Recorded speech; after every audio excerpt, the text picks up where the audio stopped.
She got £50, I'm afraid. She weighed 1,000.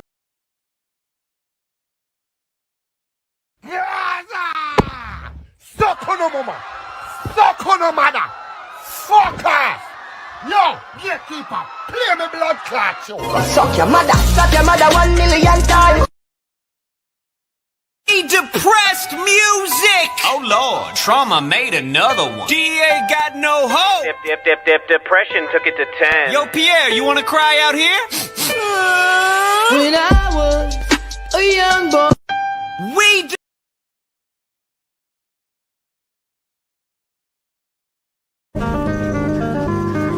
You don't have future here. You don't have future. You can never make it. You're supposed to be a dinner man, serving dinner to the students in the secondary school. Because you cannot do basic 1+1. You are here breathing heavy like a dog. Think about your life. You are a failure. You are a failure. You can never make it. You know you cannot make it. You need to be cutting grass, making this place fresh for the actual footballers that want to use this place. You are tired, you are here. What have you done? Useless. Me with my pregnancy, I'm better than you. Idiot. February, March, April, May, July, September, October, November, Sunday. Give me wife, give me children, give me this, give me that. Kill my enemy, kill my enemy, kill my enemy. Give me, kill my enemy, give me. Anyone that doesn't want me to succeed, die by fire, die by fire, die by fire, die by fire, die by fire. Give me this, give me that. Kill my enemy, give me that. Give me this, give me die by fire, die by fire, die by fire, die by fire. Give me.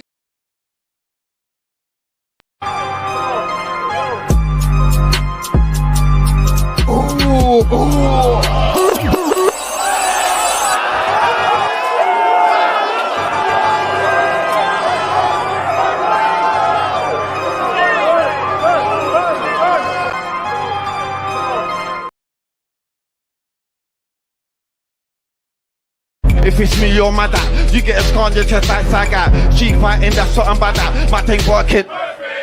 Come through in the beat up Honda. Give man the under slap like Yonda. Give it the mic and me ride the rhythm, cause I spit the fire just like that was him. I'm a Liverpool invader, climbing to the top just like Vega. You view me, nobody can save ya. On the mic, man, I way too major. Shocking them keys like Blanca. I got money in the bank, I'm a banker. You got money in the... Look, pick with the hooks like bullrock. Get the raver jumping like a bullfrog. I've been doing it for more than a while. In the game, I'm a soldier like Gaio. So, cause they're big like Zangief. Dope when you get ever tried it. Now you don't want to get into no big man beef. I'm here, if you want to live a coat. I'm that guy, son. Stuck in a prestige like a dice. I'm like a big man if you want to come out.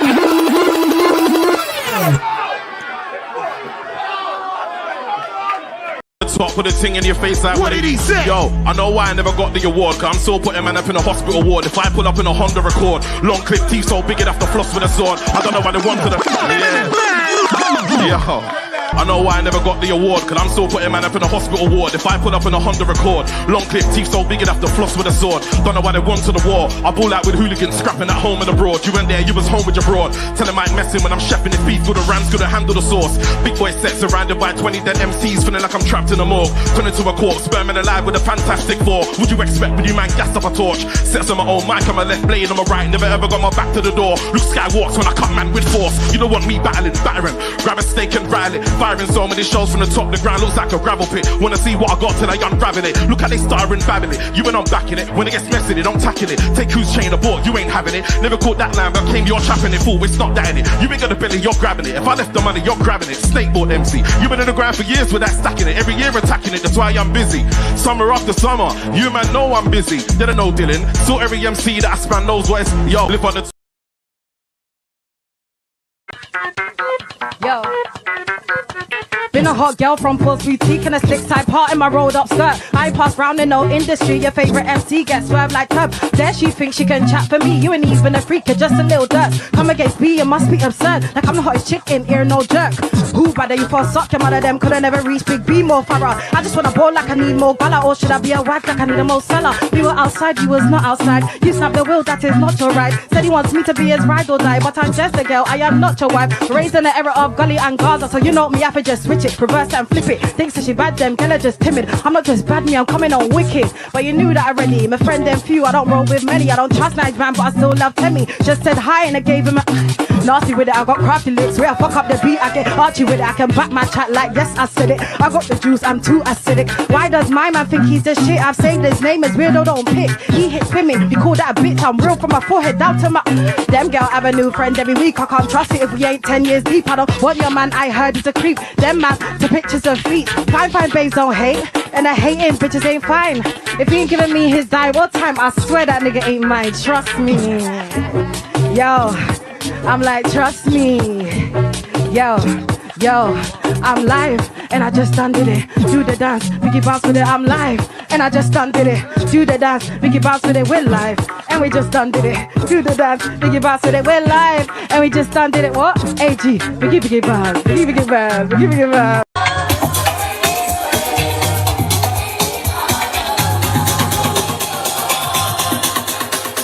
Come with it. Whitman.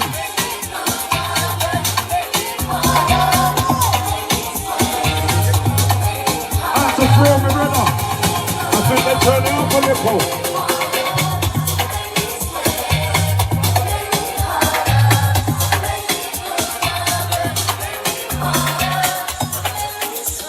Out to the ladies. Beat settings, infinity.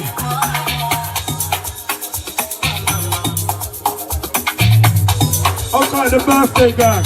Okay, Shannon. Out to Amber.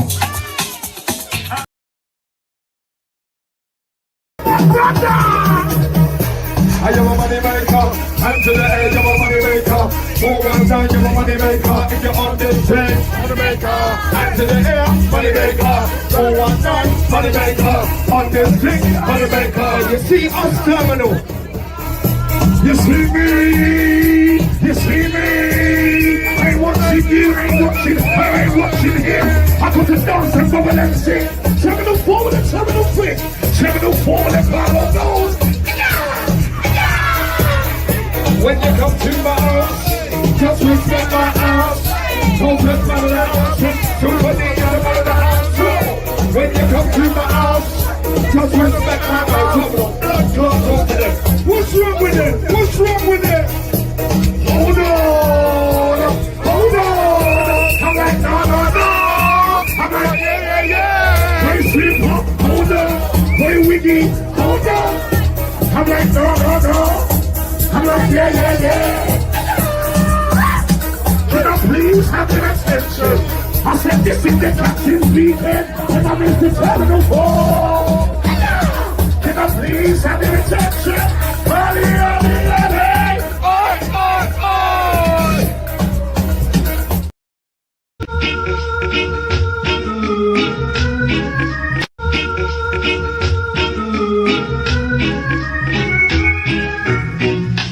I'm gonna keep you real.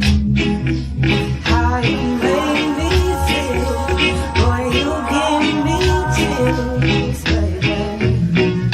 I'm gonna break you down. You just drive me wild. Whenever you're around, you know how I do. You know how I flow. And I get your name and number. Low, and I dig the way you move and the way you do your thing, baby. You can bring it on and swing it this way.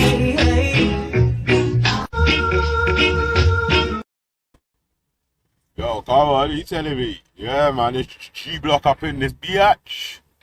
IMA, let it play. Walk one. What's going on? Yeah. All right. Yeah, but we got a real quick one this morning still. Yeah. All right, man. So Donald Trump is advising the UK to take back Shamima Begham or Donald Trump's team. Well, not just Shamima Begham anyway. All of the prisoners that's in Syria that have British nationality or British citizenship. Yo. Alright, me two section, I big everyone up. What you man saying? What, should I slap the link up? Yeah, man. I remember I can't do mad evening shows again now, yeah? Obviously, yesterday I was quite far in it. So, it took a while to get back. You know what I mean?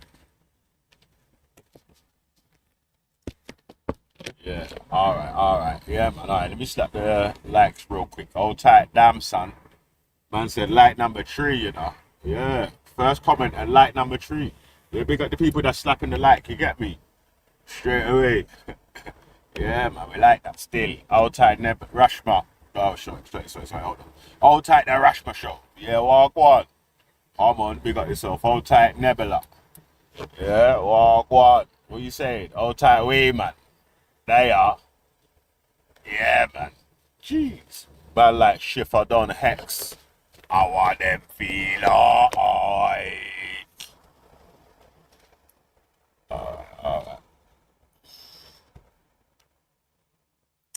Slap that link in the chat real quick.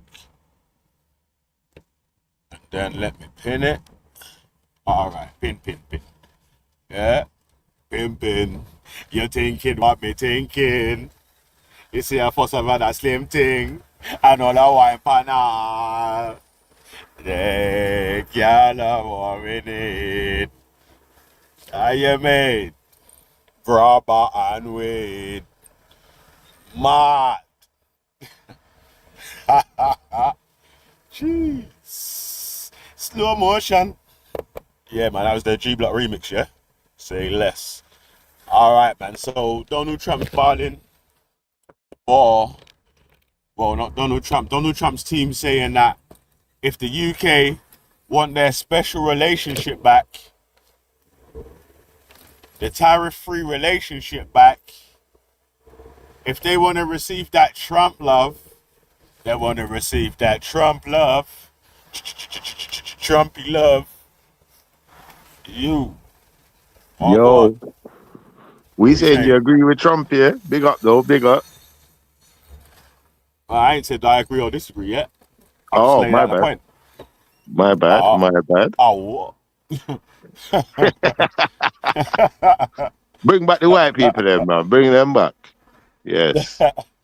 Nah, it's not. I don't think it's only white people. It's just if you're a British citizen and you're in Syria, for instance, Shamima Begum is it Bangladeshi heritage or something, one of those Kashmiri or something. Oh, no, she don't make it then. Around there, thingamabob. Yeah, she don't make it. There. She's got a British passport. Nah, she don't make it for me, man. She don't make it. If you're not white people, man, just allow it. Lord, you know I get it back. Anything you get for me pension back. It's a take it back. Lord, you know I get it back. Nah, if you're not white people, man, I don't know if they should be taking you back, man. Pause. Pause for real. Yeah, bring home the white people, man. White people attack already. No, I'm not attacking the white people. I'm with them on this one because white people. No, do you know why I say this, Belly? Yeah, these people do. Yeah, it's the man them will say, okay, they'll hear you saying white people. Yeah, the man them are going to do a show and say, oh, Friday. Yeah, these times, yeah, Shiffers barling white people. No, I said bring back the white people. Like, obviously, if they're not white ones, then I'm not so sure we should be bringing them back. Because, I don't know, man. Like, if it's white people, like... No, I'm just saying, bro, think about it like this. The white people who's gone to Syria or whatever, yeah, their whole family, their whole life, everything is here, innit? Now, for the ones that are Asian that's gone to Syria, they might have some family and some people over there. I don't know, because they might be all right out there. They might even speak the Yeah, but the language. point Donald Trump's team's making is that if you bring back your citizens and deal with them harshly at home, that will make things in our special relationship better. No, I think that So is a forget good about point. what ethnicity the people are. If you're a British citizen and you're held in Syria, and the Donald Trump's administration, incoming administration, 20th of January, are saying to make the special relationship better. You see them bad mind people there? You left for Syria, you fi take it back. You see? Mhm. I hear you still. I hear you. I think some of these like some of these people who's gone to Syria though, they've gone there for like to do like acts of violence, XYZ. I almost used the wrong word there. So if they've gone out there to do acts of violence, XYZ, should we really be bringing people like that back? Does that make sense? What about when they decide to do acts of violence here? Whose fault would that be? Or do they just never come As back an again? argument, one of the head of, or the former head of MI5 or MI6 makes. But let's play this video, innit? Yeah, so let's hear the arguments from both sides, yeah? Yeah. All right, let it play. Whoops. There we go, let it play. British Islamic State fighters in Syria, which we haven't done for quite a long time. Well, we're going to do so today because, according to Donald Trump's incoming counter-terrorism chief, the UK should repatriate British members of Islamic State being held in Syrian prisoner camps. Sebastian Gorka, a regular on the station, says the British American appointed as Deputy Assistant to the President-elect said Sir Keir Starmer's government should honour what he called the commitment to the international fight against ISIS by bringing home dozens of its citizens languishing in northeast Syria. Now, there are around 20 British women, 40 children and 10 men who are understood to be among them. The prisoners include Shamima Begham. Yo, you're cutting out a bit still. Yeah, can hear you now. Yeah, that's a lot of people, right? That they got in Syria. Like, it's not even just 2, that's like 50, right? 60. Yeah, something like that. Well, 40 women, 10 men, and I think it was nearly 20 children. So that's now 70 there, isn't it? God damn. Something so. See, so, raw. It's mad still, but alright, God. Yeah. Yeah, I don't know, man. Who left for Syria from Bethnal Green, East London, as a schoolgirl and lost a final appeal last year against the government's rescinding of her British citizenship. Mr. Gorka said any nation which wishes to be seen to be a serious ally and friend of the most powerful nation in the world should act in a fashion that reflects that serious commitment. Now, he says that's doubly so for the UK, which has a very special place in President Trump's heart, and we would all wish to see the special relationship fully re-established. Well, some very strong words there from Mr. Gorka. I wonder, I think this is in a sad thing, because I doubt... Yo, sorry, let me pause it there. Yo, that sounded like a bit of a hotting up there, right? If you don't take, yo, I wonder how the people them feel about Trump. I wonder how the Patriots or the so-called Patriots feel about Trump now. He said, bring it back, bring it back, bring it back, Shamima B. Bring it back, my, bring it back, my, bring it back, Shamima B. My. She's in a camp out in Syria. She's going mad abroad. So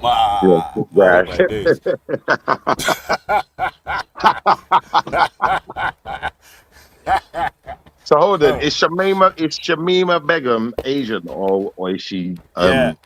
Okay, so that's why and I think this is the thing where the UK, they're still gonna have a bit of you know, when we had those terrorist attacks and they blew up the buses and all of these things, you know, people are All still a them bit thing there. cautious Yeah, of about, course, man. yeah, especially if you're Asian and you've had anything to do with any kind of violence. People are a bit Nah, that sounds cautious, a bit racist. What you mean, especially if you're Asian? especially if you're Asian. I'm being honest, bro. Listen, Veli, Hey, not being funny. I was on the train that day, cuz I got off the train. yeah. As I got off I the was in train, gone. I got off the underground, the northern line. Yeah. I hopped off, went to my brethren's yard in Shepherd's Bush. By the time I got to his yard, I'm just hearing things are blowing up. I'm thinking, listen, if I'd stayed on that train, because I almost Would have missed the been train as mad. well. So I almost had to get Mad. another train. Brother, from there, not being funny, even my brethren, he's Asian. I used to look at him side eye like, brother. No, my Yeah. days. Yeah. That's mad. Oh Brother, my god. hope none of you man are involved in this, car. Listen. That's mad still. Oh my diddy. Anyway. Yeah, let's keep playing, man, and see Go what them I say. And I think I on. fussy touch a button. Man, let it play. Whether there are many people listening to this program tonight who would like to see any Islamic State people coming back to this country. I certainly don't want them here. However, under international law, they are British citizens and they hold British passports, and therefore they are a responsibility of Britain. So the argument goes, well, bring them back here, obviously don't release them on the streets, and throw the book at them. Send them through the British justice system, and there'll be various offences that they can be charged with, and then they can spend a very, very long time in a British prison. Do you think that's what we should do? But what about the children that's with them, though? Yeah, What that happens just to sounds the children evil. that's with them? They're going to foster care, obviously. Yeah, but they've experienced some gruesome things as well, right? Yeah, I'd imagine so. They might go into foster care, but they need like a bit of special care, man. Well, the thing I is, mean, like, if you lock up the parents and bring back those kids, and the parents, you throw the book at them, lock them up for the rest of their life, what's the likelihood that one of those kids could end up going mad or be angry about that situation and then retaliate? yeah, that's why it's going to take a delicate situation to handle. Do you know what I mean? Like, so Yeah. coming with simple answers for complex solutions. Do you know what I mean? You know, you get what I'm trying to say now, Shiv? I don't We think just it's give a fair to simple lock answer them like, up. oh, we just shouldn't let people in, or we should just let them all whack in, or whatever. It's more, it's much more complex than that, right? Because look, there's children that's traumatized in this fucking camp in Syria. Do you know what I'm saying? There might be people that's repenting. There might be people that's pretending. They could be terrorists as well. Do you know what I'm saying? Yeah. So they could be dangerous to the British public also. That's right. And that's why I think they just shouldn't. Me personally, I think they just should not be bringing them back for a multi-purpose reason. Not just because, you know, they could be violent X, Y, Z, but also, like you said, you're going to be separating those families who've now, you know, that time has passed. War is war, innit? Now, if they went and joined the wrong side of the war, fair enough. How many soldiers joined the British Army and people might feel like they're on the wrong side of the war? We're going to throw all of them in jail too? No. So I think just left them people where they are. I don't think bring them back, and I don't think there's any need for any more hostility. They are where they are. If they're in a bad situation already, or you know they're having to find their way in a harder lifestyle, then left them to it. Dash out the sun. Them Yeah, fighting just left Syria. them to Dash it. out the sun. At least The they got Syrian freedom, prison. innit? Dash out the sun. Oh, what are they in Take away the Syrian prison? passport. Dash out this man. Yeah, Are what they do you in mean? Syrian? They're in a refugee Okay. camp in Syria. What do you mean? They're in a refugee camp in Syria. Okay, so they're not in After- prison, they're in a camp. Yeah. But the camp is mad though. Crazy. Might as well be a jail. Okay. The reporters went there, yeah, and they're like, yo, even the kids are dangerous out here, cuz, yeah? And they're saying you can't go into the marketplace because you might get killed and all that sort of stuff there. So, like, But why would you get it's killed? I don't super understand. techy. Because obviously, like, there's other people there that are not favourable to Western media in these refugee camps, Okay. right? So obviously within the refugee camp, they've still got their freedom then. Yeah, well, within the refugee camp. Okay. Now, as far as them being in the refugee camp, is that because they ain't got no money or no means of supporting themselves, or no actual legal right to be there? Yeah, because they're not Syrian citizens. They're refugees. Okay. So, okay. So, well, maybe they need to be Other made citizens from other citizens. countries have taken their extremists back as well. And you know what's bad, yeah? The countries that you thought, this is some backward barbaric country or whatever, they've taken their ones back. So, But what's happened to the ones it's a they've taken techie, back, though? it's a techie situation. I don't know. I don't. This is the thing. Have This they is been the thing, reformed? bro. Have they been killed? Have they been Do you jailed understand? forever? What? We don't. Orchard. Remember they got them places like, what's the thing called? What's that place? The Mad Prison. The Bay. Yeah, they could just send them down the Bay, cause that's gonna be a lot worse than being in Guantanamo. that. Yeah. Yeah, that's what. Fuck that. Yeah, that's You what don't I'm want to, saying. hey, listen, that's one jail you definitely don't want to ride nobody. Guantanamo. See, I sound like I'm being bad man, yeah, but really and truthfully, like not being funny, like don't bring them back in it, cause that's probably where they end up. Just left them where they are. They don't need to be in there in the Bay. They just need to be where they're at. If they can get some citizenship where they're at and get out of the flipping camp, even better. But for now, I think left them where they are, cause they all gonna end up in the You know Bay. what the Don't shit bring thing out the about white it as well people with either. Shift. You know what? Yeah. The shit thing about it as well with Shift, yeah? So Yeah. 70 of them could come back. 69 of them could be exemplary citizens. One of them does something bad.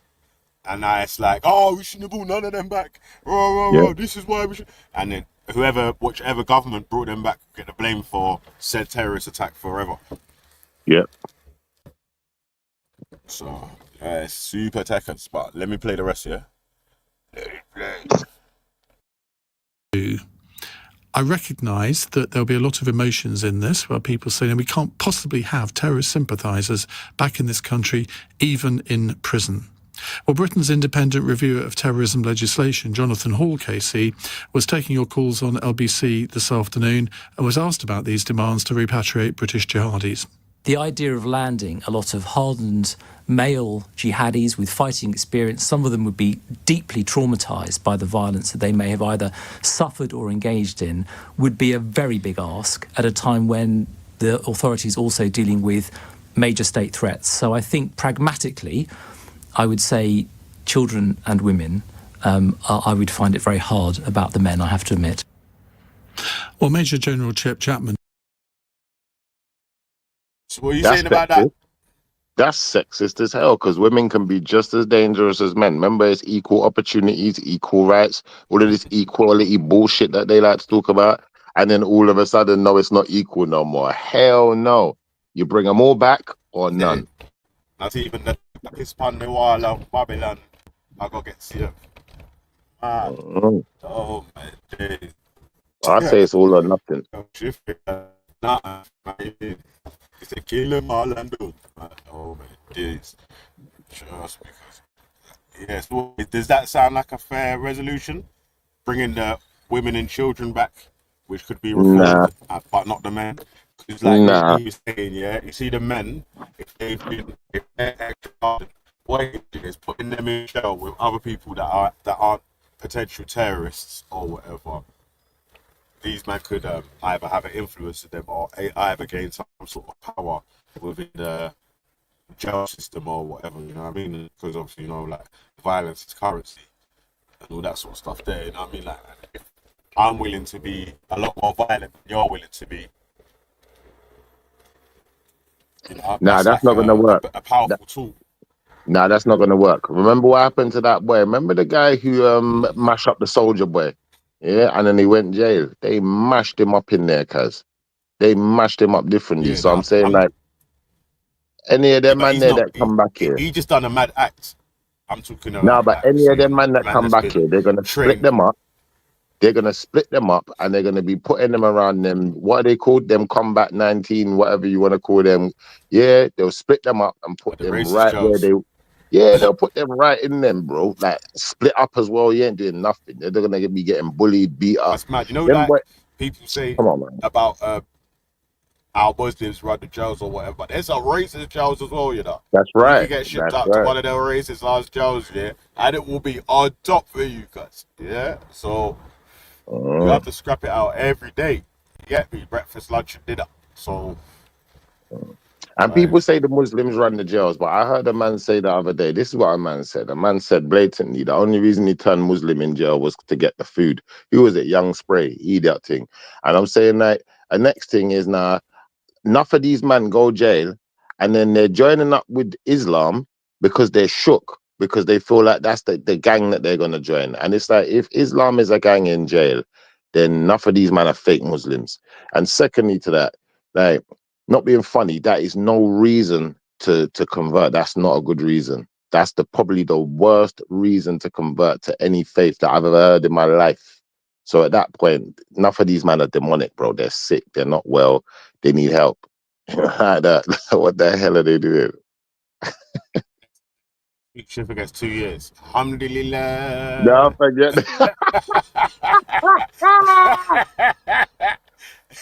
Oh man, brother, I'd have to teach them about Jesus.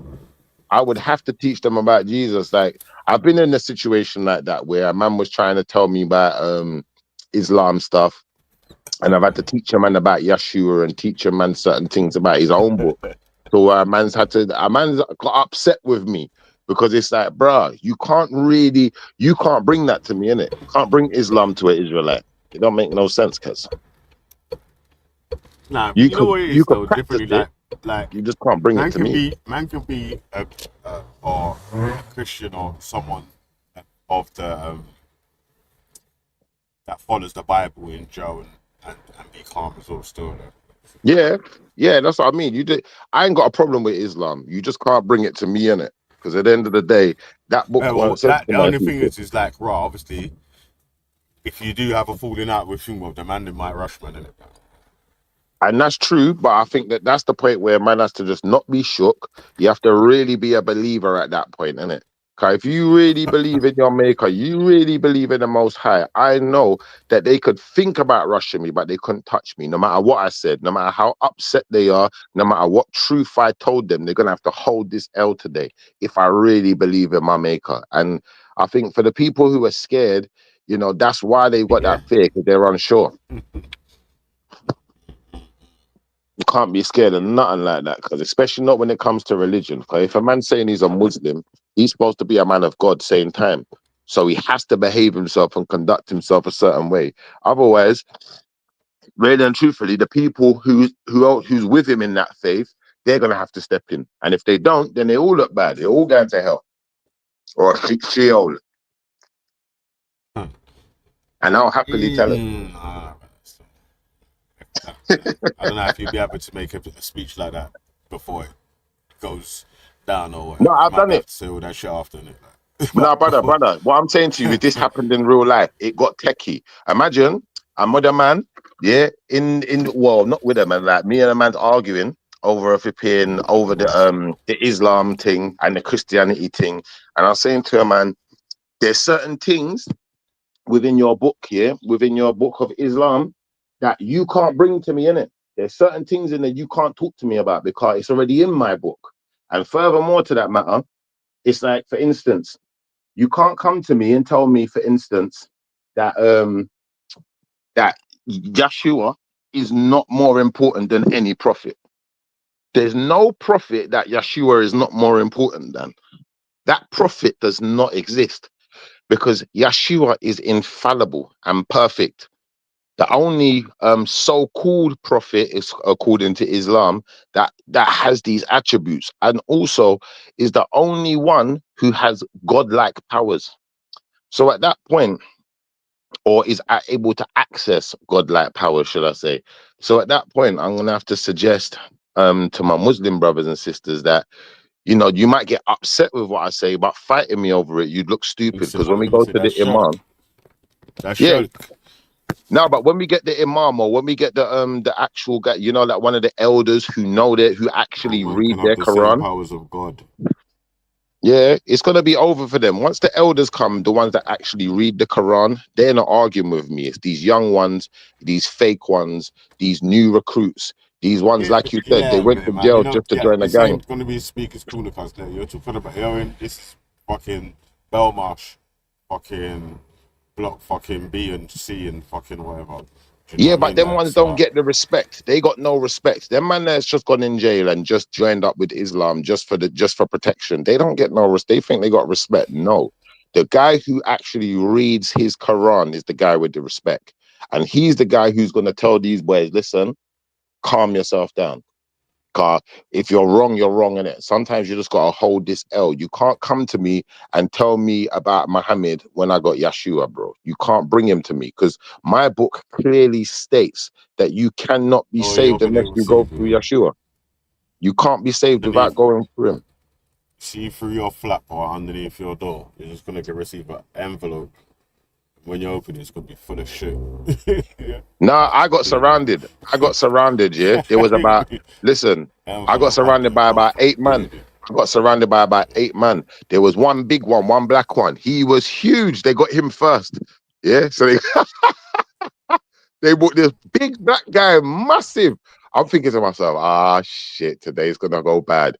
When I start talking to him though, like, cause he's asking me, what did you say, bro? What did you say that's pissed everyone off?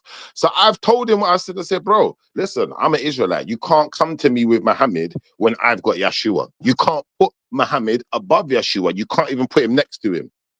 They got upset. So he said, well, what are you going by? I said, well, I'm going by this. And I pulled out a Quran. Bam, slapped it down for him. Oh, bam, open the page. Look right there, bro. Look what Yeshua's doing in your book. Because you call him Isa, but look at what he's doing. This man got godlike attributes, godlike power all of a sudden. Now I'm saying you can't put him next to prophets because prophets do not show these attributes. My man walked Do the out. same sort of stuff in the Quran like he does in the Bible? I don't think He so. I does thought he's more. just like he's just a prophet. What do you mean? Bro, he does more in the Quran. He does more in the Quran than he does in a blouse and skirt Bible. You understand? So when I've showed a man this, like, you know, like man was made out of clay. Like, you know, in certain religions or whatever, they say they made men out of clay and then breathe life into them. I swear that's in the Bible too. Yeah, Yeshua in the Quran makes a clay object and blows life into it, cuz. Makes sense. What, in the Quran, yeah? Brother, the man makes clay I birds. never heard any of the religious dons in the park have an argument about it. Yeah, that's No. I was going to bring it up to I heard, Shemzi in the park. every argument now. I was going to bring it up to Shemzi in the park, but because I was surrounded by about 80 Muslims, I said, you know what? We're not going to fight today. And I'm not going to make my brothers go out fighting over no foolishness, innit? So that's why I didn't bring it up then. But really, I should have brought it up to him because this is a subject that, you know, it needs to be tackled. It needs to be dealt with. Because what's all of this Muhammad business? But hold on, Muhammad ain't on that level, cuz. Muhammad can't do these things. That's problematic, I think, for any, and I think at that point, this is where the fight's going to start now, because now they see that it's problematic. Now they want to fight. They don't even want to talk no more, or they want to fight. It's one of the two, innit? Now the elders don't want to fight. The elders will be like, you know what? I read my Quran. I read that verse. I know it happened, and they'll try and explain it. They'll say, well, yeah, he was still just a prophet, but at that moment, Allah has allowed him access to this power, or Allah has done it for him, or they'll have some miraculous explanation. But when I read that book, I know what it says. It doesn't give me that miraculous explanation and say all of a sudden Allah lent his power to no, it don't say none of that, cuz. There was no lending of nothing. Is it? Yeah, man. All right, let me run the rest of the video then, brother. Yeah. All right, play. Joins me now, former head of counter-terrorism at the Ministry of Defence. Major General, thank you very much for joining us. What's your view on this? Are there two sides to this story, or does the legal obligation trump everything else? I don't think that the legal obligation trumps everything else, and there's been a reluctance really for 4 reasons. The legal one is actually because the evidence gathering challenge is such that there's probably an unlikelihood of gaining a prosecution for them in evidential terms, and the burden of getting that evidence. That is why, if you did bring them back, they could be looked at under different legislation. So, for example, the Counterterrorism and Sentencing Bill of 2019, which came in after the fall of IS at Begham, which was in March 2019, lowered the standard, for example, for TPIMs, that's the Terrorism Prevention Implementation Measures, where if with the fact that you might not have the evidence, you can keep people under a regime where they're absolutely surveilled 24 hours a day, 7 days a week, and it extended that indefinitely with a 2-year review period. So the legal one is more complex than people think. The second reason why there's been a reluctance is because of the domestic political risk. Doing nothing is better than doing something. And the last thing you want is sort of terrorist recidivism. Although these people under that TPIM regime would go through potentially a desistance and disengagement program, there have been people who've done that, who've gained the system and then done terrorist attacks. And the classic example is Usman Khan after the 2019 London Bridge attack. There are some who are just ideologically bulletproof and can game the system. The third thing is because the surveillance regime and the TPIMs is actually economically quite difficult, and it's a lot of people are required to do that. And the fourth one is because people can game the system, that security risk is something you don't want. And of course, the new governments have been under a lot of pressure anyway, and the last thing it wants is to bring people back again and for something to go wrong where they'll be blamed. So those are the reasons of the reluctance. Of course, there's potentially a moral issue of bringing women and children. I can't lie, yeah, he's laying off so many reasons why it would be less beneficial to bring some of the dons back from Syria or whatever like that. It would be a hard argument for anyone to make apart from just a humanitarian argument. Financially, it's going to cost a lot. Manpower, there's going to be so many different people involved. Like, if just watching, if we're talking about surveillance or whatever, you know what I mean? Like, now you have to have 3-4 people to monitor one person.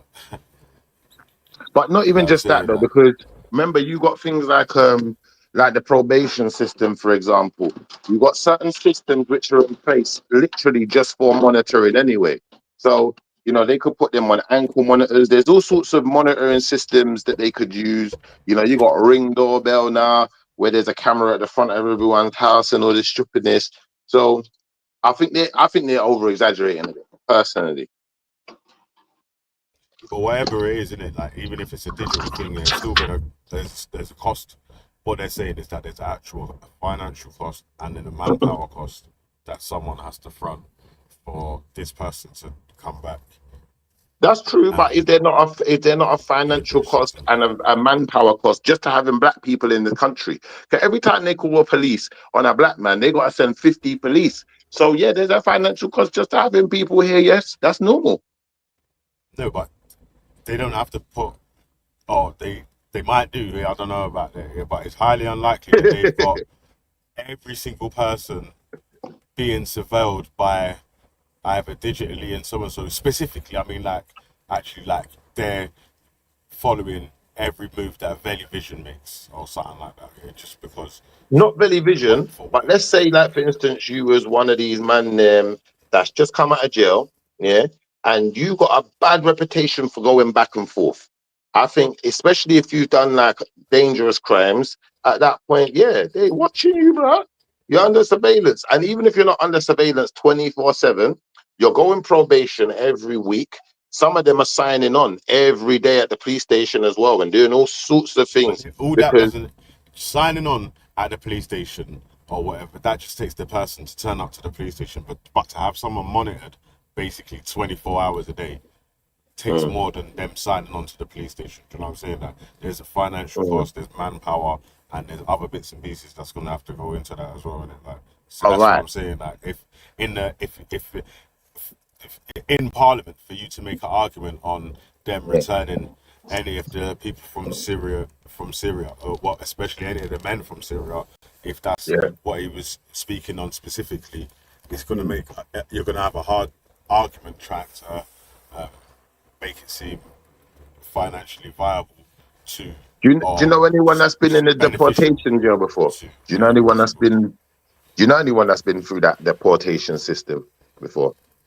No, but I've I've listened to a podcast of a dude that was in one. They're quite bad as well. Still, So you see, when they let you out of them places now, yeah, it's enough like of them people. under Heathrow and shit like that, isn't it? Like underneath Yeah, and you shit. got those ones. You got like a jail right beside Heathrow as well, where they hold or a holding set center basically. So I'm saying once they let them out of there, once you make it out of there, in certain cases, especially if you've committed certain crimes, what they will do is, and they do this as well with certain types of offenders as well. Yeah, so they'll now put you in a hostel where you're monitored. Yeah, so when you go in and out of that hostel, there's cameras everywhere. Do you understand? So when you're suggesting how they could monitor them, these are the ways I would expect. I wouldn't expect it to be, oh, we're going to sit some police officers outside your house 24/7. The police have got work to do. They ain't got time for that. No, but that's the same thing that I was speaking about, right? Whatever monitoring ways that they're going to be taking, it's still good. Like, there's still a cost behind it. So whichever way they Yeah. use to monitor the person, 24-hour surveillance on 10 people at least. Do you know what I'm saying? Like, so it's I a reckon they put specific them in cost them to each hostels. person. Once they're in them hostels, like I said, them cameras are monitored, innit? They got certain amounts of staff within the hostel that's gonna monitor all of that. So yeah, they can. It's doable though. That's what I'm trying to say. It's not as not gonna be as extortionate as we think, and it's only 70 people. So it's not like we've got millions of people to surveil. It's 70 people. So if you split them up and said, okay, we'll put them in, we'll split them up between 10 big buildings that can house them all, where we can monitor, you know, like that, or 20, whatever, however many you need, keep them in a What it is certain though is area. that America's trying to sell this to UK as something to do with creating the special or making the special relationship better or any sort of benefits or whatever. So, How does that work? but that's the point of their film, right? That Donald Trump's legal team has said that if you take the ISIS dons from Syria back, that makes us have a stronger relationship because it's less people that we have to keep an eye on in Syria, and then you can just do that from.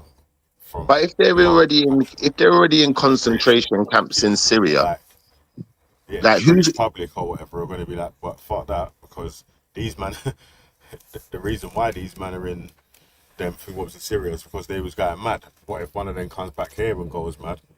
And then the monitoring cost or whatever, all the different that. So they're trying to they're giving all the different right? reasons why. Let me get this correct. Are America paying for this monitoring of these concentration camps in Syria?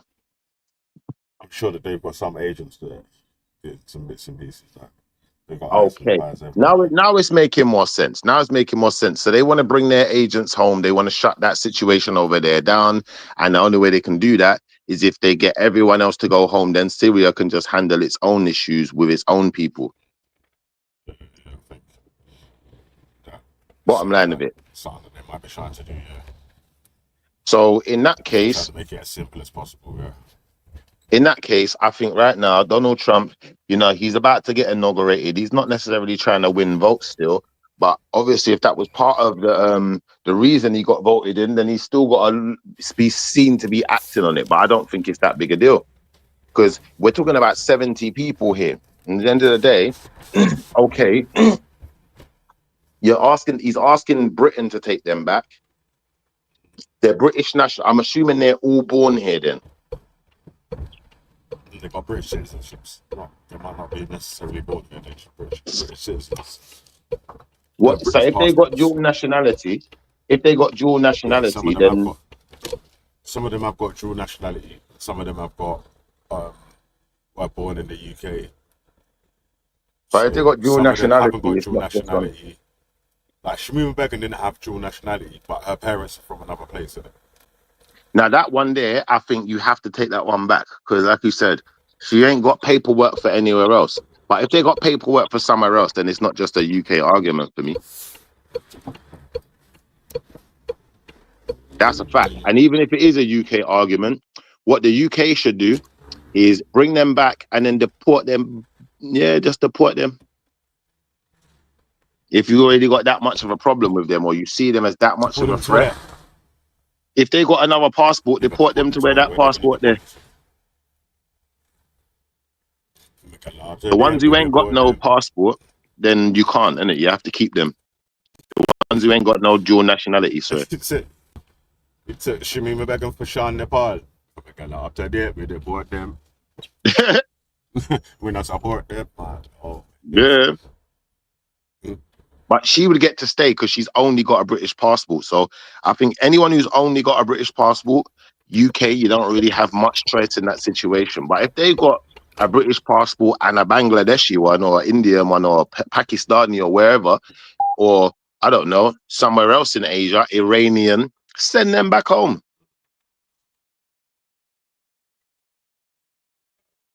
Is there any black people in there? Go back in your yard. Was there any black people in there? I don't know. I don't think so. We need to check that one, man. We need to check that one. Was there any black people in there, Carl? If there's any black people in there, I'm going to have to reconsider my options.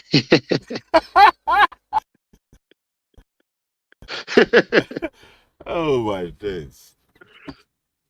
Yeah, because if you're black, yeah, it's even what, you know, it's a whole different ball game, Veli. Because remember, for one, these places like Syria and them places, they don't like black people like that anyway. So I don't know what the hell your black ass are doing out there. But two, you know, if you're black, technically you might not be from Britain, but you know, you could probably be from Britain. And even if you're not from Britain, you've probably come from a country that you can't go back to anyway. Or there was some war or some big reason why you was here in the first place, poverty, whatever it is, you can't go home anyway. So I think for the black ones, we ain't really got a choice. We got to keep them, but maybe they're going to have to. They have to be monitored. Monitor the black ones. Yeah, we have to. We have to keep the black ones. Yeah, no, the Asian one. Though, you was looking to dash them out straight away. No, the Asian one. If the Asian one's got a British passport, I think we have to take them too. If they've got a British passport and another passport though, then we have to be considering it's like, yeah, I don't know, man. Yeah, they might have to get some. Bye, Miss American Pie. But don't Britain do that anyway though? If they find that you've got dual nationality and you've committed certain crimes, in a lot of cases, I've seen a man who's got a Jamaican passport. Yeah, he got deported, bro. And he just revoked his British citizenship. Get dash way. You look good to me. Now did you see him get dash way? Yeah.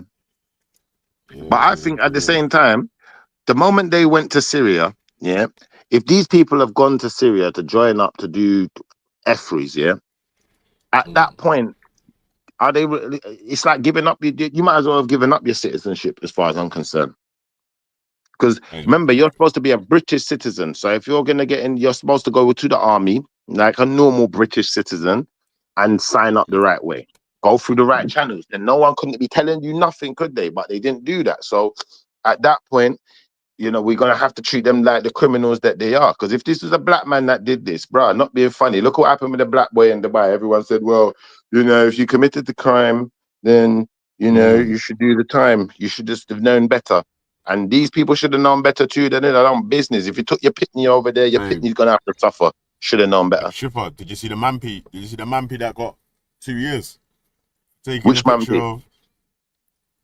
The one in Dubai. The Mampy got 2 years for taking a picture of fucking a lady in a burqa eating. Whoa. Whoa, no, wait. Oh my wait dude. a second. Yeah. Hold it, what, a black woman? No. A white woman? Got 2 years for what? A European Mampy. For taking a picture, Kaz? European Mampy. took a picture of one girl at Heat Food, and she lift up her burqa. So what was the I don't understand. What's the crime? She was laughing, you know. Trying to mock it. What is the brother? What crime did she commit? I don't understand. Explain. Well, she broke the law of the land, innit? You can't mug off Arabs in Dubai. What law? What? Hold on.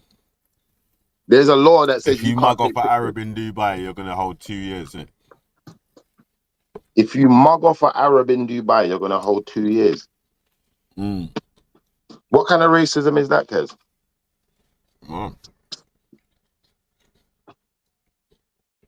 What the Arab hell, bro? supremacy. Now you gotta explain this better than this, Velly, man. You're trying to madness. So, hold on. The woman just got arrested for doing nothing and dash in jail for 2 years. Took a picture. She took a picture of a woman lifting up her burqa to eat food. Yeah. You know the face cover. Oh, because they're not allowed to show their face, are they? So is that what it is? Is that a crime in Dubai? You're not allowed to take a picture of a woman who's not got her burqa on. Well, she had it on. She was lifting it up to put food in her mouth. So are you just? I don't understand. What is the crime that was committed? Could you explain it to me in more detail? She was trying to mug off the Arabs, weren't she? She was trying to mug them off. What, by taking taking them for Muppets? Yeah. By taking a picture, mate. You can't mug someone off by taking a picture. You know what I mean? Is there what is the law that she violated, bro? I don't know what the law is still. But like everyone was saying with the Marcus Fakana thing, right? You should look at the laws of the land before you go to the country. Like everyone does that. I don't know what country you've been to. She actually broke a law then. Hey, Shipper, listen, yeah. Last time you went on holiday, yeah. What country was it? Last time I went was Trinidad. Yeah, Trinidad.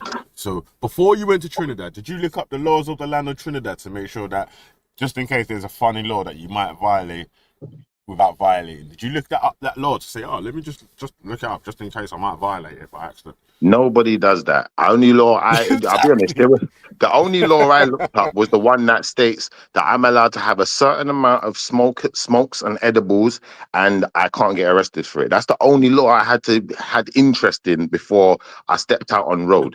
Other than that, no. That's true. That's actually a law that I'll check before I go to a country. Yeah, obviously, because man's a smoker, innit? But if I want a smoker, then I probably wouldn't even check that.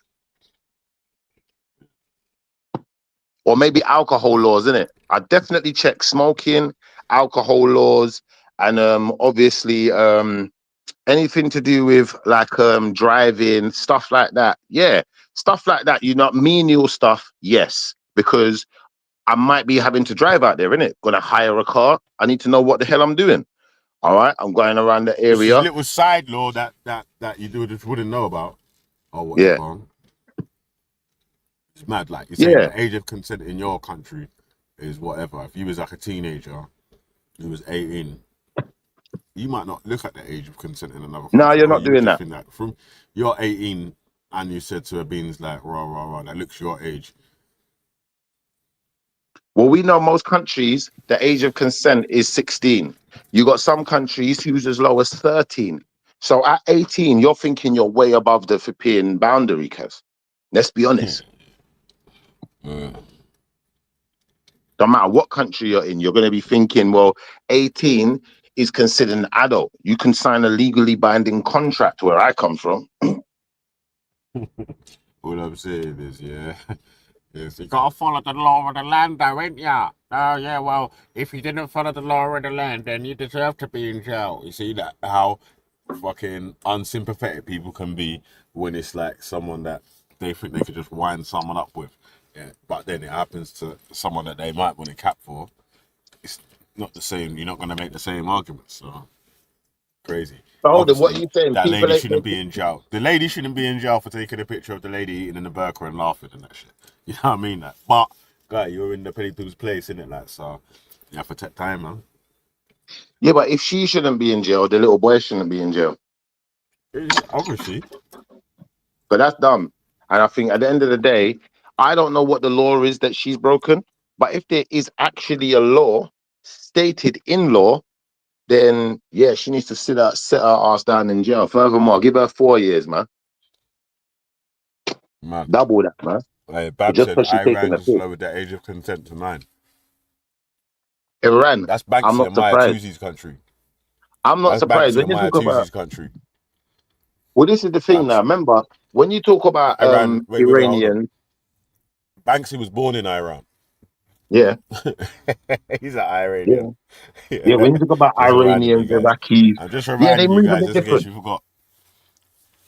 They move a bit different, bro. And remember, these white people, enough of these white people claim to be Aryans. Remember, so that's their people. Them, that's what they're like too. That's where it wanna come from.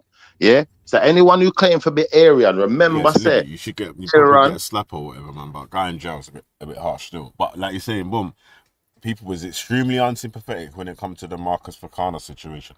You know what I mean? But Yeah. so I think at the end of the day, no. What if she's in jail for actually breaking a law, which is stated in law, is perfectly fine then. And at the end of the day, she's gonna have to hold this L and learn as a big woman. Yeah, I'm assuming this is a big woman, not a little girl. So as a big woman, if the onus is on her is even bigger. She should get a longer sentence, just to show an example that you know what, we're not just gonna beat up the youngsters, the young black man, and let the white you woman know get what? off Yeah, scot free. this the other day we was having a bit of a discussion, yeah, and Banksy was describing people from Camberwell and Peckham as savages. You know what I'm saying? Yeah. Really? But then I was like, oh whoa, that's a bit strong, isn't it? Like, you know what I Yeah, mean? he don't But like now Asian. He Babs has don't just like Indians and blacks. He don't like Africans and But Indians. Babs has Sorry, just told us Africans and Indians. that his country has just lowered the age of consent to 9. That's crazy. I don't know if that's true anyway, because I thought the Shias didn't have the 9 as their age of Aisha. I thought their one was older. Well, that's ridiculous that the man's saying he thinks Camberwell's full of savages because he probably couldn't afford to live in Camberwell. And to be fair with you, don't get me wrong, there's savage people everywhere, but Nah, there's Camberwell's Camberwell's actually got some quite big an houses affluent still. area. If you check it Yeah. deeply, it's My actually brethren's quite mum's an house in affluent area. Camberwell is massive, cuz. One of them What is he talking Victorian about? 3-story houses. Yeah. With a basement and all that, yeah. Big houses, big £1 million, £2 million. That shit Come got. Hey, on, man. Mumsy got it on right to buy it. I said, "Oh my days, Mhm. yo, your mum's winning." Yeah, but That's how you know Banksy's an idiot because he don't realize all them places, Camberwell, that's gentrified. Lewisham even now, gentrified. There's certain parts that's still a bit rough, but it's gentrified in generally now. Like, come on, man, you're not seeing that shit no more. And anyone who's on that type of bullshit, on that type of time, you know, they probably had to move out of the estate and had to be moved somewhere else because the gentrification came in. You see it? So whatever this guy's talking about is a load of bollocks, man. Balakis. Yeah, unfortunately. But we know them places there, like I said, when you're talking Iran, especially, and Iraq and them places, there's been a lot of barbaric reports coming from them places about the way, especially women are treated. So it's no wonder Banksy's got a certain type of attitude, isn't it? He don't even like his own people, guys. You know what? Yeah, I do like busting. Sorry, pause. God damn, that was lava. I do like firing shots. You get me? Especially when, like, yo, they tee up the shots, and I just come with the golf club and just go, wow! 4! Mad. Tiger Woods out here, cuz. Without the grape. Like, what did Tiger Woods get done for? No, he got cheating with the nanny, innit? Yeah, something like that. Yo, all right, Something like that. without the nanny. But don't you think, yeah, when we look at, for instance, if I was to look at England, Wales, Scotland, and Ireland, yeah, although there's different culture, or not different cultures, I'm going to say different languages, you know, that could divide those people, and even to a point, there's you got different mindsets then, you know, that even clash at certain times, but to the most part, they're actually this very similar. If I go to Wales, or I go to Ireland, or I go to Scotland, I'm not expecting it to be much different to England, or the behavioral patterns or the type of people I meet to be much different. So, you know, coming from a place like Iran that's right next to Afghanistan, I'm expecting there to be some Bachabazi and all of this weird stuff. No wonder Banksy's angry, cuz. And we got to empathize with him a bit more. He said, hey, wait, hold on a sec though, yeah? Askety did say he's going to turn Luke into a Bachabazi yesterday. I said, oh my God. I nearly said, oh my God. I can't believe it. I can't believe I reckon that's it. why Banksy's so angry, bro. Because why would the man be so angry with his own country? Something must have happened to him, innit? It's like me, imagine me coming out, I hate Jamaica, I hate Jamaican, and I don't like black people. I ain't got time for none of ya. You'd say, nah, you know what? This man probably got abused by his uncle or something. Something happened, innit? He don't like black people for a reason. And maybe just not say, that's how I'd see it. Hey, come on, man. It's funny still. Don't you know people that I know people like that, yeah, where flipping, I got a brethren, he's black, he don't like black people, No, he don't want to be around the word us. takia, yeah? Takia sounds like a sauce. That might be nice. Takia sauce. What is takia? What does that mean? So,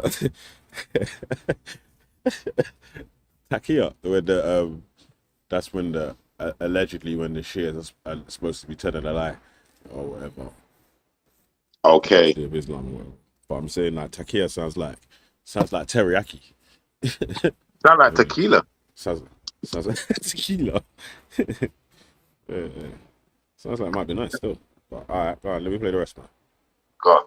Back. I don't know if those figures would be totally accurate that you mentioned, because certainly of those who went initially, and there were 900 in total who went to Syria and Iraq, 150 of those were dual nationals and therefore lost their citizenship. And, for example, we could do that with Shamima Begham under a thing called jus sanguinis, which is inheritance through the bloodline because of her Bangladeshi sort of roots. So, you know, I'm not sure how many of those have had that done to. So, for example, there were a number of other people who were in the pipeline for the Special Immigration Appeals Court, which was the route that Shamima Begham took.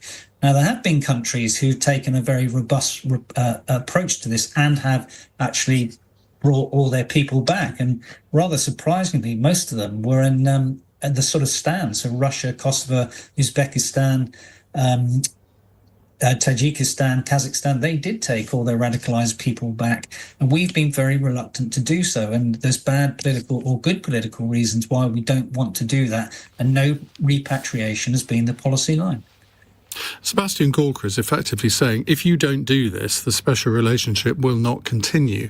Now, does that play any part in the decision that Keir Starmer is going to have to make on this, do you think? Well, I think we've seen across a range of issues this muscular transactionalism of Trump. But this is actually Trump 2.0 repeating Trump 1.0. So in 2019, when Theresa May was Prime Minister, he then said to Europe, after the fall of Begham and the Islamic State, take back the 800 who were then the number of people in Europe, or the alternative would be to release them. Now, the new dynamic here is that the partner of choice in Syria, the Syrian Democratic Force, is under pressure from the SNA, the Syrian National Army sponsored by Turkey, and therefore may not have the resources long term to guard the people who are in these prisons. And one of the strategic things for IS in that region has always been prison breaks. But there's a lose-lose situation here, because what you also don't want is another Camp Bucca. And of course, it was people like Baghdadi who were radicalized in Camp Bucca.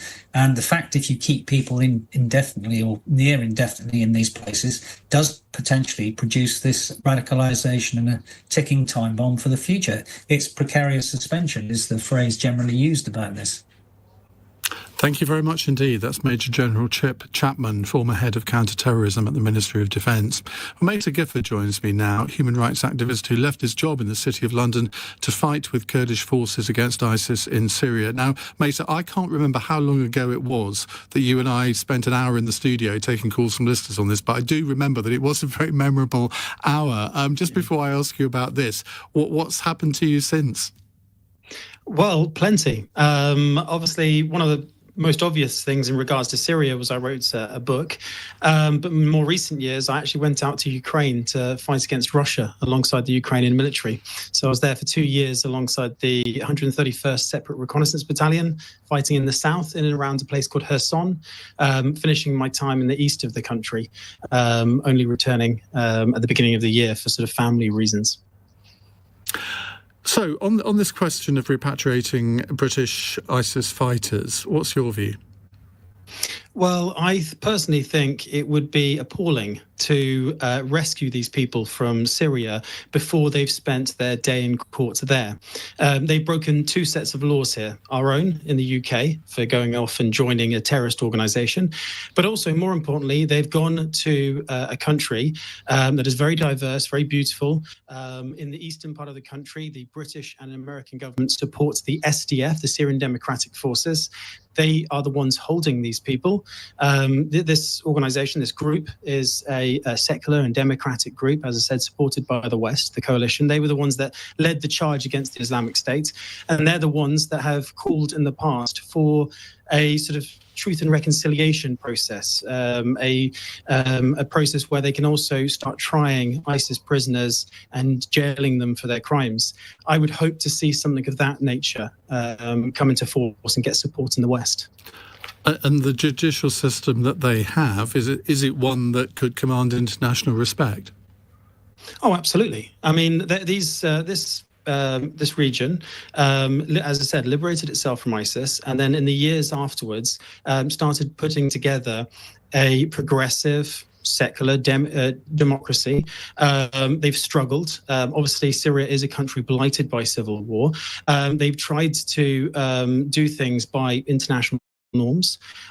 They've opened consuls around the world in places like Moscow and in Washington, D.C. And as I said before, they are the Americans and Britain's partners of choice in Syria. Now, if there's anyone in Syria that can hold our confidence in holding these people to account, I think it's people like the SDF. We've got to give local people agency. We mustn't ignore them in this process. There are something like 70,000 ISIS prisoners in these camps. The local people do not have the resources at the moment to try them all and to imprison them effectively. If we actually rallied behind local people, gave them the support, diplomatic, economic, etc., that they need and require, then I think we can actually come out of this with a much better solution than just simply bringing them back to the UK, where we will struggle to sort of punish them effectively, and where we'll just increasingly strain MI5 and the security services with potentially dozens of former British citizens, but more importantly, thousands of other prisoners that could also be released and find their way into Europe. So it's, I think the process, should start in Syria and not at home with us. But why hasn't it already started? I mean, these people have been in these camps for several years. Why haven't they been tried already? Political naivety. They've kicked it under the carpet. I mean, after the Islamic State, there was a sense of urgency in defeating them. I was there in Raqqa in 2017 when the city fell. I watched the remnants of the Islamic State sort of creep out of the city. We allowed them to leave. A deal was done where we were fighting in and around the hospital and the football stadium, and there were so many prisoners there, so many hostages, that in the end they gave up the hostages and we allowed them to leave. About a year later, the final battle of Begham ended with tens of thousands of Islamic State prisoners taken, and it was very much that sort of mission accomplished moment, the George Bush sort of after the Iraq war moment, where the West sort of said, we've defeated the Islamic State, let's start focusing on other issues.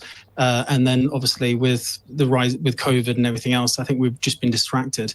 And I think we should come back to this. Now that Assad is out of the equation, the HTS has done that for us. I think there's this golden opportunity to look at our partners on the ground, look at the people in the region that are secular, democratic, progressive, the good guys on the ground that we can 100% put our heart and soul behind, and then back them. Get these prisoners through a judicial process, get Syria onto the path to peace and political and security stability. Mesa, good to talk to you again. Thank you very much. That's Mesa Gifford, the human rights activist.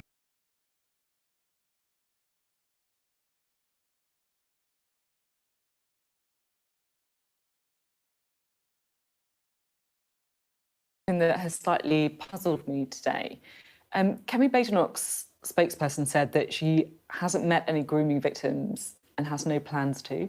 I was genuinely quite surprised by that. Don't you think she should? Look, I mean, I can't speak to that point because we haven't discussed it, so I don't want to speculate when I haven't. Well, it's not really speculating. That's what a spokesperson said.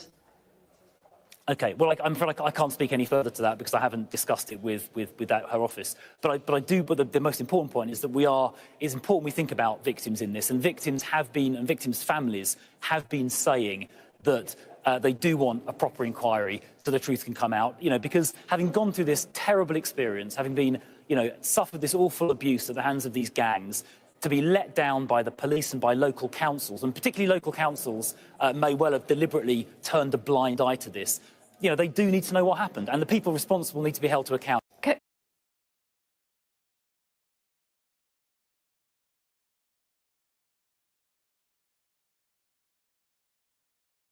On the Sky News Daily with me, Neil Patterson, the forgotten voices. Have child grooming gang survivors been ignored? Stay where you are. Hi everyone, just a heads up that we are going to be discussing child abuse and grooming on the podcast, so just be aware of that. Clearly, we are in the midst of an almighty row right now. Politics dominated by calls for a public inquiry into the predominantly Asian gangs that groomed and abused children in towns across the UK. We have heard loads from Elon Musk, not so much from the survivors of the abuse. So I've got Sky's home editor and a representative of the Survivors Trust standing by. We'll be speaking to them in just a second. But just to remind you, this, well, let's call it a debate, began when GB News saw letters from the Safeguarding Minister, Jess Phillips. She denied repeated requests from Oldham Council for a public inquiry into the abuse that happened there. A number of men, the majority of British Pakistani origin, were eventually convicted of crimes committed in the early 2010s, including rape, trafficking girls for sex, and conspiracy to engage in sexual activity with a child. The true number of victims may never be known. Now, of course, this was then seized upon by figures including Elon Musk, as was the accusation that social workers missed or ignored abuse for fear of being called racist. But of course,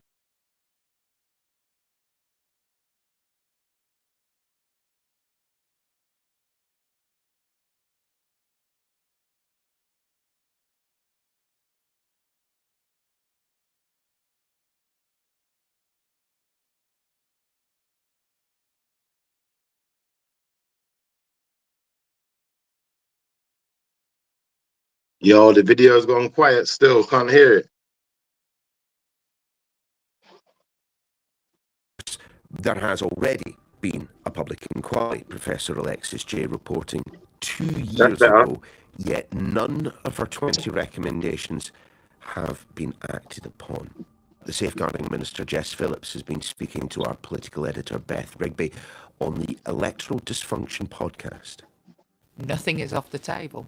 Nothing is off the table. And if the victims come forward to me in this victims panel that I will make, and they say, actually, we think there needs to be a national inquiry into this or a linking up of that, I'm going to, I'll listen to them, but I'm not going to. I refuse to allow years and years of experience in safeguarding, basing what I know on evidence. I refuse to make government decisions on the basis of a row. Well, as mentioned, our home editor, Jason Farrell, is here. Also, Lucy Duckworth from the Survivors Trust, herself a survivor of child abuse. Thanks both for being with us. And look, I should say at this point, we're recording this early afternoon on Wednesday, so I'm keeping one eye on the House of Commons at the moment as the Children's Wellbeing in Schools Bill is going through there today. The Conservatives have tried to apply an amendment which would call for a public inquiry. But Lucy, to you first. The past few days have been characterised mostly by some pretty ungratifying point scoring taking place between, billionaires and politicians. I'm just wondering what the past few days have been like for survivors of child abuse. I think they've been really mixed. I think they've been actually quite traumatic. Seeing so many lies and misinformation in the public domain is incredibly traumatizing for survivors who have been silenced so long and often have the experience of not being believed. But that also comes with finally we're being heard. People have been saying to me, this is a crisis. This isn't a crisis. The numbers haven't suddenly jumped. We knew 2 years ago that 500,000 children are being sexually abused in this country every year. We know that there's 13 million adult survivors living with the trauma, struggling to get access to the support they need in this country. We know that, Jess Phillips knows that, the government know that, and the previous government know that. So it's really good to finally get the press it deserves, but with this, we'll always, there'll be people listening to this right now, people who haven't disclosed, people who want to and didn't get the support they needed, and hopefully people who have had a better pathway. But we mustn't ever underestimate the impact it has every time we speak about this.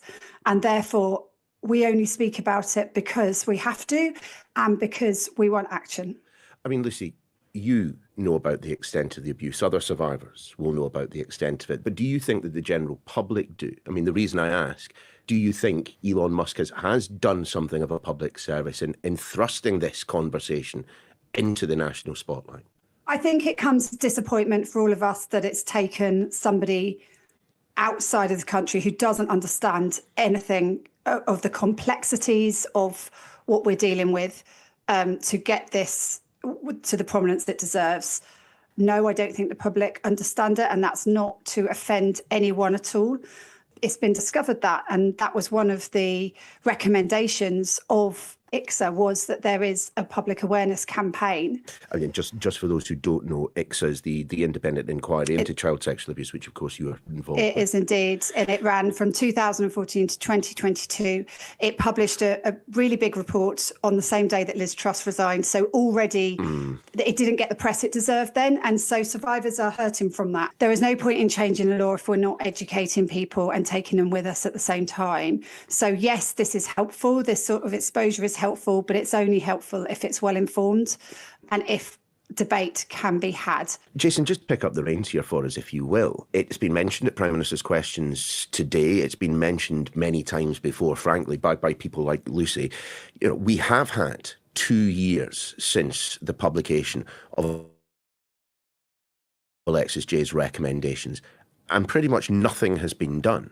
I was sat with Alexis Jay, just about to interview her about her report on the moment that Liz Truss resigned. And it was 8 years of very hard work, basically overshadowed by a 6-week administration coming to an end. But the point about that is, of course, there was a lot of political upheaval. The recommendations didn't get the publicity that they deserved, and they also seem to not have the political capital to go with them. And I think it has actually, added some impetus that now we're talking about it, that suddenly. This also speaks to the broader point about the voices of those who have survived child sexual abuse not being listened to and not acted upon after all those years of investigation and work by Alexis Jay and others, that nothing was done in the immediate aftermath. To what do you attribute that? You need to have the political will, and you need to have public support. I think it's fair to say we didn't have either at that time.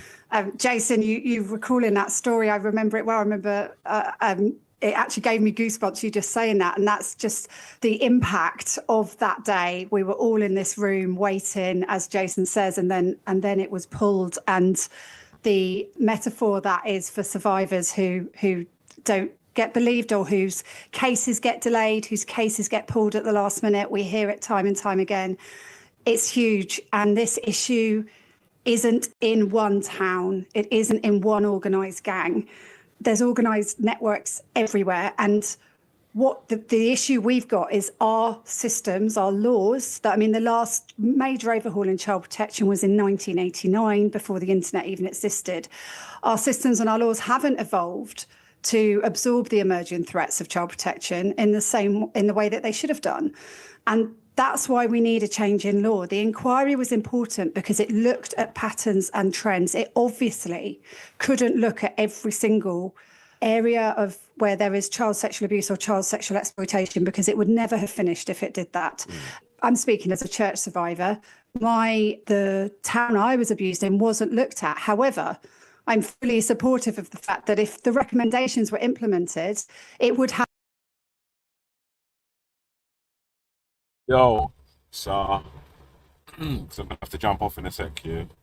Yo, Calm, big up yourself, brother. Big up, bro. Hopefully someone jumps on with this still. It's been 5 minutes here still, yeah. But like the lady was just saying there, yeah, obviously she's a survivor of abuse as a child and all that sort of stuff there. And the place where she was abused wasn't investigated into the thing, but she's still happy for their recommendations to be implemented, because obviously it helps with convictions of people that are committing these crimes.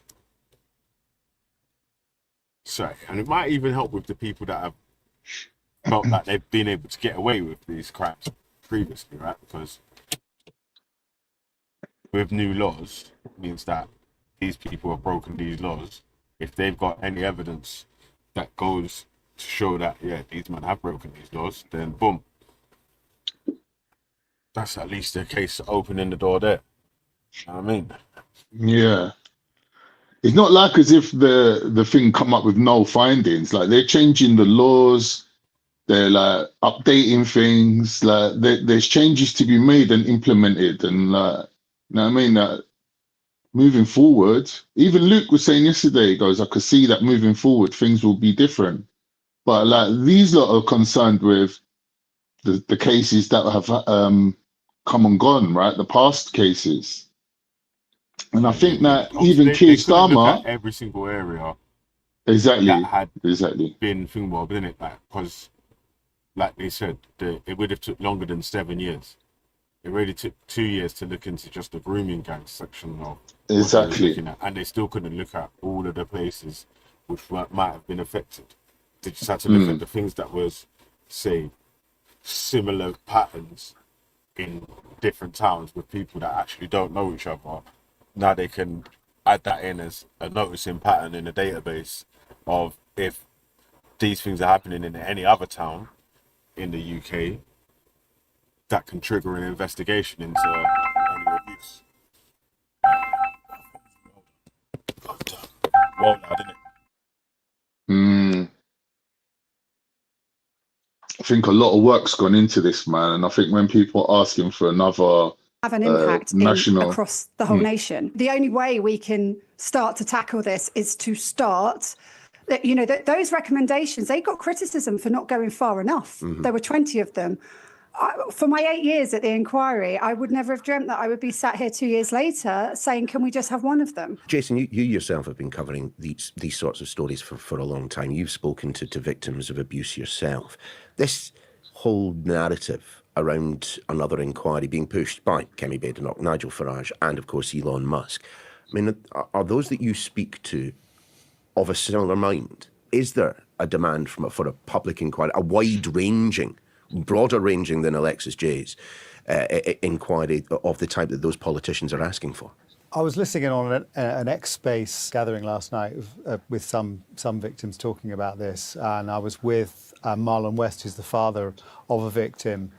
Marlon, for example, very keen. He thinks it will lead to greater accountability, that it will have a broader brush. He comes from an area that's not a big town. It's close to Manchester, and it's happened in his area, and that area hasn't been looked at. There is the advantage of the local inquiry in that it can get into the nitty-gritty of that particular area. But then there are others, and Sammy Woodhouse, for example, who a prominent campaigner from Rotherham, saying, I actually quote what she said it could take many, many years. And have we really got that time? And I think that is the concern. Obviously, the inquiry took 8 years to pull all this together. Is it going to slow things down? Do we already know enough? I think one of the other key things is we don't have the data right now to know enough. Let me pause it there for 1 sec here. Big up yourself, Chrissy. How we doing, guys? You all right? Big up, Chrissy. Right, man. Right. You all right, Carl? So, yes, bro. Even Sammy Woodhouse, the guys that they want to champion, obviously, because Chush is working with Tommy now, is saying, implement the changes, man. As one of the victims of these shits that's happening, implement the changes, bro. Do you know what it is, yeah? Because sometimes it does get into this left-right argument because someone on the left said this, the people on the right won't accept it, or someone on the right said that, and the people on the left won't accept it. But this ain't a left and right argument for me. This is like, raw. If there's children, new laws that they can implement right now without having to go through another 3, 4, 5, 6, 7, 8, 9, 10 years of while these governments are actually listening to the recommendations, or even some of the people that came up with the recommendations, let them implement the shit today and start putting it in place. Did you hear what the woman said? You was on a call, innit? She goes, at the time, they said that these findings, these implementations that they had planned weren't going far enough.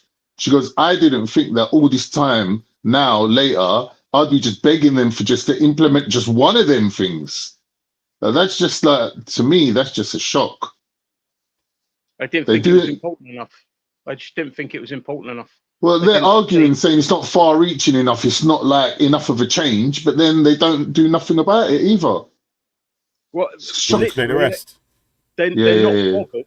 They're not bothered about sort of like, you know, what they thought was past news. You know, it's who could have imagined that Elon Musk would have come out and done that on X to sort of, you know, cause all this. But the simple fact of the matter is the right wingers want a inquiry because they're not happy with the you know what they missed. Yeah, because most of them thought that there hadn't been an inquiry when there's been loads of inquiries, you know, at different levels on all of the grooming stuff and all child sexual abuse. And do you remember way back in Theresa May's day? Do you remember the VIP paedophile dossier? No. There was a paedophile dossier given to the government. Can't remember who done it or what, but basically, and it was about VIP PDFs, and you know there was supposed to be an inquiry. Well, Theresa May lost that dossier, and that would have literally blown open the political stuff like that. Look it up, the VIP paedophile dossier that Theresa May lost. Yet again, another failure from the Tories. But the right wingers, they just want an inquiry because they didn't know there was already an inquiry, and they'll keep on calling for an inquiry until they get the answers that they believe.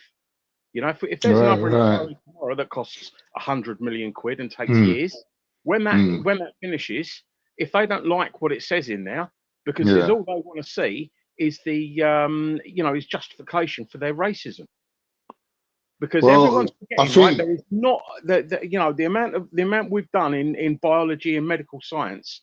There is not a single thing that links your skin color with a heightened risk of you being a child abuser. Not a single thing. Right. Yeah, it's like if you look at all of the stats, and believe me, I have.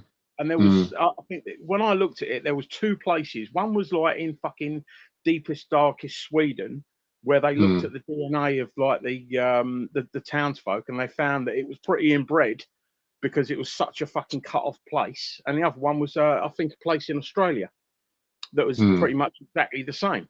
But other than Yeah. that, there is literally. Oh, and the other one was there is a proliferation of white European paedophiles in Thailand. Hmm. But Oh, everybody hello. knows single white middle-aged men going to Thailand are probably over there maybe on a bit of a sex holidays type thing and shit like Mm. that. And the thing is, the conviction rate for single white European males in Thailand is higher than usual, which is the same for every country. It's because if English isn't your first language, you've got loads more chance of being convicted of a crime Mm. because obviously, you're not as good at the lingo. And, there's Mm. so many different little variables that you've got to put into it. See, But the ultimately, thing is, Chrissy, with me, yeah, yeah, obviously I hate the right wingers, right? And it Yeah. ain't because they're right wingers, it's because for me, the criteria that they use to arrive at their conclusions is corrupt. And that's Yeah. what irks me, right? So, like, from what I can see, these lot are just pushing one point and they don't care about the victims. They're using them as a political football. Yeah. And the point they're pushing was that this group of immigrants were targeting white girls and it was racially motivated. The attacks were racially motivated. And that's all they care about is to basically try to undo Yeah. the status quo, which says that white people are racist to immigrants, and they're trying to basically put an opposite view to that and say, no, immigrants are racist to white people. And that's all they care about. And for me, that is so trivial and that is Yeah. so pathetic and that is so like basically flying in the face of the fucking poor people that suffered, right? And they don't give a shit about none of that. All they want to do is prove that these Pakistani men were racist to white people. That's it. That's all they care about. And we saw a thing yesterday. Sorry to cut you, Chrissy, but we saw a politician called Rupert, whatever the fuck his name is, standing up in Parliament trying to talk about this, but basically saying that anyone who's got dual nationality should be deported. And that was his main point. He weren't saying, oh, the findings need to be implemented and we need to change the laws to protect children, all children. He wasn't saying that. He was saying, oh, we should deport people who commit crimes, like basically. Like that was his main point. And I was like, typical right winger using the suffering of other people to push his political football up the road, which is, oh, if you're a Pakistani and you've got dual nationality and you was involved in grooming, we should deport you. What the fuck? Bro, So you're basically putting all this effort into a handful of crimes when there's like 500,000 children being fucking sexually assaulted and fucking molested up and down the country. And they care about like what percentage of that do they actually care about?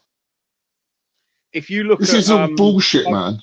If you look at both sides, there is racism from white people to other races, and there is racism from other races to white people. It's a two-way street. And the thing is, people get caught in the fact that hate breeds hate. And if you think that someone dislikes you, you're more liable to give off the vibe that you dislike them, and therefore, it's a battle. And this is where you get a lot of like the right wingers say about like, oh, they're not integrating. You're not letting them integrate. If you took people into your community- My point is this: if we put it on two separate proposals on the table, and we let the right wingers choose, one of them would be to lock up all PDFs, whether they're street grooming, individual grooming, family grooming, all of them get done, right? Investigated and done. Or on the other hand, we say, oh, any immigrants that commit crimes should get deported, right, immediately, right? Or anyone who's racist towards white people and is proved should be like treated the same as a white racist. If we had two things, separate things that we could investigate, which one do you think the right wingers would go for? Well, they'd blame everyone on the boats, wouldn't they? Because that's Exactly, because they're the trying right to tell wingers us. just want to blame immigrants. For They're everything. trying to tell us that the situation with child grooming and child exploitation, that's just part of the lay of the land. But the immigrants coming in are adding an extra dimension to crime that we need to eliminate. But they're not. But they're not. That's such a small percentage of any particular crimes that if you just done away with child exploitation in the first place. Children missing school, children being fiddled at home, children being fucked around in fucking social services. If you dealt with that fucking groundwork, right, there wouldn't be conditions that led to street grooming in the first place. I get you. It's always the indigenous people that basically commit the most crimes in almost every country. I don't think I've ever seen any crime stats that basically point to anything different than the indigenous people are the ones that are the more criminal. Of course, that'd be the same in any country. Regardless of whatever country. Of course. Why people are sort of like, saying, the immigrants. See, the thing is, right, we've got roughly, I think it's 85%. And when I say we, I mean, white people. We've got 85% of the population of this country. So we're always going to be the ones that are committing the most crimes. And we're always going to be the ones that feel the most comfortable committing the crimes, because if you are a minority, if your race ethnicity is in the minorities, you're always going to feel like you're being sort of like looked at more or differently, so it sort of keeps people in check, but the simple fact of the matter is that why this has come up now is because they're all scrambling for Elon Musk's 100 million. He dangled it like a carrot in front of Farage, then he fucked Farage off. I literally do think that Trump and Musk are literally having the biggest giggle of their life, because you've got, the world's most powerful man, allegedly, which is Trump, and you've got the world's richest man. Them two fuckers have been trolled relentlessly for years because of who they are, not because of what they've done necessarily, but Trump and Musk. They have been trolled relentlessly for fucking years. Now it's their turn. But they're both pathetic men. Like Trump's a known rapist. Haven't they? We're going to take Greenland. Bruv, forget all that. But Trump's a known rapist, right? Like he's got his victims on record saying this man raped me. Number one. Secondly, Elon Musk has got a kid from fuck knows who. Yeah, and he dated that fucking Amber Heard, that fucking nutcase that got done in court for the Johnny Depp thing, like these are two pathetic men. Do you know what I mean? Like they should not be in charge of no fucking child assaults or nothing. Like they're just pathetic. Yeah, I mean, would you bang Amber Heard? Would I bang Amber Heard? Yeah. No, I'd be too scared to even be in the same room as her. Bruv, you would, bruv. Don't lie, bro. Listen, don't lie, bro. You would, scared. and so would you, Chrissy Morris. It's only because of the stuff you've heard why you would, why you're saying no. Don't Can I ask lie. you a colour? Can I ask you what colour are you? What colour are you? What colour are who? What colour are you? What's your ethnicity?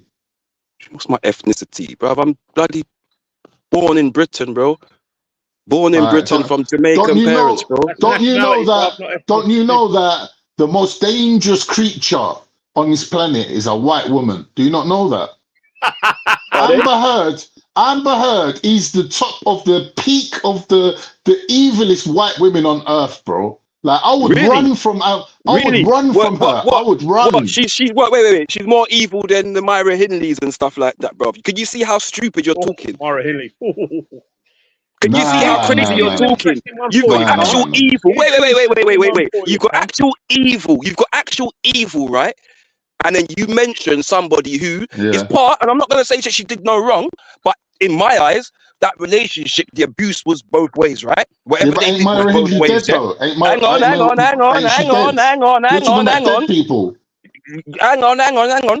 The fact that you would put her down as one of the most dangerous women, full stop, considering what has gone on historically and what kind of nasty women there have been. It's crazy. In the context of what you were saying, which is dating. I'm not talking about Myra Hindley. Like, who would fuck Myra Hindley? Like, that's crazy. You've not seen her. People would. But people would. Depends People on would. what you Bruv, serial killers get lots of fans, bro. All right, cool. All right, whatever. I've just But I'm just saying, bro. You and I know. You're playing this game where you think, oh, what she's done means you couldn't bag Amber Heard. Bro, if Amber Heard reached out to you now, bro, yeah, she's sitting on your pillow too, bro. Don't front. Well, if you said to me that listen, wait, Mosh, I just realised it's you because your mic's breaking up badly. But listen, if you said to me Amber Heard's got a twin sister that looks exactly like Amber Heard, but her personality is sweet and kind, yeah, I'll be all over Amber Heard's twin sister. But what I know about Amber Heard's personality trumps her looks. Like if I was in the same room as her and I knew that it was Amber Heard, I would be like, nah, man, like I can't really even stay in this room. Like you're just a threat to my existence. I just have to leave. I just have to be like, I don't believe you, bro. I've seen how hungry, bro. I've seen how hungry you, bro. I see how hungry you get with people, brother. Stop it, man. Amber calls you, bro. You're going. Chris, you know I'm telling the truth. Listen, one thing I'm scared of. Listen, one thing I'm scared of is psychopaths and sociopaths because they ain't no accountability for it. Why though? Why are you scared of sociopaths and psychopaths? Because if you're a normal person and I piss you off and you do me something, I'm partly to blame for it, and also I should be able to see it coming. But with a psychopath, like they're just like beyond like comprehension. Well, no, they're easy. They're easy to fucking guess what they're going to do. They're easy to detect. You can detect them if you know the red flags. You can detect them. It's easy to work out what they're going to do as well. Well, no, you got to just stay away from them. What is the worst thing they can do? And that is probably what's flashing through their mind, and it's probably going to be a variant of something very bad. Basically, as soon as you recognise a psychopath or a sociopath, get the fuck away from them. That's what my point is, yeah. And I think Amber Heard comes into that category. She's Machiavellian. They call it the dark triads, didn't they? Yeah, that's part of it. It's not dark triad. I don't think she's. Well, Machiavellian is part of it. I know it's part of it, but it's not the whole triad, if you see what I'm saying. Obviously, it's called the triad, isn't it? There's 3 bits to it. Yeah, narcissism, sadomasochism, and Machiavellianism. Psychopathy, yeah. Sorry, psychopathy, yeah. The thing is, mate, I think Amber Heard, she's Machiavellian and narcissistic. You know, without a doubt there. But, getting back to it, what we've done to our society to make the young girls available to be groomed, that needs to be looked at as well. And I'm sorry if anyone, a lot of people are going to go, what the fuck? I'm serious. When you think about it, yeah, if we didn't have such a no, you're right, Chrissy. Ain't about that, Chrissy. What is let him finish his statement. Please let him finish his statement because I want to hear what he's saying. I genuinely want to hear it. So let him finish. If we didn't have such a promiscuous society where we allow our young children to basically do stuff that our parents would have fucking kicked our asses for, maybe we wouldn't be quite in the shit. And that is, I think, why mostly white white British girls were targeted, because white British girls can stay out all night when they're fucking 16, 17, some of their parents. And the other thing is, obviously, if you've got, two parents that are still in a relationship and have got teenage children, chances are both of them are working full time. Both of them haven't got enough time for themselves, let alone to bring up their children. And that's where the children sort of like go, do you know what? I'm 16, I'm 17. I can go out, I can do what I want. I've got independence. I'm an independent woman. They've got Beyonce on in the background, sort of like all the single ladies and stuff like that. And, you've got young women out there with high body counts. Can I just say something, Chrissy? Hang on a second. Can we just put that isn't wait. One sec. Let me just say one thing. In Muslim, Sikh, Hindu communities. I think that Morris, you're monologuing, mate. Try and cut it shorter so that we can all have a bit, yeah? Let me just land quickly. I personally think that women should be able to be as promiscuous as men are and do it safely. The situation that we're looking at here is the police took it upon themselves to let these people down and say, well, you're working class or you're underclass and we don't really give a shit about you. And they let these people down, right? They didn't pursue the fact that their children were out on the streets, running riot, doing whatever, getting groomed, getting involved in county lines and crimes and all sorts of shit, yeah? And the police look at them as an underclass of people that don't deserve protection, but they're taxpayers. They deserve as much protection as everyone else. And Yeah, but colour sometimes people and won't race take don't even the come into it. No, the Sometimes police took it people- upon themselves. The police took it upon themselves. That's what they've done. Right, so Right, I'm cool. not So a fan of the old wait, bill. Morris, one second. Let me have my say, yeah? Let me ask my say, because I've listened to you both, and I agreed partially what Khan said about the police and stuff like that, letting the people down. That is totally correct, and I agree with that 100%. However, this excuse that, because there are 16-year-olds out all night, doesn't make it all right. I myself am a grown man. I can walk past 16-year-olds that have been out all night and not trouble them. Why can't someone else? This thing of, we've allowed it to happen because our kids are did it and so on and so forth. Well, there's plenty of kids all over the country that are not being groomed by grown men, right? And there's some that are. So them being out at night is not the reason being, right? So I don't think we should be putting that down. Yes, there is. We know that there is a way that certain people think about young white women. I've explained this. I've explained the experience of friends that I know that have gone to certain countries and had it explained to them why people view things like that. However, we cannot take away from the fact that these people are doing our wrong-uns, bro.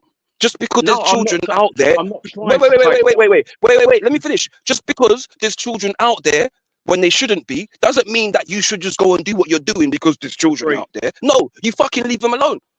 Agreed.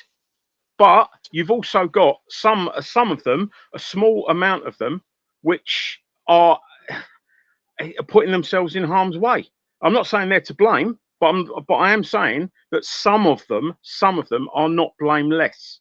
Now, children put themselves Children put themselves in harm's way the majority of the time. From they can fucking crawl, mate. They put themselves in harm's way. Our job as the parents, our job as the parents is to protect our children, right? And then our second job as adults is to not take advantage of those fucking children. Agreed. Right? So whether or not they put themselves in harm's way, so if your little toddler child goes and starts playing around the fireplace, are you going to leave them because they put themselves in harm's way? No, you're not. You're going to protect them. Right? And if you came, wait, let me finish. Last 15 seconds. If you came home and your missus said to you she was being careless and your child came to harm because she didn't remove her from the harm, you would look at your missus like, what the fuck are you doing, you waste of space, wouldn't you? 100%. Totally agree. Right then, so let's stop the blaming then. Stop the blaming. Stop the victim blaming. It's not blaming. It's finding out what's gone wrong. And what's gone wrong is our society is broken down because we are not being able to parent our children enough. Yeah. Yes, we are. Yes, we are. Yes, we are. My children ain't out on the roads. My children ain't out on the roads doing this. So I'm subject to the same rules that we all are. I'm subject to the same rules that we all are. My children ain't running around on the roads. But Motion. So I've been able to parent them. And so articulate man. Yeah, that obviously cares for his children. You are above average intelligence. Yeah, it ain't even that, Chrissy. Let me finish. Let me finish, Khan. There are people out there that are below average intelligence that struggle with the pace of modern society and do 40-hour weeks with their other half. There's no way that we have the same amount of time that our parents had with us. And that is showing because half the time kids are left in front of a fucking devil box, a TV, you know, as their main babysitter. You know, I mean, I dealt with a guy a few years ago that literally spent 4 hours a week with his children. Yeah. And he literally, you know, the school was saying to him, oh, we're not happy that this is happening and that's happening. And he went to the school and he went, hang on a minute, you've got like fucking 30, 40 odd hours a week with my children. I get 4 hours a week with my children. And you want me to tell them off in 4 hours? Yeah. Literally, society has become like the fact parent. And, you know, it's just not working because we are being driven so hard. Both fucking partners in most relationships now work. And there's, you know, that time is coming away from us bringing up our children in a responsible manner. And we're Okay, leaving so them in listen. Howie and Love Island, which ain't no Right, good. so Chrissy, listen, what I'm saying to you, right? Go on. I agree it's tough for parents. I agree. Yeah. We all find it tough, especially when you've got to provide and everything. I agree, we do find it tough. However, what you do from early will make your job easier or harder, right? From early out. And so somebody said to me, I work 40 hours a week, I only get 4 hours with my kids. I'm going to look at you and say, well, you're clearly doing something else. Because I work up to 60 hours sometimes a week, and I still get plenty of time with my children. Would I like more? Yes. But I still make sure I get time to do what I have to do. So 4 hours a week. So I can't. Wait. 4 hours a week, mate. 40 hours a week is 8 hours a day. Yeah, 8 hours a day. You can work from 6 to what? 4 o'clock. Then you have a whole evening. 40 hours a week is not an excuse, mate. These are the excuses we allow ourselves to build up for our lack of stuff. And I'm not blaming people because I've done it to myself too when I was younger. Before I started being a little bit more aware, I've done it too, and I made those excuses, right? So I'm not judging people for doing it, but I will let people know. I will let people know that we shouldn't let ourselves make excuses for these things because it is an excuse. So sometimes it's not an excuse, it's a fact. And for instance, in the guy that I was just talking about, in his situation, he was up at 6 every morning before his daughters, got up. So he was up 6 a.m. to go to work. He'd work a full day, and he would get home at 6 or 7 in the evening. Yeah, and literally that by the time he's showered and fucking eaten and whatever else, he's got like maybe an hour with his daughters. Again. And So then they're in so here's bed, the joke and thing. that's all that- So Morris, I go through the same thing. I leave my house at 6:30 every morning. Yep. Yeah. Sometimes I'm not back till 5:30, 6 o'clock. That's a whole 12-hour day sometimes. But here's the joke thing. You see, when I get home from work, I take my work clothes off, and because I know that I want to spend time with my children. You know what I do? My missus will ask me, "Do you want me to have food for you? Do you want me to do your food?" I'll say to her, "No. Do it when baby's in bed." When I have a shower, I do it when baby's in bed. Do you know why? Because those few hours that I have with her are more important, right? Yeah, they're impressive. So we could. So as adults, we decide what is more important to us. Right. Cool. You want to have a shower? Fair dues, have a shower. But don't moan that you've not spent time with your kids if you don't actively try to make that time. Oh, They ain't moaning. Don't say moaning. They ain't moaning. Make time. It's just that, I mean, a big part of the puzzle that you've just presented to me, you've got a missus that, obviously, I don't know if she's the mum of the children. Yeah. If you're a single parent, how the fuck can you get anything done? I've been a single parent. It's fucking difficult. Really fucking My mum was a single parent with 8 of us. She got shit done. So let's not make excuses. My mum was a single parent with 8 children that went to uni, studied psychology, got a degree, became a fucking manager. Bruv, don't. There's people that have had it harder than you, bruv. Stop making excuses, I know bro. there are. I'm not saying my mum is my inspiration, bro, because of what she done as a single mother, bro. But my dad was in the army. My parents had it easier than we have as far as spending time with our children. No, they didn't. Yes, they did. No, they didn't. When I was a kid, my mum was a stay-at-home mum. I always had a parent around. Right, but I didn't. Was a stay-at-home mum, I didn't. and my dad could make enough money on his own to have a mortgage, 2 cars, and for us to go on holidays. And for so us you to weren't from a single parent. So you weren't from a single parent family, then, was you? No, I wasn't. No. Right, there you go then. And I'm saying to you that I was, and I can tell you that due to my dad being in the army, my mum worked. Yeah. Right. The fact that she had older kids meant that the older kids helped to look after the younger kids. Right. Yeah? Okay. So she could be right.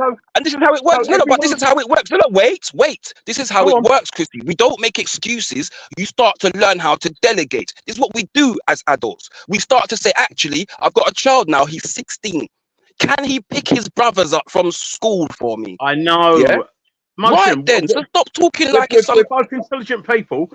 We both know that. But the point that I was making was that a parent, you, in other words, or the guy that I was helping a couple of years ago, he could not do that and run his life.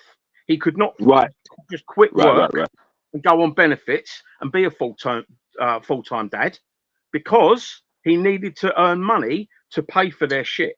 Yeah. And if Yeah. you're a single fucking parent, it is so much harder. I'm not Right saying now- it's not harder. I'm not saying it's not, but I am saying, Yep. saying, as a single parent, Yep. we, or as adults in general, we need to stop making excuses for the choices, because no matter what, they have Yep. choices to do to either prioritize one thing or the next, right? It's a choice that we make as adults, and I know it's difficult. There are tough choices to make. What I if your get parent? that. What if your partner makes that decision for you? What if your partner makes a decision for you? What decision? What, to not let you see your kids? As in, I'm off. See you later. Then what do? You fight, innit? What do? If you care, you fight. If What you do care, you fight? still How try. do you fight? How can you fight something that isn't there to fight? How can you fight someone that you've got a bloke and a guy, right? And the girl turns around and says, like, right, I'm off, see you later. You're out. Yeah. Now, all of a sudden, you've got to come What, up and with your she's own got your fucking kids? say. Sorry? What, and she's got your kids, or you've got your Yeah, kids? she's got your kids. She's got your kids. Let's say Okay. you've got 3 kids. She says, right, see you later, mate, you're off. Right? And she kicks you out. And now you have got to find the rent for a 1 or 2 bed place. If you want to have your kids overnight, you've got to have a 2-bed place.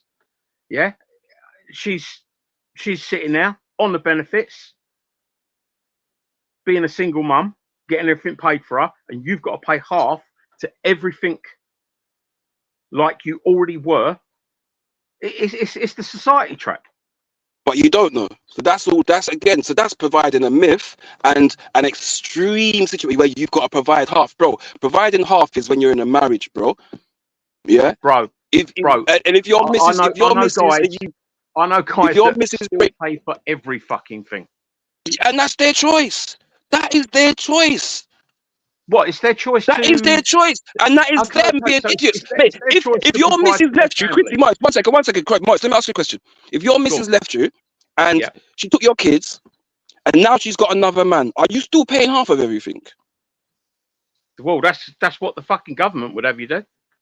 Would it? That's a lie. Yeah. You That's have a to do for lie. a family court, bruv. It's not a lie. Bruv, It's not a lie at all. listen. I have an ex-wife and 2 children with her. Yeah, I know, bruv. I've Have you been through it, through bro. family Please don't court? tell me. I didn't need to go through family courts. Listen. I don't need to go through family court because I pay what I am supposed to pay. So yeah? you're lucky. I will not pay Believe me, more. mate. It's not luck, bruv. It's not luck. Do you know why it's not luck, bro? It's not. Do you know why? Do you know why, bro? Listen. It's not your choice. If he takes you All right, to Morris. Let family me ask you a court, question. that's Morris. luck. Let me ask you a question. Go on, bro. Why would the woman take up and leave with her kids? What do you mean? Why? There's. Why would a woman just take up and leave with her kids? She met someone else. She met someone else. Mental She illness. met someone else. She met someone else. End Met of. someone else. Mental illness. You name it. There's Right. So thousands. she met. Wait. So let's go through them. So she's met someone else. Yeah. Cool. We're gonna be She's here now till Christmas. living with someone else. Yeah. Someone else is now paying bills in that home. What is your responsibility to do? No. Do you know what a hobosexual is? What? Do you know what a hobosexual is? Yes, I do, But bro. we're having a Yes, I serious do. conversation, Chrissy. No, go on, motion. Tell him what a hobosexual is, man. Someone who just wants to Basically, a live at your dude that house. gets in. Yeah. He gets in relationships with women, so he has somewhere to stay. Yeah. Right? They don't pay for anything. She don't put him down as living with her, and they don't pay anything. Now what? She's still They do claiming pay. to be on the Alright, breadline when she's getting all the benefits as a single mum, even though she's got some fucking hobosexual in her house. Okay, so she's And getting all the benefits as a single mom. Wait. So here they are. All right, cool. Because I noticed you tried to throw a spanner in there, but watch how your spanner's blunted and dead. Watch this. She's getting Go on. benefits, right? Everything's paid for. So he doesn't have to pay for nothing. Cool. Hear the joke. I pay for my kids. Your rent's paid for. Everything else is paid for. I pay for my kids. How about that? So here what? I'll give my kids an allowance. I'll give my kids an allowance. And here no, bro. Because listen, bro. Let me finish what I'm saying. I'll let you say what you say. I'll let you put your spanner or try to put your spanner in there. Yeah. You can go to Lidl. You can go to Aldi. You can go to Tesco. You can go Sainsbury's. You can buy the food shopping and bring for your kids. Waitrose, man. Yeah, right. You can. In fact, we're so privileged nowadays. We're so privileged nowadays that you can online shop on Tesco's and send it to the house. So you're not getting my money. Motion. Do you know what pressured speech I will is? provide for Do my you know what children. That is your choice, right? Motion. Do you know what pressured speech is? No. Pressured speech is what you're doing right now.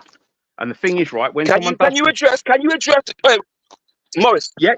Okay. So what you're saying, Morris, is you keep that cutting me you to would try go- and you to would try do and the- throw Right, look, spanners I'm in trying there. to speak to you, and you won't, and you're talking, bruv. So you're saying that you would go and buy the shopping for your kids. Oh my yeah? God, he says. Is that what you're saying? Yes. Right. Okay. Yes. So what happens? What happens? Yes. If there's an issue, bruv. Let me Go on. finish. So you go and Go on, buy the go on. shopping for your kids, which is something I think every father would do and has done and probably continues to do if they are allowed to. But if the woman or the fucking homosexual wants to put a stop to that, they can quite easily put a stop to that by refusing to allow you to see your kids. All right, cool. So you see the homosexual thing, and I'll tell you this now, and this is where people go wrong. People like say that, oh yeah, the homosexual. If he's stopping you from seeing your kids, I'll tell you something now. Yeah, no self-respecting man, no self-respecting woman.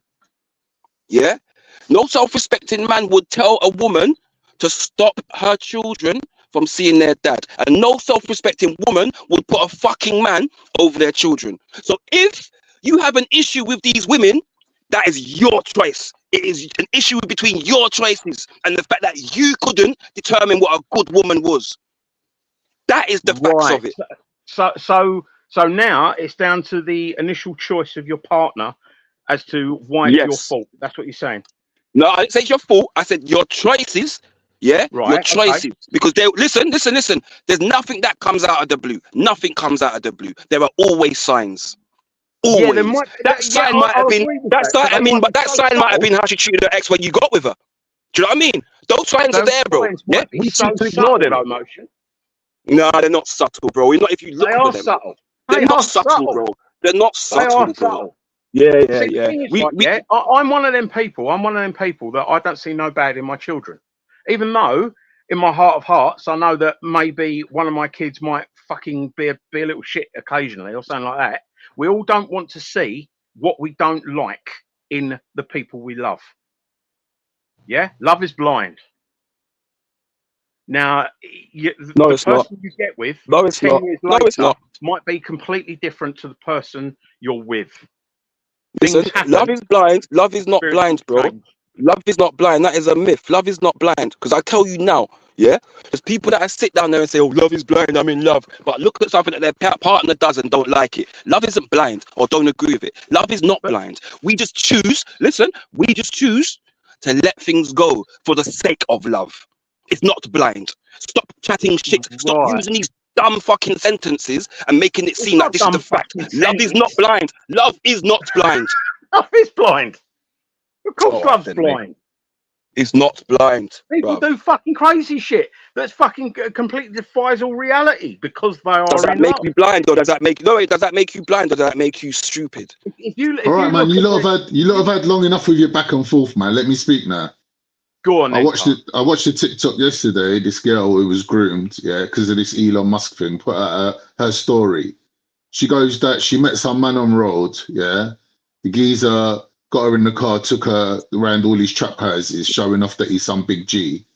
Took her back to her house to meet her mum. Yeah, and said to her mum, "Yeah, look, hold this little piece of thing. Yeah, my brethren's gonna take your daughter upstairs and have his way with her." What? So the mum, who was a substance abuser, ended up pimping her daughter out to the geezers that were trying to groom her. I don't know. She said she was about 14. Yeah. So now her mum's turned around to her and said to her, "Listen, you've got to get out of here because this is bad for you, isn't it?" Like after what happened, the mum said, "Like you can't stay here. You can't stay in this house no more." Because obviously the mum's a druggie, she's trying to be clean. She's seen that the daughter's bringing druggies to the house. That's how the mum's looking at it. So she's like, "Well, we'll put you in care." Right? So they put the daughter. Wait. Let me land. They put the girl in care, and then the geezers carried on grooming her from the care home. where she was in care, and the carers didn't do nothing to stop it. She goes, she went to the police didn't do nothing, and she just had to move away from the whole area and go on the run. She goes, and when she was 17, she moved back, and they deliberately targeted her, knowing her history, yeah, and basically the gang raped her, yeah. And this girl put her story out on TikTok saying, look, this is my life, innit? This is what's happened to me. And like, no one's been there for me, not even my own mum.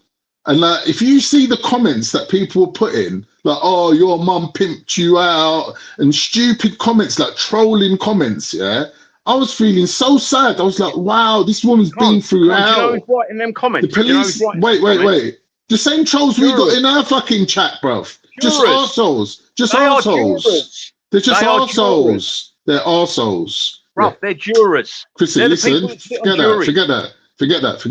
Listen to what I'm saying. One minute. Don't derail my story, Chrissy. Don't derail it. You're derailing it. Morris, let him finish what he's saying, man. When you monologue, people let you monologue, bro. Let him finish what he's saying. I ain't even monologuing, Mosh. You know what I mean. You know what I mean, Carl. Don't He's just trying to add in his little ingredients, man. Allow it, man. And that's Listen, fine. I get it. Let me cook my point. He wants to add his part. But allow him to finish. Yeah, but he can do that after. Listen, so the point is, the woman, right, single parent family, right, broken home, mum's a druggie, bunking off school, ends up on street being a little street hood, right? Ends up getting groomed, right? Cut a long story short, police let her down, social services let her down, and her mum let her down, right? Yeah. What is this person?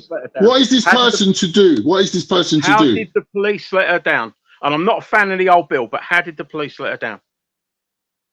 I'm just telling you that there's choosing not to pursue her story. She's going and telling the police, this is what's happening to me, because the police are looking at her as some piece of trash that it's not worth wasting police resources on. Right. The thing is, right, are they going to get a conviction for it in the end? Considering at the start of the story, you said that this girl brought a guy to her mother's home to fuck him, right? Yeah. No. She met a guy who took her around all the trap houses and pretended like he's her boyfriend, like her friend, but they weren't sleeping together. And he said to her, I want to meet your mum, right? So she was like, all right, cool. So she took him home, then he met the mum, and then he done a deal with the mum that the girl didn't know about. And said, listen, we'll give you gear if my mate can take your daughter upstairs. Stop. So when the girl tells the police that, how the fuck is that copper going to then say to the CPS, by the way, you'll be able to get a conviction on this one because the girl literally had nothing to do with inviting the guy back to meet her mother, and her mother did this and the blah blah blah. Right. If you put that in court, it's guaranteed to get, and the guy will get off. It's still statutory rape. It's still statutory rape. It might well be, but if the girl can be shown to have sort of gone around crack houses and fucking blah blah blah and all that sort of shit, right? Yeah, then it's all the guy's got to turn and say she told me she was 16. No. That doesn't necessarily wash like that, bro. I mean, that doesn't wash like that. But Chrissy, you've got footballers that have tried to use that excuse, right? And they got caught out with it, bro. Yeah, we need to stop that. What's his name? Adam Johnson. I'm just trying to remember that one because almost was it Adam Johnson or Ched Evans or Adam Johnson or Ched Evans, one of the two. Right, but more than often they get off of it, don't they? I don't know the stats of it, but I would say this, Morris. Yeah, she's been let down by all those authorities. Yes, however, and I will say this: if we look at the young men getting involved in crime, they're from those same kind of backgrounds. A lot of them, maybe there's less drug use or whatever, right? But they're from single parent families struggling. We class that as grooming. We class that as grown folk grooming young men to get involved in crime, taking advantage of these young men's situations. Now, we could argue the system let them down. All these people let them down too. However, the grooming is the grooming. The wrong is the wrong. So yes, part of the situation for these young people are that maybe their parents have let them down or whatever. But that does not detract from the fact that there are grown men out there Agreed. Actively looking. I'm not sticking actively up. looking. I'm Let not me sticking finish. up. Morris, pause, I'm not man. Let me sticking up finish. for rapists. Morris, give me the 5 seconds to finish my sentence, bro. Go on then. Please, yeah?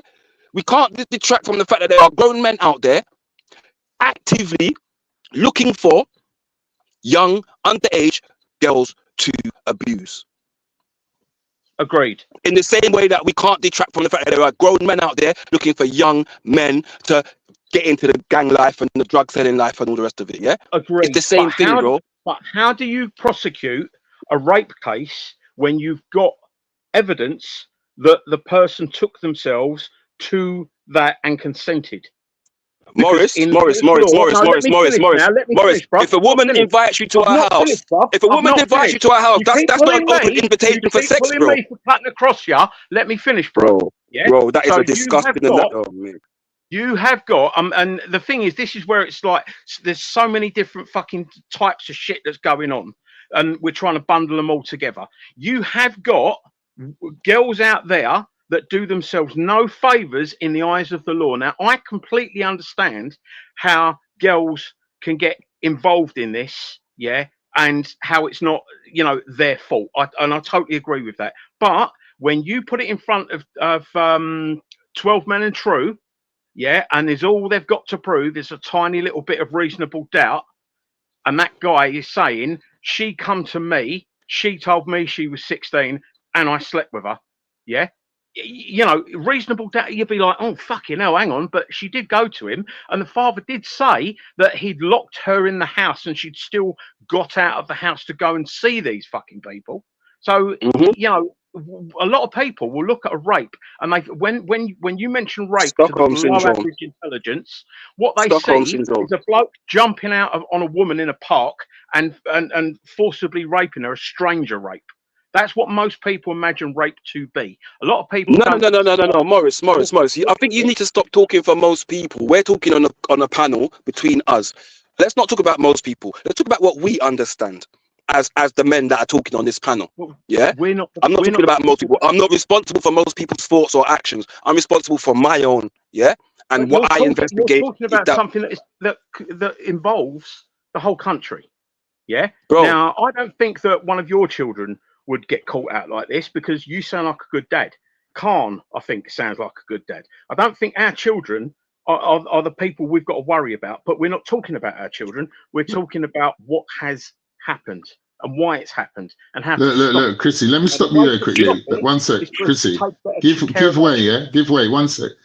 I've got kids, you've got kids, Emotion's got kids. We know, right, that kids we've got, it's just luck of the draw. We just happen to have good kids. Our kids could have been psychos. Yeah, there are psychos. No, bruv, it's just luck of the draw, Mosh. It's not. It's luck of the draw, bruv. It's luck of the draw. It's not.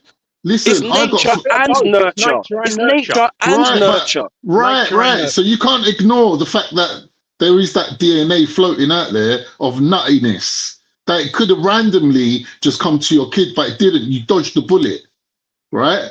Let's be fair. Our kids are good kids, yeah? But we can't, as parents, can't take the 100% responsibility for that and go, yeah, my kids are good because I did this, that, and ever. I was lucky that my kids were good. My kids didn't even cry during their teething. That's how good my kids were. Man, I'm just blessed, isn't it? I'm lucky. But some people have nutty kids. Take your earphones out, son.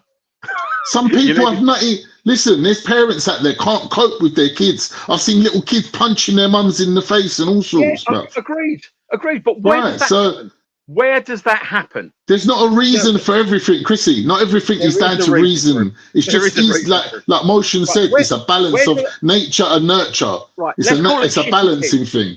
Let's call them shitty kids, right? Where are they're just born that way? No, they're ADHD. not. ADHD. Some of them got undiagnosed ADHD and all sorts of things, bruv. But some of them don't turn out to be shitty kids because the parents. But some of them do. Some of them do. Yeah, and that's what I'm trying to say to you. The predominant, shitty kids thing is a class. But should they fall through the cracks, though, Chrissy? Should they fall through the cracks in the law? No, they shouldn't fall through. Right then. So who's responsible? But society, parents. No, it's not society. It's the elites. Listen, Chrissy. Listen. I've been listening to you for 1 hour. There's been fucking government investigations done into this, and the findings are not implemented because the elites, the people that run this country, want to see feral kids running around the streets. I know. Because they're the kids that end up going missing. They're the kids that end up being used for body parts. They're the kids that end up in grooming. They're the kids that end up getting taken to MPs' back rooms and sorted out and whatever. And like, we worry about. Right. So what I'm saying is the elites, the elites, right? The elites don't care about the commoners, and that's what it is. Right. Agreed. So the institutions that we pay for, like the police and social services, should actually protect us because we're paying for them. Right. But that's where, when you look at it, right, the old bill haven't got time to fucking deal with practically anything they deal with. And I'm not a fan of the old bill. That's bullshit. That's what do you mean bullshit. it's bullshit? We've got less coppers. We've got less coppers and more population. So this conversation is nuts. This conversation is nuts. The cops don't have the time to deal with it. No, they don't, because they've not got the numbers or the resources. But they got the numbers to, all right, cool. But they got the numbers to put out speed traps and fine you for using your phone. They got all the numbers for that, right? So maybe it's not, wait, please let me finish what I'm saying. So maybe they don't. It's not a question of that they don't have the time. Maybe they're not using the time correctly. Yeah, that's a good one. I agree with you there. Yeah. Okay. But Cool. There you go. We've not got enough police. We've not got enough police, and we've not just hire the fucking police, then, innit? Hire more police. Listen, do you know that the average copper has got 21 months experience? Less than 2 years of experience in... Chrissy, stop throwing these spanners in the conversation, bruv. We pay for police. The police can't decide what crimes to investigate. Listen, the police don't get to decide what crimes to investigate and what crimes to turn a blind eye to. That's wrong. Of course they do. No, they shouldn't. I don't know why you're saying that. They shouldn't. They shouldn't. That is aggression. But they shouldn't. The point is that they shouldn't. Right. So if you've got 20 files on your desk, right, and you can see that 2 of them are from local nutcases, do you have to investigate the nutcase ones? Well, wait. So hang on. What is the case that the 2 local nutcases are presenting? A UFO and someone stealing a chicken out of his front garden. You see now, you've gone to see what you've done. The extremity that you talked about, children being misbehaving and being out of road, was for the groomings, yeah? Let me finish, was for the groomings. Now, for the purpose of the exercise, you want to put it down to a fucking UFO. You dishonest scumbag. How am I dishonest? Bro, where the fuck's the UFO? Is a UFO a police report, bro? Yes. They get them every fucking day. Let's keep it relevant and realistic to the topic. Right. Yeah. So the same little nutty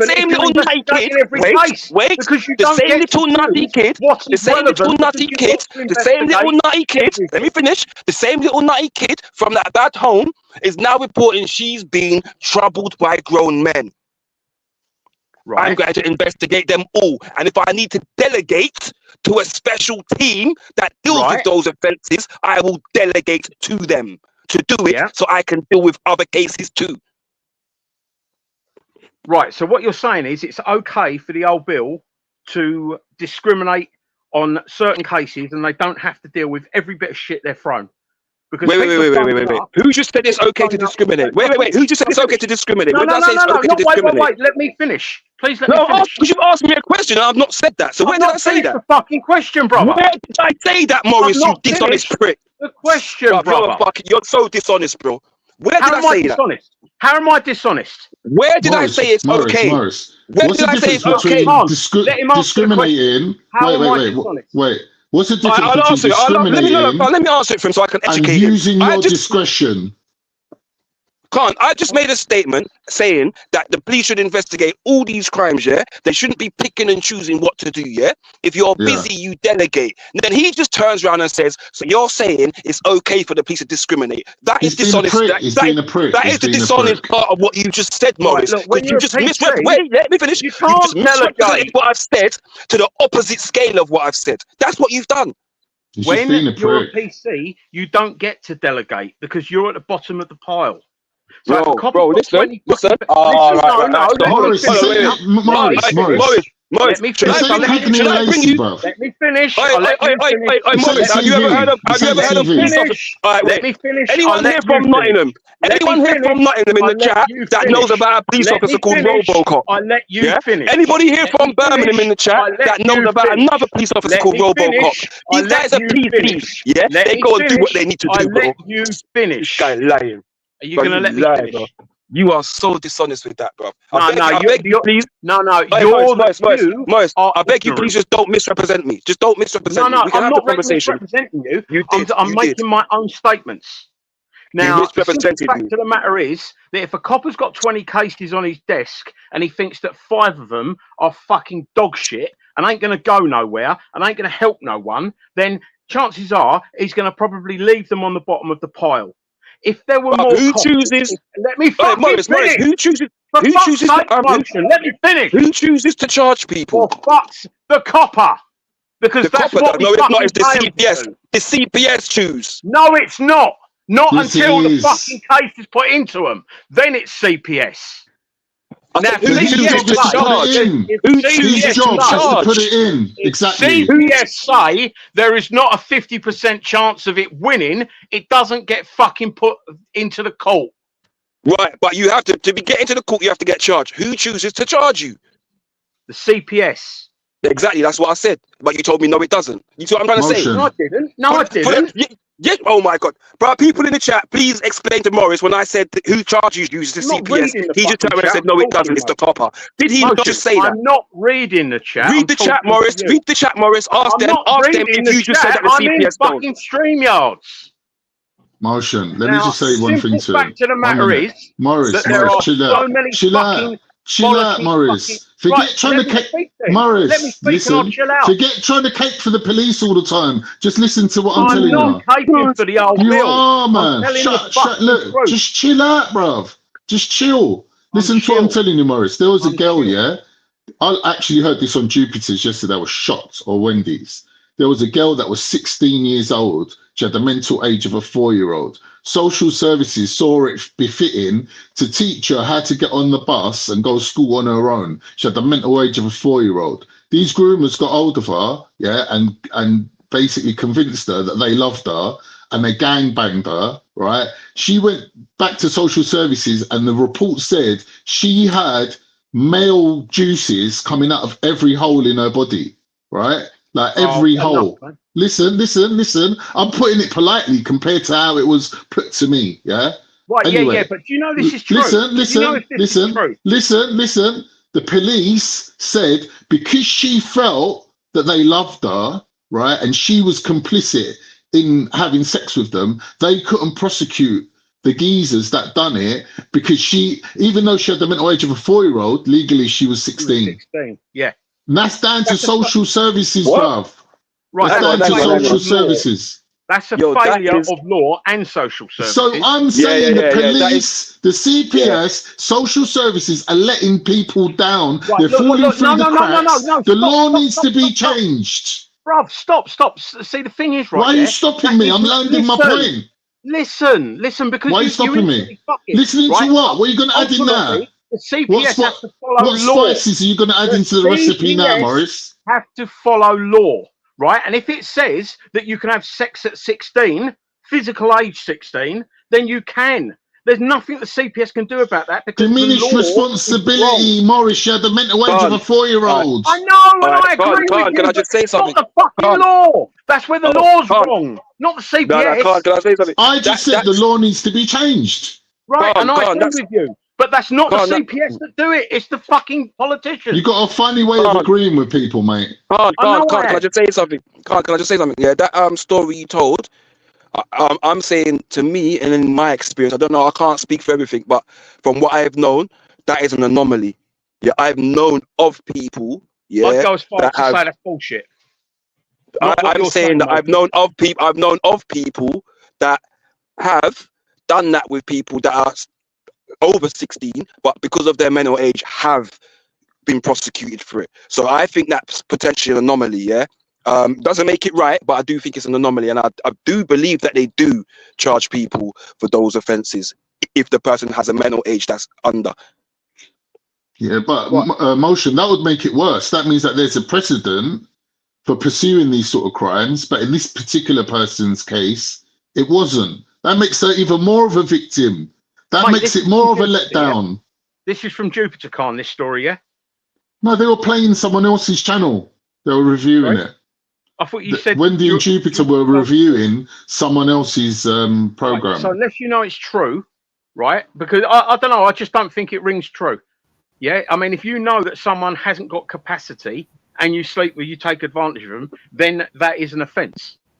What I'm trying to show you, Maurice, is that there was evidence. How would Listen, any social worker tell someone with a Listen to what I'm saying. 4-year-old mind to get on a bus by themselves and stuff? That don't ring true to me. if there's evidence, if the girl's look, here's my point of view. If the girl's underage and there's evidence of her having sex with you, DNA evidence, right? Whether she's complicit or not, you should get done for statutory rape. If she's at the police station going, listen, this geezer's juices are running down my fucking leg as we speak. The evidence is there for you to be prosecuted. Police cannot turn around and say, oh, we're pushed for resources and we ain't got time and you was complicit. Fuck all that. The evidence is there. It's black and white. Listen. It's never as simple as that, Khan. For me, it is. These For me, it rape is. trials, for these, I get you, right? I get you. And I'm sort of on your side. I don't think anyone that's under the age mentally or physically of 16 should be having sex with anyone, personally. But that's not the way the real fucking world works. Yeah, I mean, in America, they've got the fucking... all right, Chrissy. All right, what about that girl in Dubai who was like 10 weeks younger than the geezer that she slept with? She was 17. I know. She was... Well, if you know, why are you arguing? I'm not arguing it. I'm just saying that you're looking at it far too simplistically.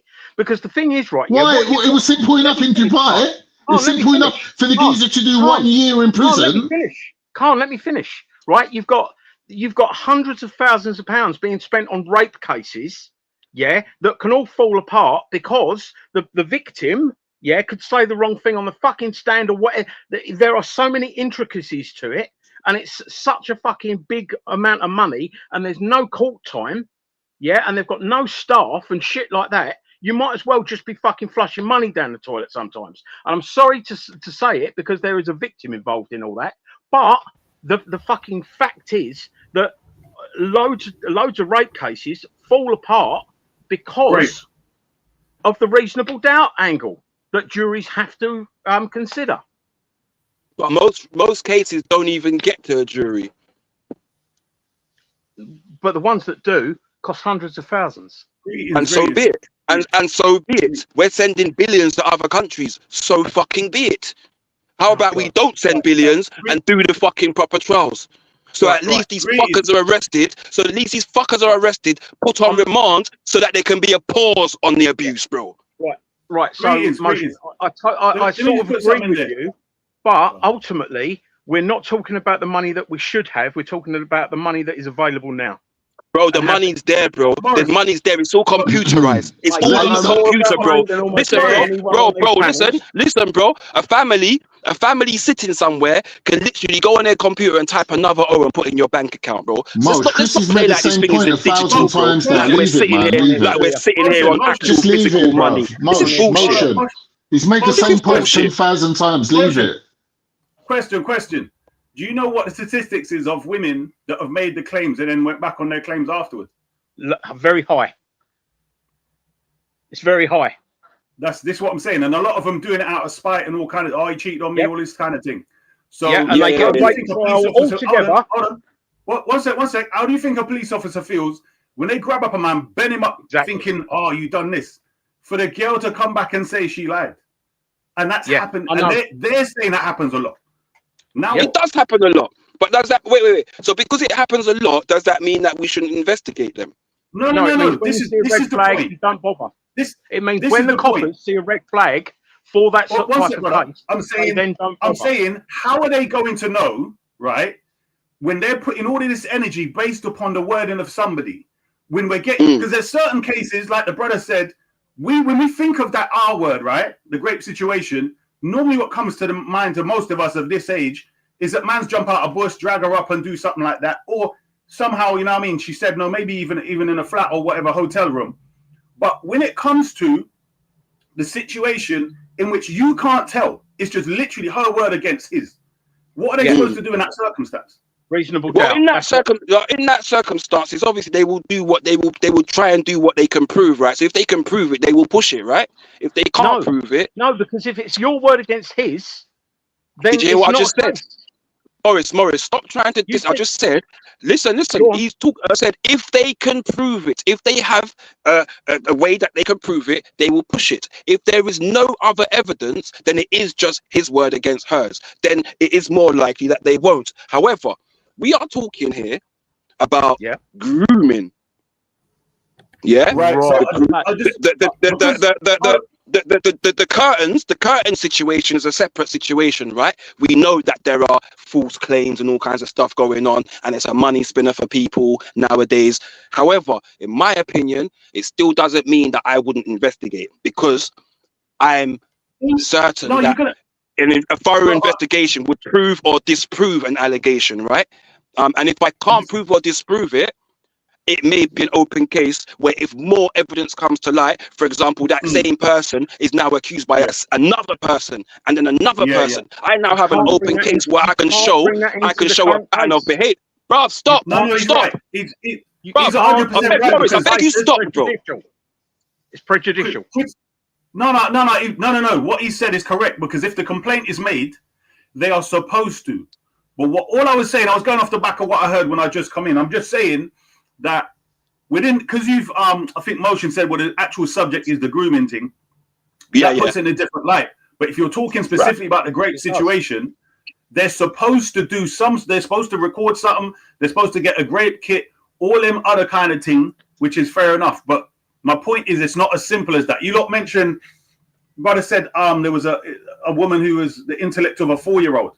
Now, I'm not quite sure how the police can let them go when they examine, because if they're interviewing the girl, they're going to realize that. And then they have to bring in social services, and social services now have to account for whatever they did. And now there's got to be some real complaints down the line there, if she's what Khan said. So that is not, and as far as I'm concerned, they need to be investigated, because they need to be questioned and say, well, boom, did you not know that? Notice her mentality. I mean, I'm not even certain that story is true or not highly exaggerated, because I can't see social services getting someone with the mental age of 4 on a bus and back. You see what I'm saying? I don't know how that worked. And to be fair, I'm not taking away from that testimony of the person, but I personally also cannot see why or how they would let somebody, if that's the actual mental age alone, that would be a system. However, I do want to add this. There's a chain of events that we're looking at right now. Had the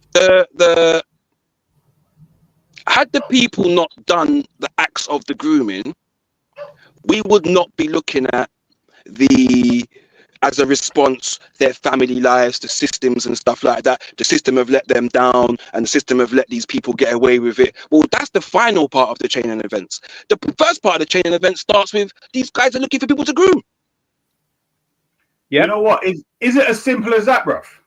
Is it really as simple as that? I wouldn't say it's as simple, but predators are there, innit?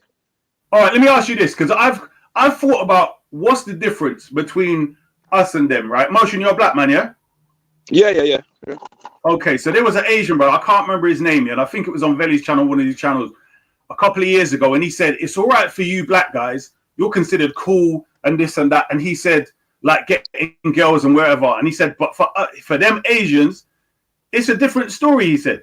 And he was like, we're not seen as romantic and cool and rare. So I'm not saying he was just fun. The context wasn't the grooming, but it was just the fact that that's what he said. And I'm thinking, in my clubbing days, again, a lot of the Asian man, no matter how they dress and whatever, they weren't getting a look in. They could buy bare drinks to get them. Do you see what I mean? So, and I'm not, I'm not justifying. The point I'm making is, for those men that don't want to be religious, right, who are Asians, and don't want to stick to their culture, or shall I say Pakistani, and don't want to stick to their culture, it seems they have to now, they can't mix in like we have, let's say, with the white people, and they can't mix in with their religious cultural thing. but they also want to have their fun in the white way. Do you get what I'm saying? In the sense of how Guys, you know I've got a dash. Guys, I've got a dash. Brother, take It's been care. emotional. All right, Thanks. bye. See you I'll later. speak to you Bye, later. bye. Take care, bro. Take care. Bye. Take care. I'm saying,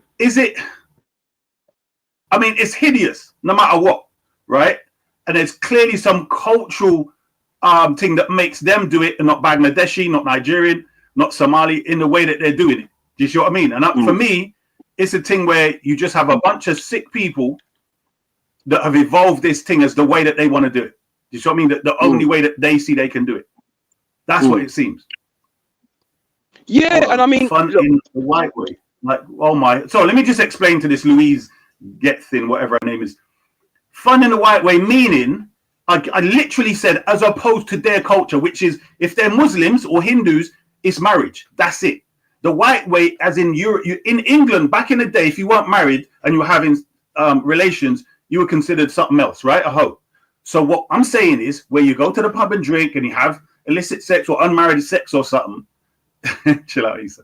Yeah, if you have intercourse outside of marriage, that would be considered for them the way of white people, the English people. That's not part of their culture. So obviously, if they're looking to have that way of doing things, they're going to try and be sneaky. There's going to be all kind of different ways, because in the community is going to look at them a certain way. So for me, that's how it evolved. You see what I mean? That's what it evolved that way. But again, no, I was going to say there is, and I've said this before. Like, there is a view of people from the non-Western world of Western women. Yeah, and part of the parcel of that is because the main people that have been put out as characteristics of beauty have been European women, right? And so that has become that's part of the parcel of that, right? And I get it. People want to assimilate. Listen, the Nigerians went through it in the 90s. I remember growing up, they was always seen as books. Women didn't want to date Nigerians, but they took their time. They waited, and they did their thing. And now they're popular. Now they're seen as cool, right? But we didn't have Nigerian grooming gangs. Yeah, no matter what religion they practice. We didn't have Jamaican grooming gangs. Do you know what I mean?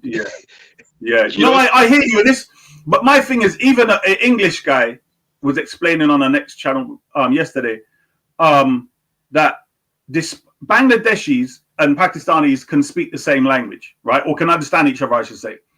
And then there's other parts of Pakistan which apparently these guys come from something specific, some area specific. And a guy in the speaker's corner actually said this a few years ago.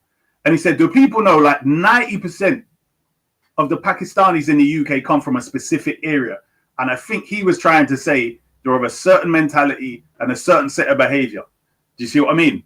And that might also account for certain things. And for me, I can't really put it down to religion when you've got the church and the bishops and priests doing their thing. And then you've got a massive population in England of men that do it, which would naturally be obviously the higher percentage. But I'm saying the motivation isn't religion. Do you see what I mean? It doesn't matter what the religion said. When you get to them levels of doing that type of thing, you don't care what the religion says. Do you see what I mean?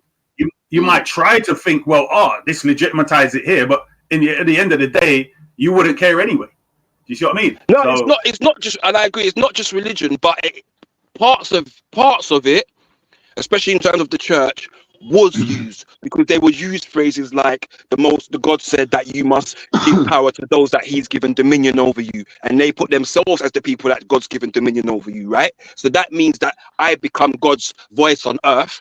That means when I'm talking to now these young or not me, but when they're talking to these young people now, they use that kind of doctrine to kind of keep them, you know what I mean? So whilst it's not the be all and end all, it is a tool that is also used. Not by everyone, I'm saying, saying that. No. What I meant was the people doing the thing, because they're saying what influenced them is the religion.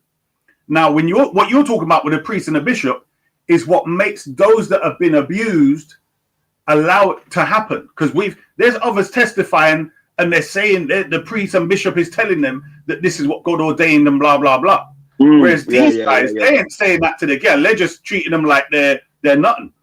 You see what I mean? And it's true. But it is true that they do have a openly verbal way of speaking, about English girls, let's say English white girls, and Pakistani girls in regards to the expectations, right? Which allow them to think that's okay. But obviously, some of the stuff I've heard, I don't even know. That's just out of any human framework.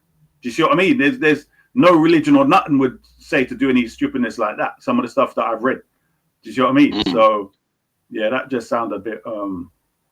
But yeah, I mean, what were you lot actually talking about? Because I heard the brother Morris saying something about the police and the resources or something like that, or why they wouldn't investigate. I don't get it. To me, the only thing that made them not see this case is because I personally believe this is the English version of the Epstein and Diddy situation.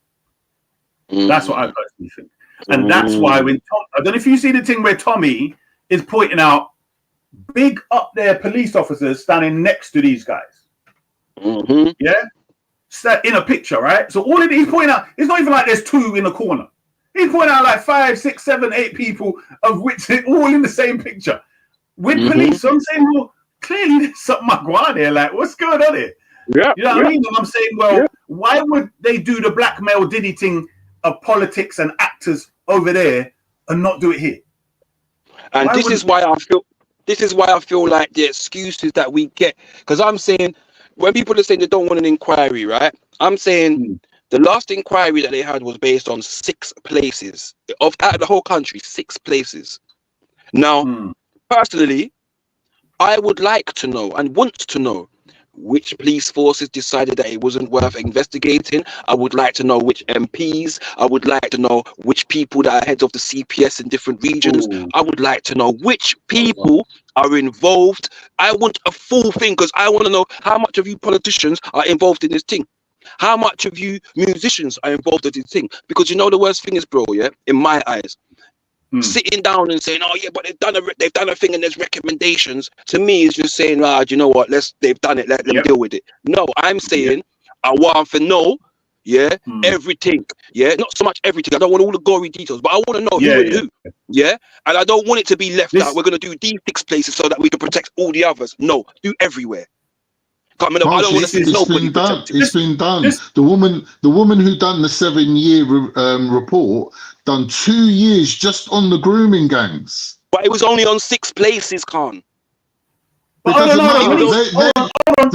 doesn't matter because they come up with what they need to come up with to change the laws in this country to make sure that never happens again. And everyone who was involved with it is being prosecuted. They haven't, because the police. Hold on a minute. Hold on. So if you're sitting there and you get a report saying that this gal, who I think it was 13, right, and she was supposed to be pregnant for one of the man them. So you're banned to rights now. That's it, bruv. Yeah, you know what I mean. So you're saying you're one of the top officers that come on your desk. What excuse would you give to anybody, even a dunce's person, as to why you put that aside? What would you say? No, what I'm saying is when they change a law, it only applies to moving forward. You can't then backtrack and say, oh, this guy who was prosecuted and the prosecution failed, we can now reopen his case because the law's changed. They can't go. No, let me land. So there was a few cases that were sort of grey areas, and Keir Starmer's saying, nah, them ones, we're going to reopen them because we can still prosecute them ones. So there are people that got away with it. Bro, that ain't getting away with it no more. Hold on. What Brother Motion was saying was everybody, meaning the same people. Remember, I said in the photograph, he pointed out police officers standing right next to the man then. And there's a whole heap of them within the whole picture. So how come it's only the ones who perpetrated the thing? Remember, this went on for years, right? So if these lot, there's a thing where their own father went to them and they come back and turn some charge or scare him away from complaining about his own daughter. Right, but I'm saying when you get to a case where bang to rights, girl is pregnant, the officer, should he not be charged now? Because it's part and parcel of the thing continuing. What's going on there? I don't understand. Go on. This is the thing.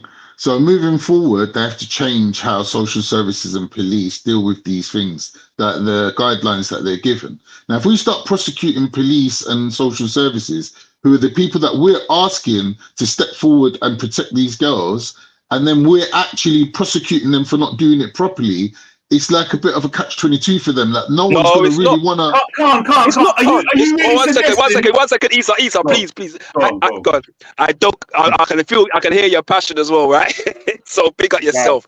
I'm saying it doesn't do that, because in my job, if I do something shit on my job and somebody has an accident bias on my, let me finish, bro. Khan. If I do something shit on my job and there's an accident and someone dies, I am responsible. I am the name on the risk assessment. But that's malpractice. So if if I am a social services official and I allow or don't do what I'm supposed to do to protect a child, you should be held responsible, because your job is to protect that child. I agree with you, but what you're not looking at is... So it's not a catch-22. It's not a catch-22. It's encouragement. It's encouragement for you to do your job properly. That's not a bad thing. You're looking at the opposite way around. That the people wanted to push the prosecutions through or do their case or do their job properly, but because of the guidelines that social services was given, their hands were tied to a certain extent, right? So social services don't give the police the guidelines. Hold on. Tell me where. Hold on. I want to hear this.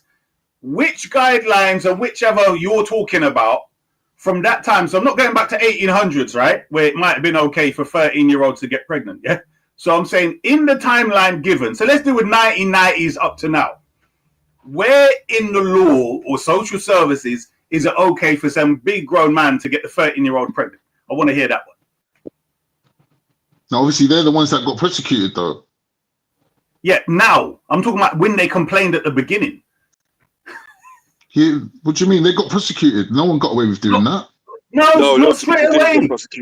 No, but what's going on here? The father's telling you what happened. How you went and this and how the girl was pregnant and blah, blah, blah, bro. They told him to move out of it, basically. That's what I'm saying. It wasn't prosecuted.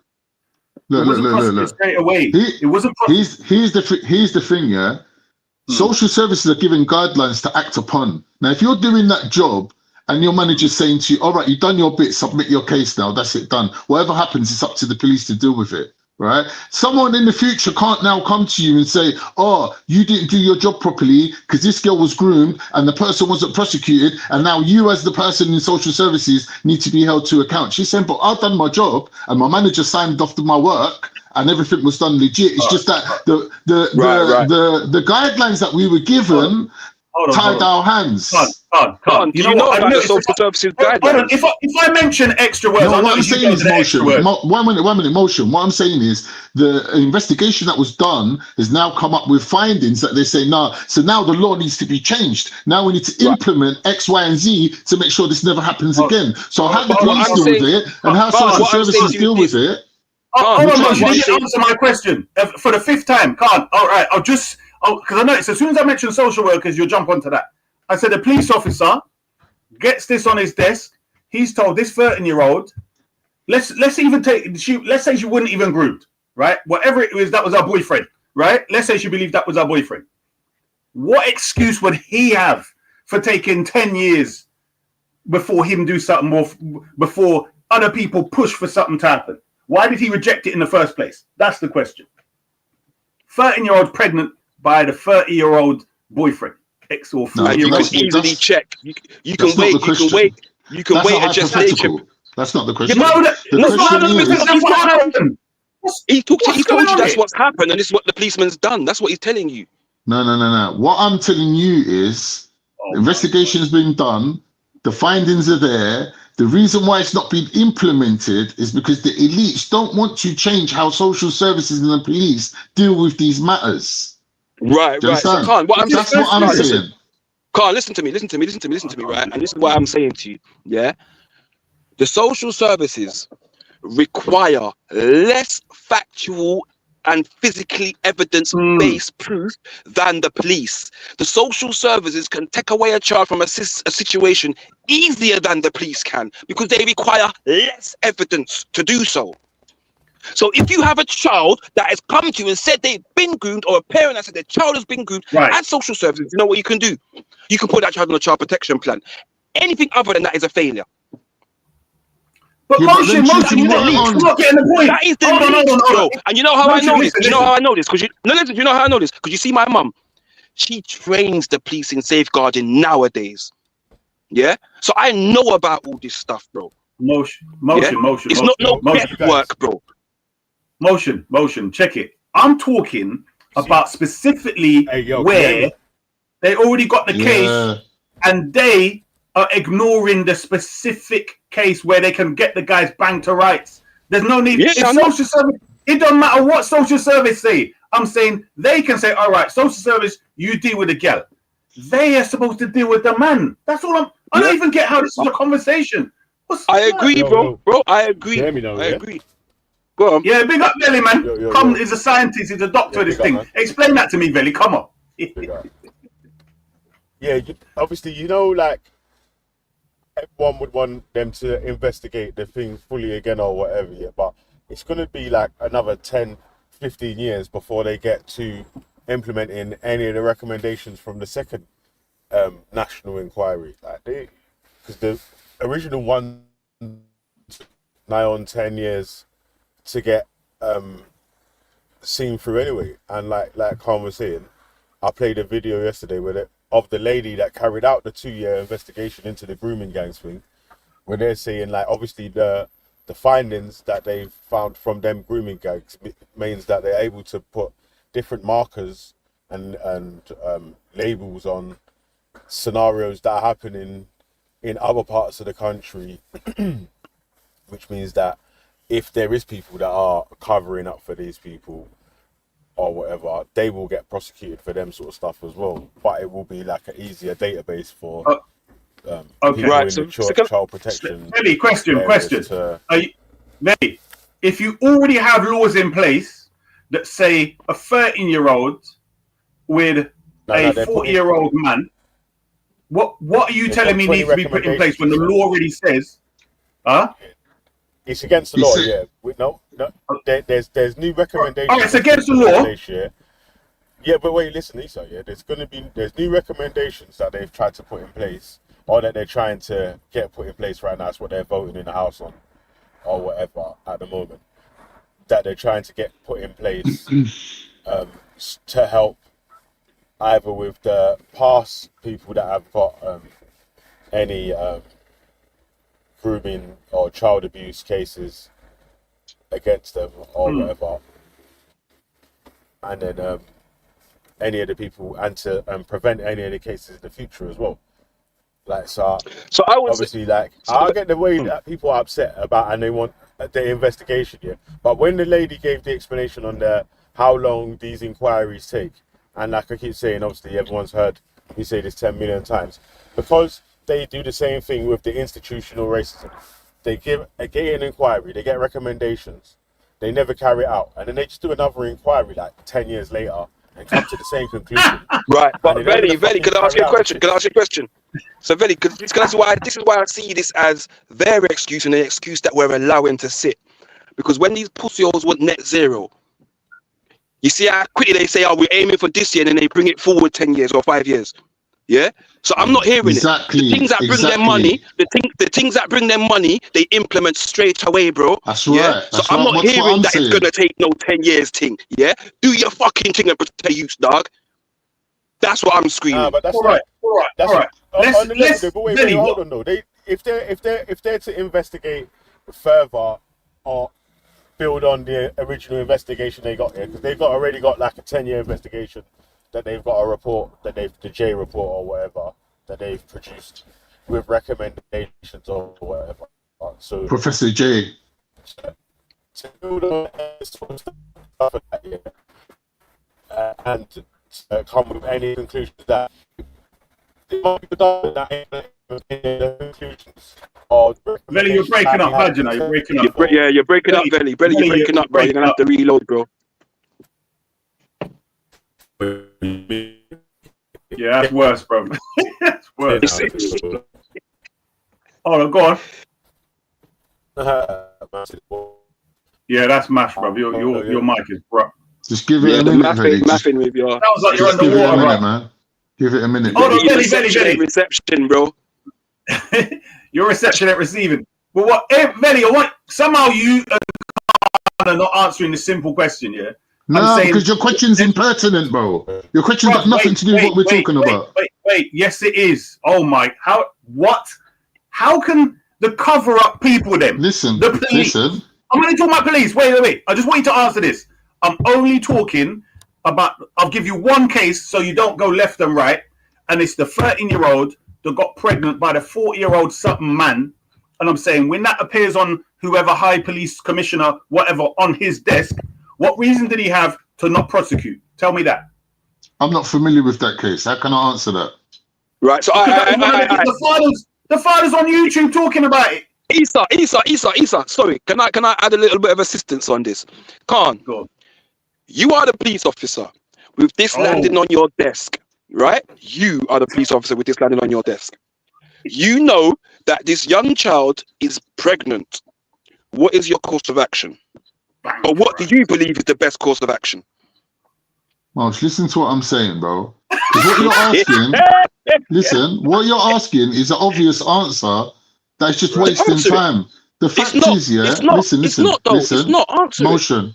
I'm coming back to your point, right, about the social services and their guidelines, right, which is the implementations that need to happen after a 10-year study.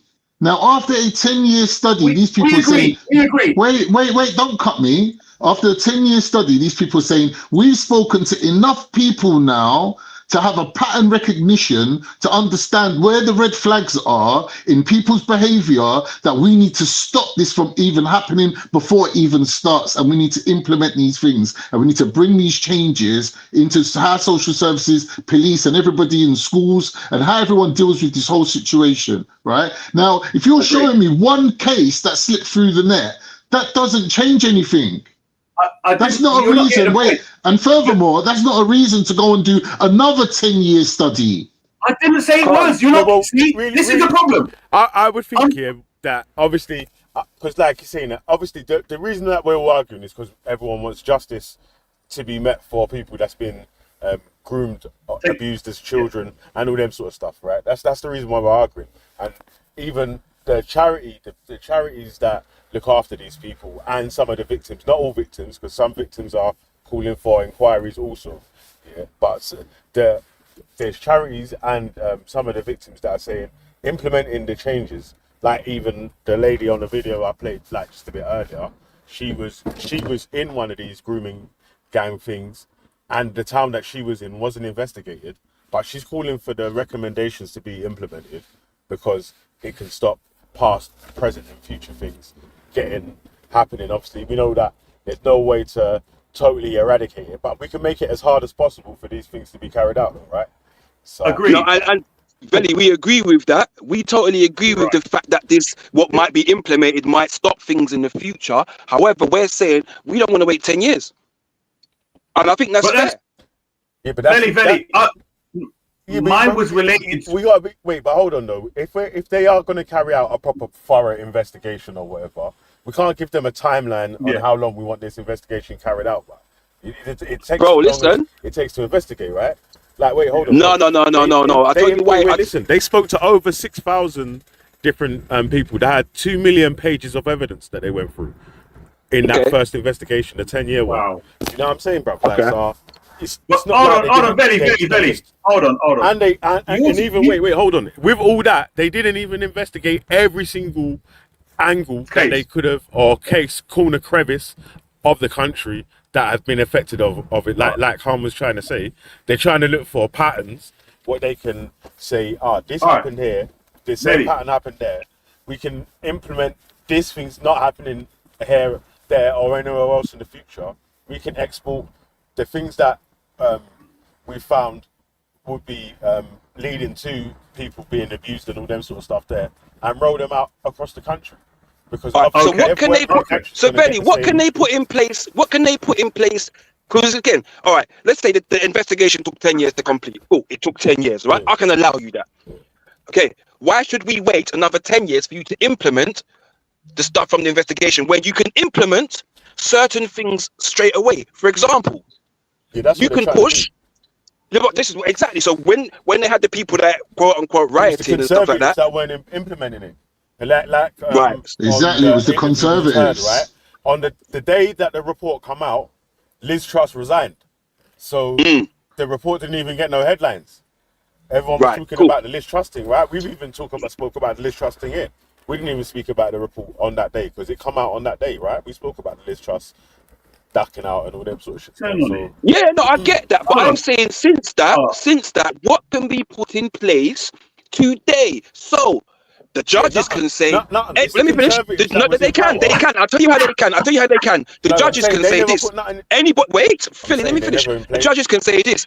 Anybody that is accused, we are going to arrest and investigate fully. Because here's the joke thing. They do it all the time. They arrest people and bail them pending investigation for years. For years. There you go. Yeah? Now, if you take a man and you say, right, boom, this girl's saying that you breeded her up, yeah? And there's all this DNA running down this girl, like everyone's saying, yeah? You're asking for though, right? No, bro, because the judges, listen, bro, let me finish what I'm saying, please. Velly, let me finish what I'm saying. Because Keir Starmer, yeah, allowed judges to lock people up pending their sentences, yeah, for these riot stuff. So they can do this stuff now. They can change things straight away. They can say anybody held, yeah, we are arresting and we are investigating every case. No, but they never did. No, but wait. We're talking about what can be implemented now. It doesn't take some legislation to implement all of it.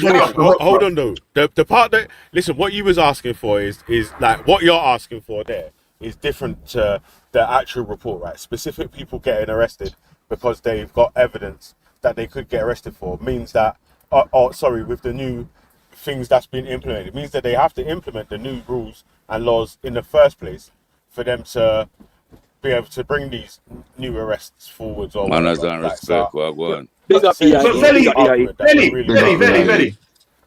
why are you ignoring the thing that works you, bro? Can I approach this in a different way? I think they one second. I ain't getting an answer from Velly yet. 2 minutes. Wait, let the new guy speak, man. Let the new guy speak. Wait, bro. Sure. Velly. I just want you to address what I said, yeah? I was saying that this seems like a Diddy and Epstein thing over here, especially when you look at Tommy getting the picture, the photograph, and he's pointing out all of these people with high-ranking officers are best friend. So what I'm saying is in grooming gangs with high-ranking officers. Yeah. Right. If you ain't seen that picture, that's fine. But what I'm saying, this is the point I'm making, right?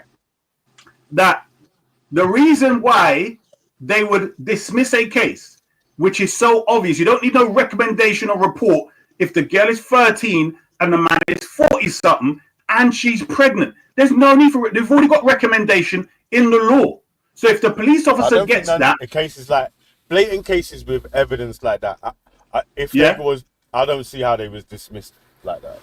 Blatant cases. That's what I'm saying to you, brother. That's my point. I'm saying the only reason that could be the case, but bruv, what I'm saying is there was other cases where maybe they didn't get pregnant. The stuff that you're listen. The stuff that you're talking about there doesn't need a new law. It's already against the law for a 30-year-old. I just said that. To sleep with the thing. I just said that. So tell us why. Hear me out, man. Tell us why they didn't arrest the guys. This is culture, Bill. This is British culture. Hold on. Wait, EIE, hold on a sec, yeah. Before you start doing your thing, yeah. Hold on. Listen, the point I'm making, yeah, isn't that the grooming people didn't do any groomings or whatever. That's not an argument that I'm making. However, there's no protection. But that's not what I'm saying, Billy. You're not answering my point. Why didn't the police do something? Culture, that's why. What I'm saying, bro. Listen to what I'm saying, innit? Because it sounds like you're trying to make an argument that the argument that I'm trying to make is a protection of anyone that's... No. Nonsense. No. I'm saying you're getting my point summed up in a bloody inquiry of social services. What I'm saying... Right, I'll say it again. I'm suggesting. Listen. You jumped in late in the argument. Yeah, the original argument for this point that we're arguing right now is that people want another national inquiry into specifically Asian grooming gangs. Yeah. Pakistani grooming gangs, Muslim grooming gangs. Any inquiry will show that it's white British men who are number one offenders. That's why the police don't want to do anything. That's police right. don't want to do Wait, yeah, anything. listen, In listen, Britain, listen. yeah, The truth in is, Britain. it will uncover Yo, listen, white British men are the number one offenders of child abuse in Britain. It is cultural. These right wingers are playing this game that they play over here, where they are projecting. They know this thing is innate in their culture, That's so they're right. passing it on to the Asians. But the police went and investigated and found that on a number, on a percentage scale, white British men are the number one offenders. And guess what? If the police push too fucking far, guess what? It's going to create a problem, because these right wingers have already set in the public's perception that it's the Asians. So if the police go after the number one offenders, it's going to create a problem. Are you saying that the society would collapse if they go after the number one? You're funny. All right. It would collapse. Intellect. It wasn't law. Was it okay? Was it culture for a British man to fuck his daughter? Was it culture in Britain? No, listen, EIE, I agree with you. You think culture changed? You think culture changed overnight? EIE, listen, EIE, check this. I think me and you on the same page, right? What I'm saying is, it's an organized thing, just like with the Diddy thing. Those people were going to the police. The police were telling them, we can't investigate the thing. Why? Because they're all involved. And I'm saying that's the same thing happening here. They don't need a damn report, because the police themselves are making money. Are we forgetting the amount of money apparently being made from what? From the child corn industry. Are we forgetting these things? Because do you really think it was just Asians if the police make a big deal out of it, Intellect, it will also bring light to what British soldiers are doing overseas, what British men are doing. I don't think you understand it. Scotland Yard is protecting British society. EIE, listen. You see Thailand, yeah? I think it was Thailand and another country, bro. They had to set up a specific task force in which British men could be arrested from over there because they're leaving here to go and abuse kids in Thailand and other things. So many of them. So they start to set a task force. It's projection. It's projection by the right wing.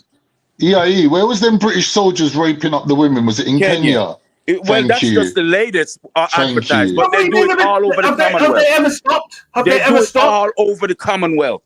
Everywhere in the Commonwealth, you will find British men taking advantage of native women. Bro, this is my. You know what? I was trying to get there, but these lot won't even get on the subject. What I'm saying is that these police are complicit, not because they didn't have recommendation before or they didn't have rules. I'm saying because they themselves probably drugged the girl. The poor girl don't even know what's happening to her, and then they're going. So the girl ain't got no face to look at. But you see how many of them getting caught for doing it? It's a lot of them getting caught for doing it. Hey, let me speak now. Yeah, like obviously one of the recommendations is that if you are culpable in covering up any sort of crimes like this, you will be prosecuted. If you are in sort of the police. Okay, hold on a minute. Is that only for over that prosecuted? Put an asterisk over that. Hold on, wait a minute. Anyone that's in that position of power, that's no for whoever's in a position. No, it's the law, innit? For someone in a position of power to be culpable in allowing a child to be groomed in such way, letting them or not listening to them, or not taking their threat seriously, or just you know what I'm saying, like allowing them to go off with the people that they're accused with. Bro, listen to what I'm saying first. Yeah, let me finish. Right? If allowing them to go off with the people that whatever angle you want your mic's gone again, Billy. Your mic. He must be moving around or something, bro. Yeah, that's it. That's good. Nah, Billy, you're bad. You're real bad. Yeah, Mike, bad. Let me give you my stance on this. Let me give you my stance on this and why I want a full investigation. Yeah, because I'm saying this, yeah. For years, these people have been covering up this thing, yeah. Whether it be from Asians, whether it be from the Savile days, whether it be from the Greta days. Why? I'm saying these people have been covering this up for a long time. So for me, I want a full investigation into police forces that have these reports, whether it be done by European men, Asian men, whoever. aliens. Right. I couldn't give a shit. I just want a full investigation to know which police forces have allowed this to happen. Yeah? Motion, why do you think that? Listen to what I'm saying to you, Motion, yeah? If you as a police officer of the higher ranking are getting these cases on your table, right?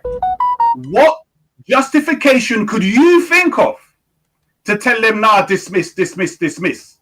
While all other places in the country, now listen, all other places in the country are banging up these people, but in your area, you know that you can do this thing. Nah, that's all right. Nah, don't worry about that one.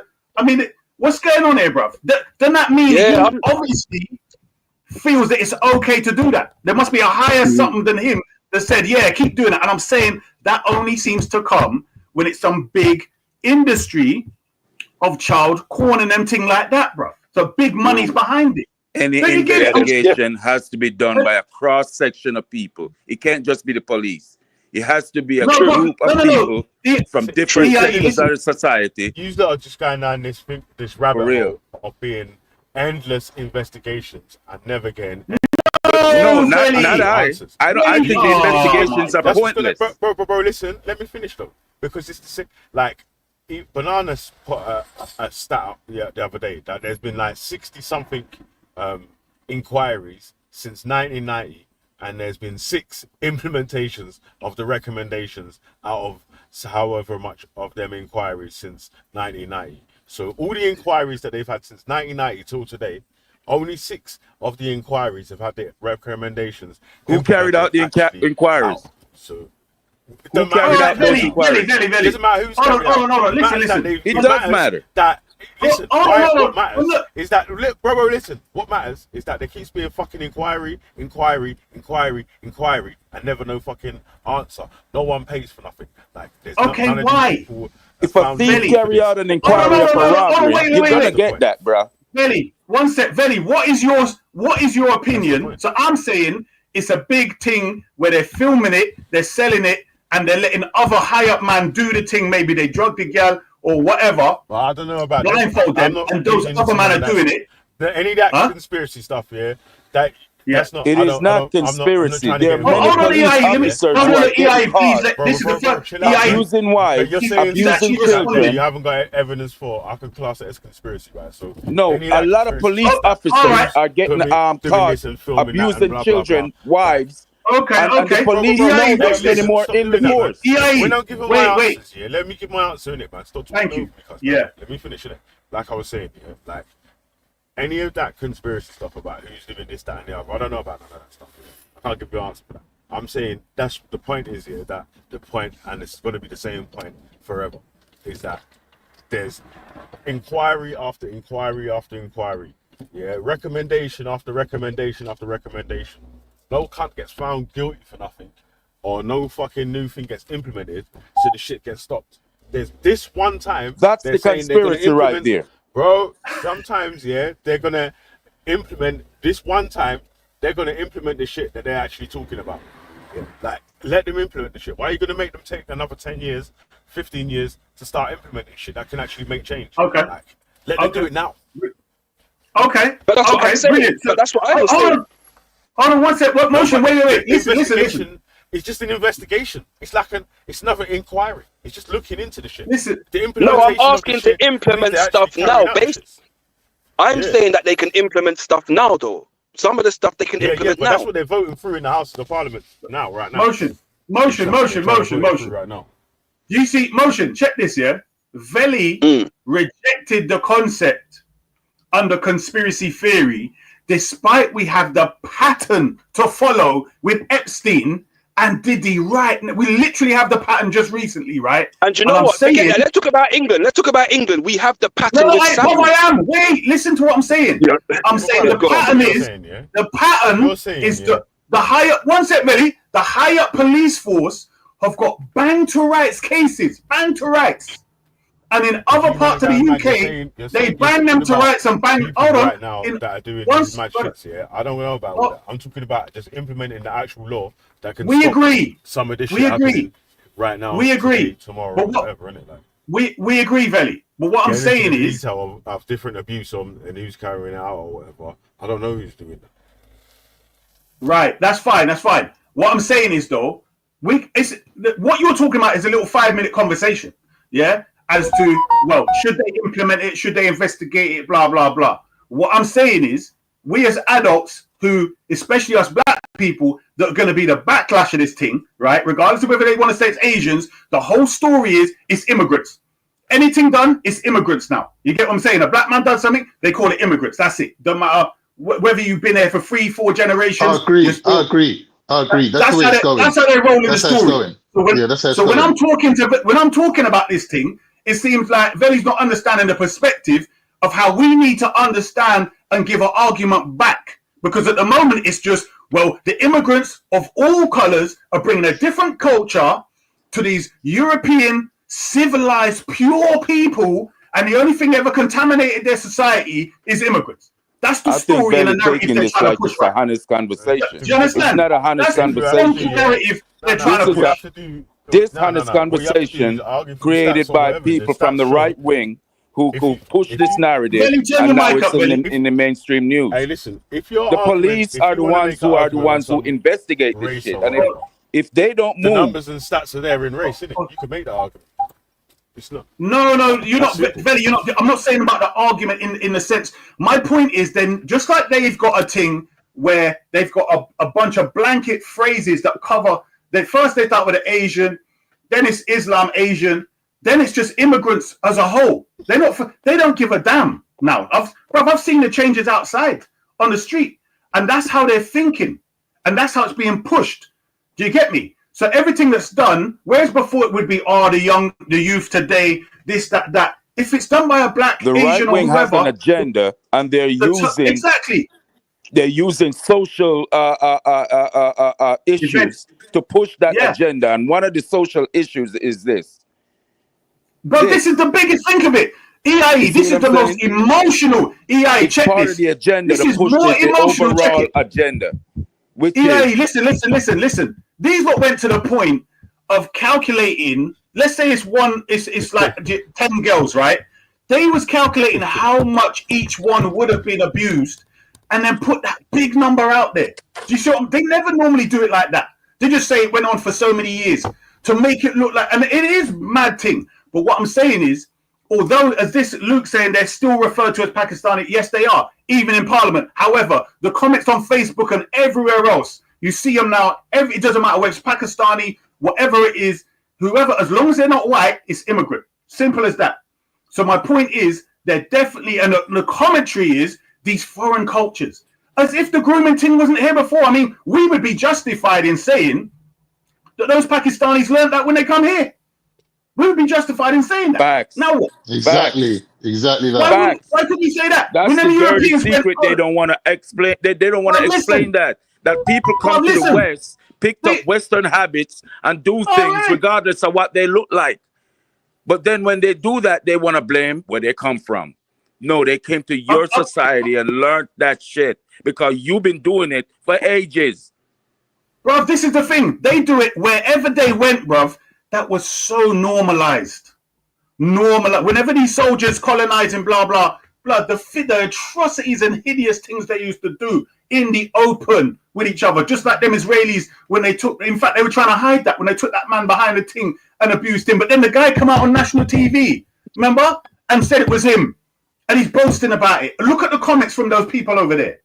Bruv, people are sick. So when they, again, my point to Veli and the others is the narrative being pushed. If we don't have an opposite narrative to explain it, it can be conspiracy, but we're recognizing patterns. Yeah? So what they want to do is make it look.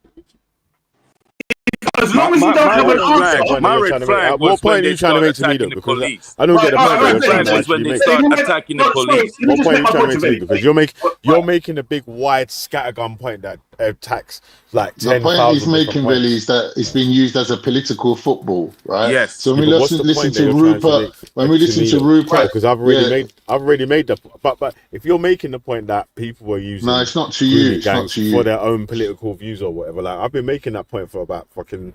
No, that's not what. No, very. It's not just about a political view. What I'm saying is that general populace is changing towards all of us. What is your counter narrative as to what? Because at the moment it's immigrants of whatever color and race, although they want to use and push this thing here, they always tag immigrants of all colors and so on as being the problem. So they would then show you the little black youths with a bunch of swords and sword fighting, all of that, despite the fact these lot been stabbing up people and doing all the madness before. They got short memory all the bloody time. Do you get what I'm saying? Yeah. So with Ian Hunt being arrested, they always forget all of that. You're asking me about this. Huh? You're asking me about this. Yeah. So what I'm saying to you, Benny, every single show from last year to this year has been opposing a right-wing viewpoint, bruv. So you can't be you can't be talking to me. Hey, Veli, if you call what I said not conspiracy, me, you definitely can't be speaking to me right now. I don't know who you're talking to about having an argument against any right-wing conspiracy theory that they're coming up to make against any sort of racist argument. Like that's literally what I've been doing for like. No, I know that. 6-7 Veli, months. I thought that's what I'm saying. I thought we were on the same page. Brother until Reg, you just Veli, said, you have a blind side, brother. Until you said my team was conspiracy. I thought we was on the same page. Been arguing against none of this There's shit, bro. Overall, Veli, I know you've been holding it down. Seeing, I know you've been kicking up the place, Veli. You've been fighting. Yeah, I see you No, I fighting, know. brother. But Veli's been single-handedly beating up the place. You get me? I rate that. All I'm saying is, when you kind of dismiss what I was saying as conspiracy, all I was saying that you don't have any facts for, then bro, listen, no, hold on. Do you agree that we don't need to have specific facts when we recognize patterns? Is what because what I'm saying to you is there's a justification to make an assumption of something when something so big isn't right. And the so big thing that isn't right, as I said, is when you have as an example, there's been several, but as an example of a 13-year-old getting pregnant by a 40-year-old and she's still pregnant and they refuse to investigate that case. I'm saying something that's a big red flag. If that happens, that person, whoever's refused to arrest her, they should be prosecuted also.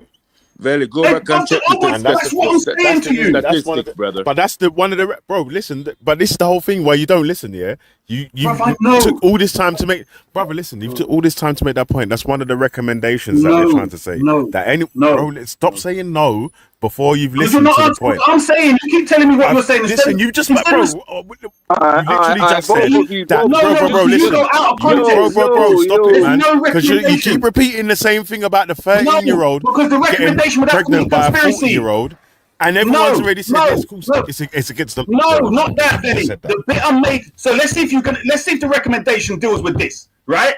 That there is a specific collection of rich people that are funding these things. That's part of the bloody recommend. Tell me where that recommendation is, where they're going to start looking at the police officers being paid, right? Because, listen, I'm not really arguing for or against any sort of things to do with childcare. That's what I've really said. I'm not really doing that, bruv. Like, you want to get specific into this one's filming this and start talking about gory details. What exactly are you arguing, and fucking Jake and Kaylee have a panel that they can do. You can do all that with them on. I'm not really going to do that, bruv. I'm just saying that they're making laws. Belly? What is your argument? Listen, my argument is that they've made recommendations that should make it harder for people that are getting abused as children or people that are getting groomed, taken advantage of, disadvantaged people that they want to implement. And then there's the other side of the vote that are saying that they want to carry out a national inquiry into specifically Asian grooming gangs. So it was one party that made the recommendation and another party is objecting, correct? No. It was carried out by Professor J and Baroness Casey. And was it both parties that came together and made the no. It was conservatives. Conservatives obviously was in power when the report was started and finished actually. It started about. And who made the recommendation? Finished about. Which party made the recommendation? No, it's not the parties that made the recommendation. It's the people that finished the report. They come to a conclusion and they say like they make recommendations to say like if we implement these sort of things nationally, then that should stop sort of things like this being able to happen again. It was under conservative though, wasn't it? Yeah, it's on the conservatives. Because you have to acknowledge that this has been used as a political football tool. That's why I'm saying if it was a bipartisan group meaning both parties that did this, did the investigation, did the recommendation, then we could say, yes, this is the stance of the government, the full government, both parties. But you can admit, Veli, this has been used as a political football. Yeah, that's So the I'm point that I asking keep you, arguing about, right? So no, I'm asking that's you, why I'm who saying did the opposition sign on to the recommendation? no, because all right, so there's what's happened is that because it's like something to do with children, there's an education bill that's been attached to the recommendations of the thing as well. So some people are split on the education part of the bill, So it and some wasn't people by are itself. They attached opposing. something else that created Right. confusion. So some people are opposing the actual So the way implementations politics because they work, do want a you know national people inquiry. could be opposed to that recommendation but use the education bill to sabotage it?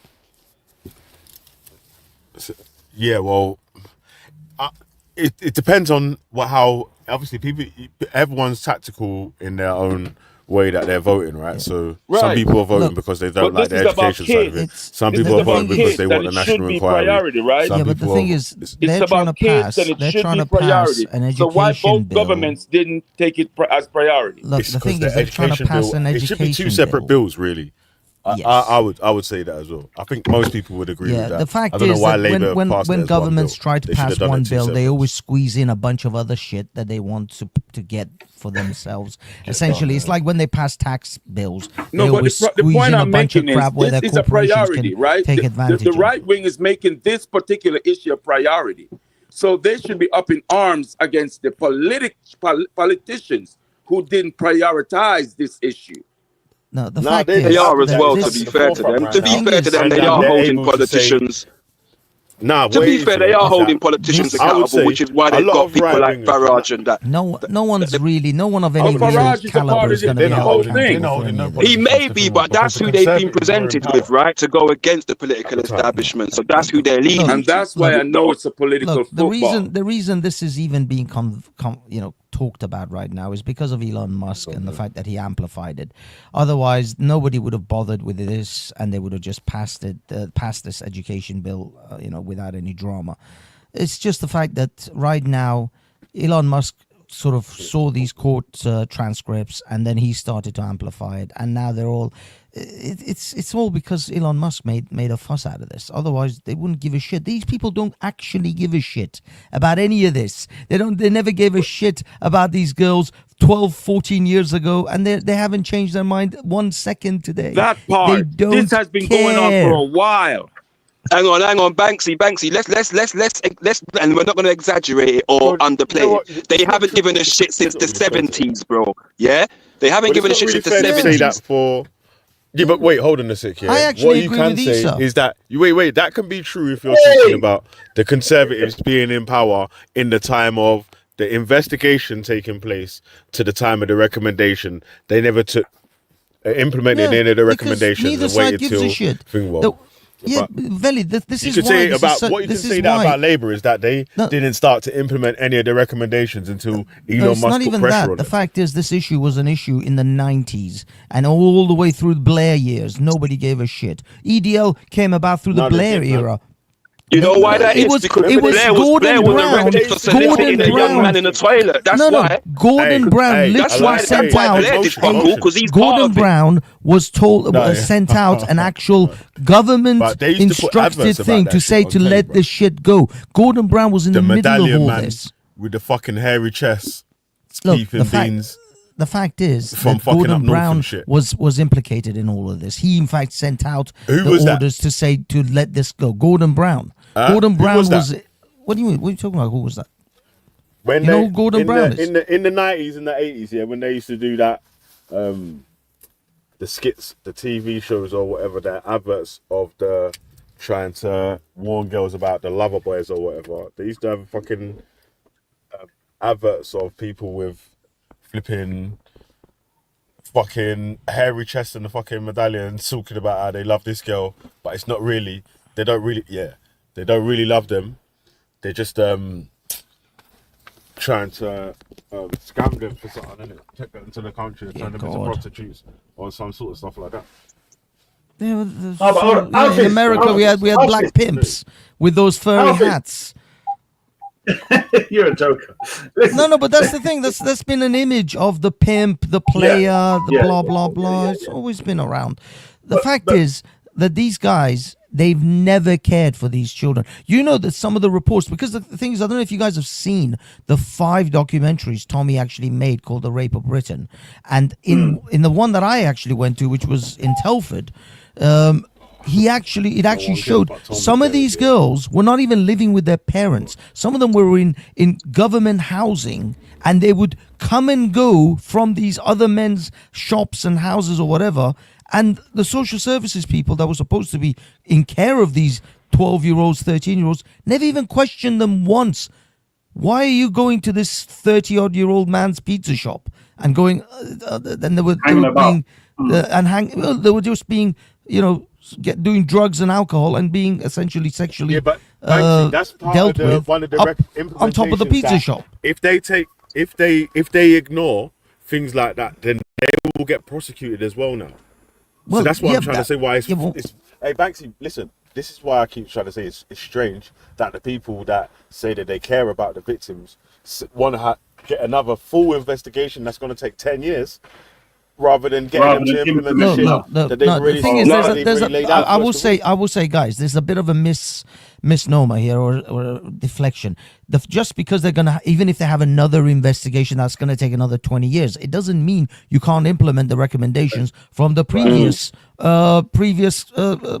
investigations. You can do this simultaneously. These are not mutually exclusive. You don't just sit there twiddling your hands for 10 years waiting for the next investigation. That's what I believe. That's what I believe. And so Dave, again, you don't have to have. I don't think you don't have to have as big an inquiry, right? Now you've done an inquiry into the groomings. Now we want to have. For me, I want an investigation into the systems and the systemic failings. Right? And people held accountable for that. Say that again.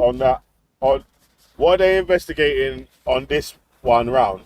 That's what I'm trying to say. The systemic failings, those that knew and refused to do stuff. Scotland I've done my inquiry. But most of that got uncovered. That was the part that was uncovered in the first report, though. So wait. One second, let me just ask a question on the report. So does the report, knowing what's going on is not believable by me. 1 second. They know what's going on. Does the report talk of how long, for example, Rotherham police have been allowing abuses to go on? Because we're not just talking about since the 2000s or the 90s. We're talking about since the 70s, right? But so there's a cultural thing within Rotherham police where they do fuck all about these things, right? Yeah. Andy Burnham of the Manchester mayor has had an independent investigation into is it Rochdale or Rotherham, one of them, and Oldham, and one like that still, because the thing is, Lily, there are people from Oldham Council who are asking for an inquiry themselves. Oldham is asking for an inquiry and they're not even being given that. So it's not just that someone like Nigel Farage or whatever is asking for this inquiry. It's actually various councils themselves, because Nigel Farage kind of stated in Parliament, I don't know whether it was yesterday or Wednesday, the fact that the original investigation was a bit of a scattershot, and it was like, it covered a lot of ground, and now they want to have much more specific investigations, like you said, Motion, in like just Oldham or just Rotherham. I don't know if that's going to happen, or I don't even know if that's going to be any use. What's going to happen? These people are going to do the investigation. No worries. Put a bunch of recommendations in, which won't get implemented. There was a guy who actually, I forgot, he used to be the old chairman of Reform.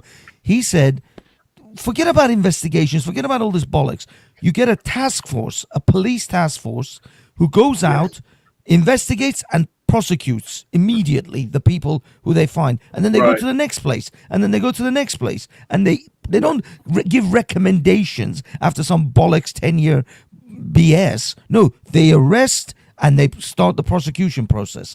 That's what happens, That's what should happen. Essentially, I don't know if you guys ever watched the Inglorious Bastards, the Tarantino film. He essentially put a task force together that went out and started hammering those Nazis. That's what you really need, is a team of like specialist police officers with their own authority. They don't have to get authority from, I don't know, Yorkshire and police oversight over that task force to make sure they're not just targeting one community. Yeah, absolutely. Do you know where else they did that, Banksy? They do you know where else they did that, Banksy?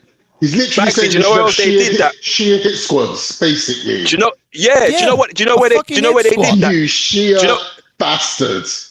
Yeah. Do you know where they did that, Banksy? And EIE can tell you. Shia or anything. What did that mean? Say? Yes, but a hit squad. Yeah, I tell you what. You put to the people of this country, we're going to put together a hit squad for pedos and see how much rejection you get, how much pushback you're going to get on that. Well, they're already You doing put a hit together a squad for pedo hit Palestinians, so squad. They do it. No, They're going to go after they do it. everybody. Though, They've got people that do it. The same people that do it. out there with the pitchforks would be the biggest ones objecting. Banksy. Listen to what I'm saying, yeah.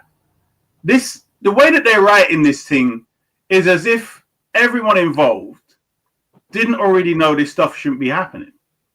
And it's like, let's make recommendations on stuff which is bloody obvious. How is that the case? All of it's just a time wasting cover up pile of crap. Isa, and how is it? Yeah, it's because they're all in on it.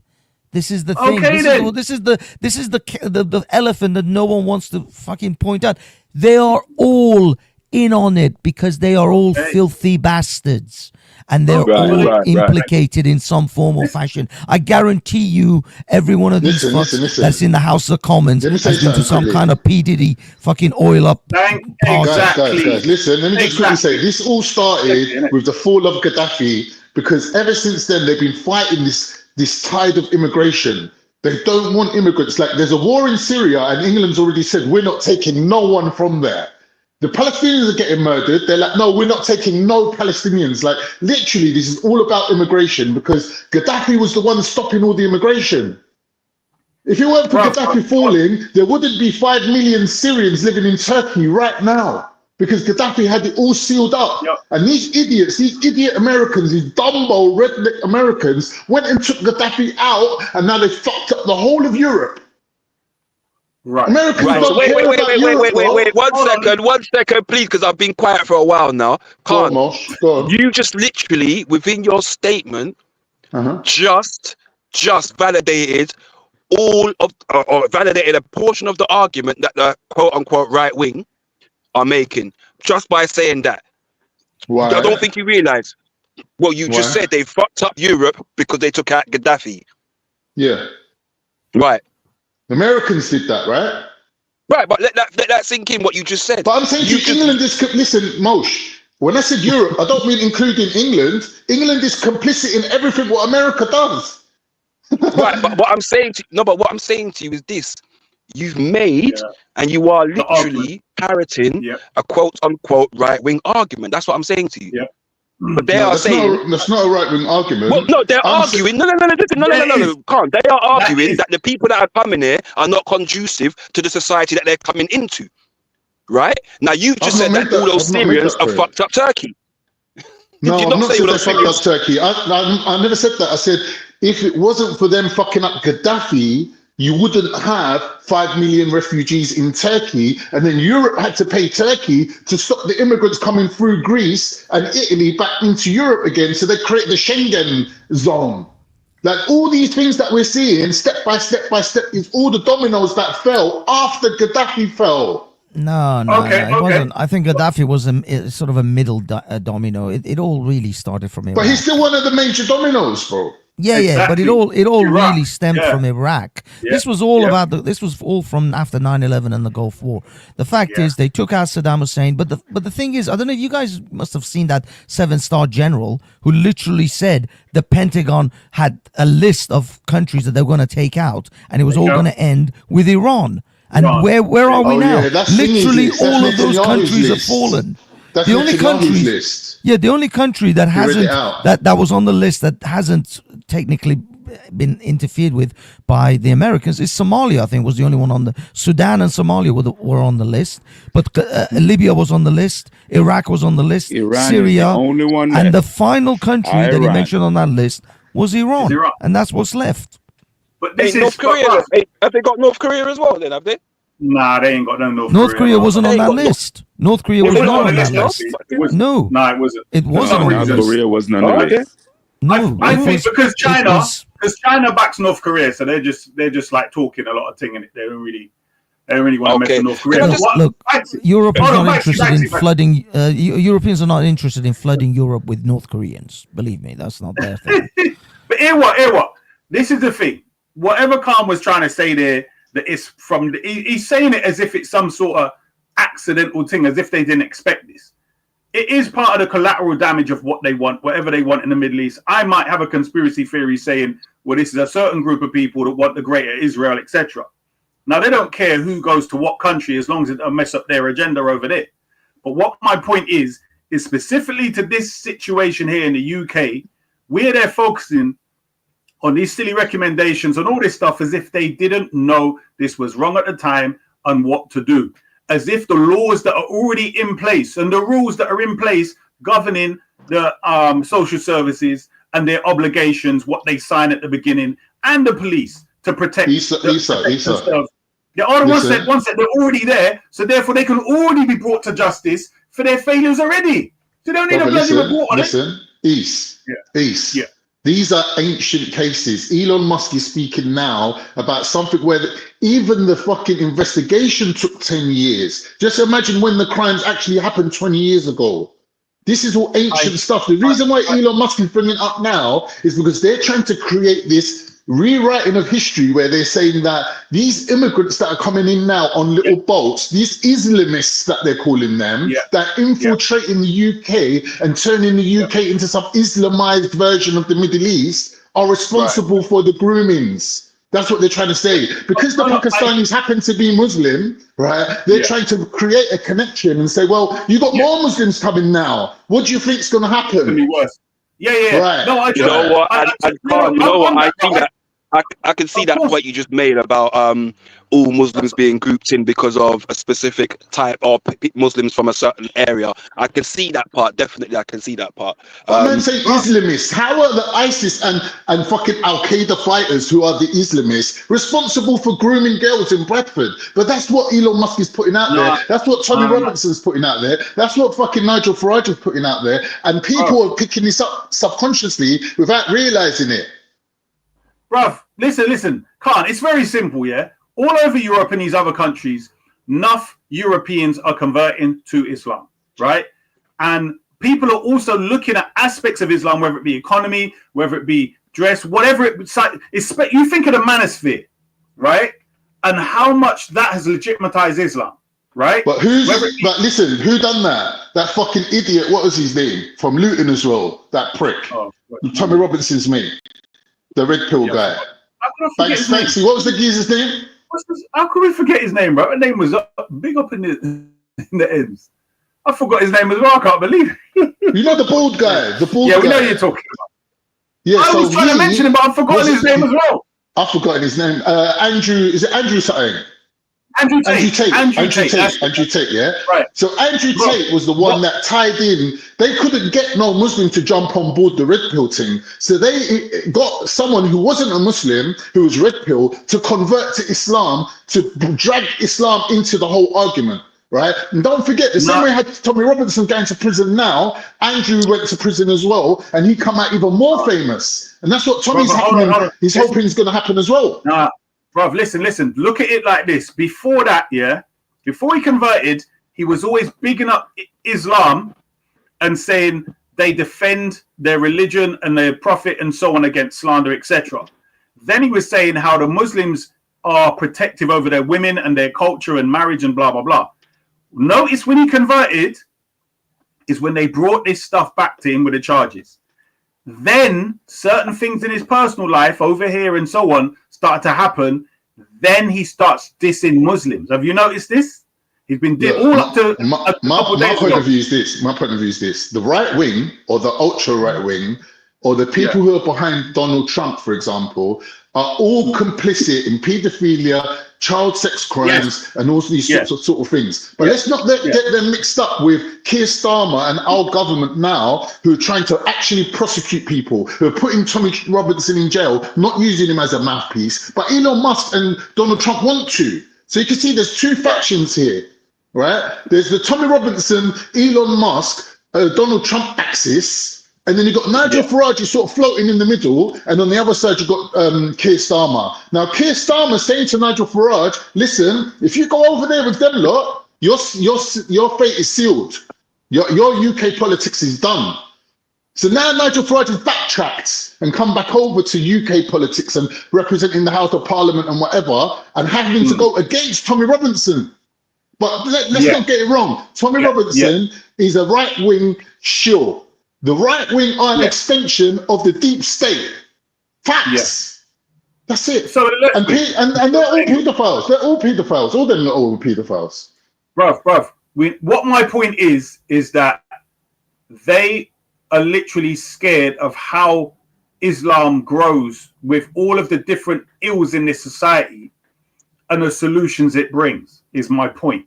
I'm saying they're bringing hatred to that ideology because it solves all of the people's problems, regardless of race. Do you understand? That's what I'm saying. If you look at the amount of new Christian blood, there are so many anti-Islamic Christian bloody channels. Listen to what I'm saying, Lisa. Supremacists are like narcissists. They don't care about you, what you stand for, or what you believe in. They can only see their own direction, what they're moving in, and what is to gain. Now, if the Muslims in the Middle East overnight all became Buddhists, tomorrow morning Buddhism would be the enemy, because white supremacy needs to move into the Middle East to secure all those fucking resources for Europe and for America. That's it. They don't care about your religion. Your religion could be anything. No, bro, because the difference is Islam pervades politically, bro. Buddhism, you could sit under a tree in a corner. When the Ottoman Empire fell, Islam fell. There's no more Islam, bro. Can I talk about the Arabs who are willfully in allegiance with this white supremacy? That's right. When I see the non-action on Palestine, and the non-action on Lebanon, the non-action on I'm disgusting. So It's disgusting, Arab bro. leaders. It's disgusting. And they are because they're what you call Muslim, brother. They're what you call Muslim Zionists. They're Muslim Zionists. That's what they are. Muslim Zionists, and they should be ashamed. It's disgusting. They need to be shamed when South Africa is moving more rigidly to help Palestinians. It's a problem. When a black people are the ones fighting harder to help Arab Palestinians, it's a problem. But they got Irish UN fighters in the south of Lebanon fighting Israel. Like hell. The Irish people putting all kind of things on the line. Because the Israelis are paying attention. What are the Arabs sacrificing? Nothing. What is Saudi Arabia? Egypt, brother, the biggest letdown to the Palestinians is the Arabs. What are they sacrificing? Disgusting, bro. They're scum. They're disgusting. That's all I gotta say. So I agree with you. I agree with you. I want to put some heat on these Arabs too. Yeah, put man. them right along with these white supremacists and Zionists, because 100%. I can't explain why they're silent. Because they're cunts. They don't care. That much. They don't care. No. Listen. The explanation is that much they would allow Israel to expand. But you've given the explanation, bro. I don't. Whether we agree with the reasonings is a different thing. But clearly, there's explanations. Who's going to go against their master? Who's going to go against who controls their economy? They're not going to do that. So why would you even expect that? That part. EIE. Listen carefully. They have to buy their weapons from the West, right? Most of their intelligence of what's going on in their enemies, whether it be Iran, whether it be Yemen or whatever else, it comes from the West, right? Everything they got is set up with Aramco, the oil sales, all of that was in American petrodollars, bruv. So they are totally dependent on all their wealth that they're getting is because of contracts they've got with mainly America. Do the Arab streets see that though? Do the Arab streets see that? Why are they not reacting? Who? Arab what? The Arab street. Because Yeah, the people on the ground. What people don't realize, the though, common people, even between still, but the government, go on. I was gonna say, even between Arabs, though, yeah, or those that are from those regions, there is a hierarchy on who is seen as higher and lower class people. That is it. And if the Israelis are seen as top of the tree, they're not going to go against the top of the tree, right? They're going to look at the Kurds and other people as the lowest of the low. That is how they are viewed. There is a hierarchical system where if you're from a certain tribe or set of people, you ain't shit. Well, listen. They've taken over Saudi Arabia from a long time. If you look on the doors of the Kaaba, yeah, the doors of the Kaaba right now have Masonic signs on it of a sun. You see that the sun has got all it like. It's golden doors. You can Google it as well. They have nothing to do with Islam. They are pagan symbols on the doors. Pagan. That's Sumerian. That's not anything to do with thing. Masonry. I know it's Sumerian, Masonry come well after. Yeah, but Masonry come well after that. Bro, I know you're not getting the point. I'm saying these lot signed up. Listen. Masons today use all the ancient symbols of the past. Yeah, I'm saying the people putting these symbols there, are not thinking I'm Sumerian. They joined. They are. But no, listen, they've literally got them. What's it called? What's the Masonic thing in Egypt? What's it called? The secret ancient order of something like, I don't know. There's a few of them, right? The Sons of Saturn. That one. I don't think it's it's the ancient Egyptian order, whatever it is anyway. But my point is there's a few of them Masonic orders. My point is to change the Kaaba doors. And don't forget, in the time of the Prophet, peace be upon him, and even Umar bin Khattab, there was masses of jewels and wealth inside the Kaaba.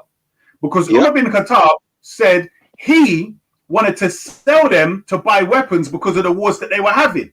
Imam Ali said, no. When the Prophet was really down and they were, really had their backs against the wall, the Prophet never touched those jewels inside the Kaaba. Where are they today?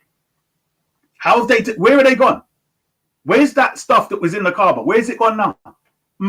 Yeah, exactly. So, Islam in them countries there has been, I would say, conquered. But Hafiz... infiltrated. Yeah, brother, it's controlled, isn't it? Look how quick they told MBS. They told him straight away, bruv, you got to start having concerts. You got to allow women to drive. There's a list of things they must have put to him and said, listen, we want to see you do all of these things in a couple of years. Look how quick. MBS is on all that, bruv. His mum's a Yahudi. MBS is on all that fuckeries. I don't think it was that, bruv. Remember something, yeah? Don't forget, MBS was accused of killing who? Who was he accused of killing? That Khashoggi. What was his name? Khashoggi. Thank you. And he one of your people, isn't he? It's one of yours, blood. No, his wife is one of yours, isn't it? I think he was. No, he got killed in Turkey.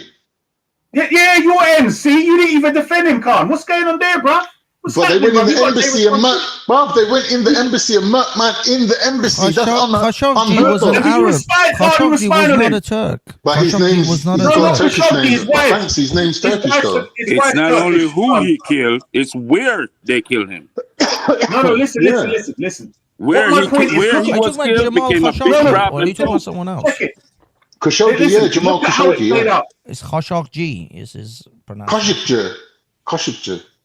He was Saudi Arabian. But he wasn't a Turk.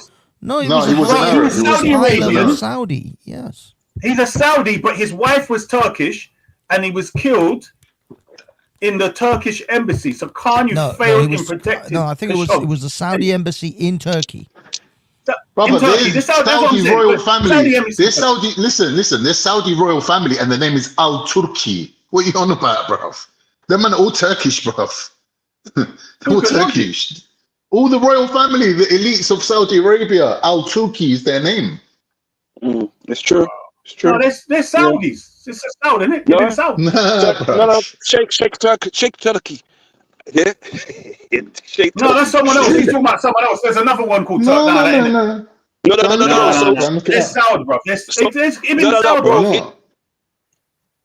It literally says Ibn. They're infiltrated, it's called Saudi Arabia. Listen. They're infiltrated, bro. Hold on. Since they call that place Saudi Arabia, it's from Ibn Saud, right? Don't forget the British were the one who put them in place. The British put them in place. All of them. No, but from that. remember, Issa.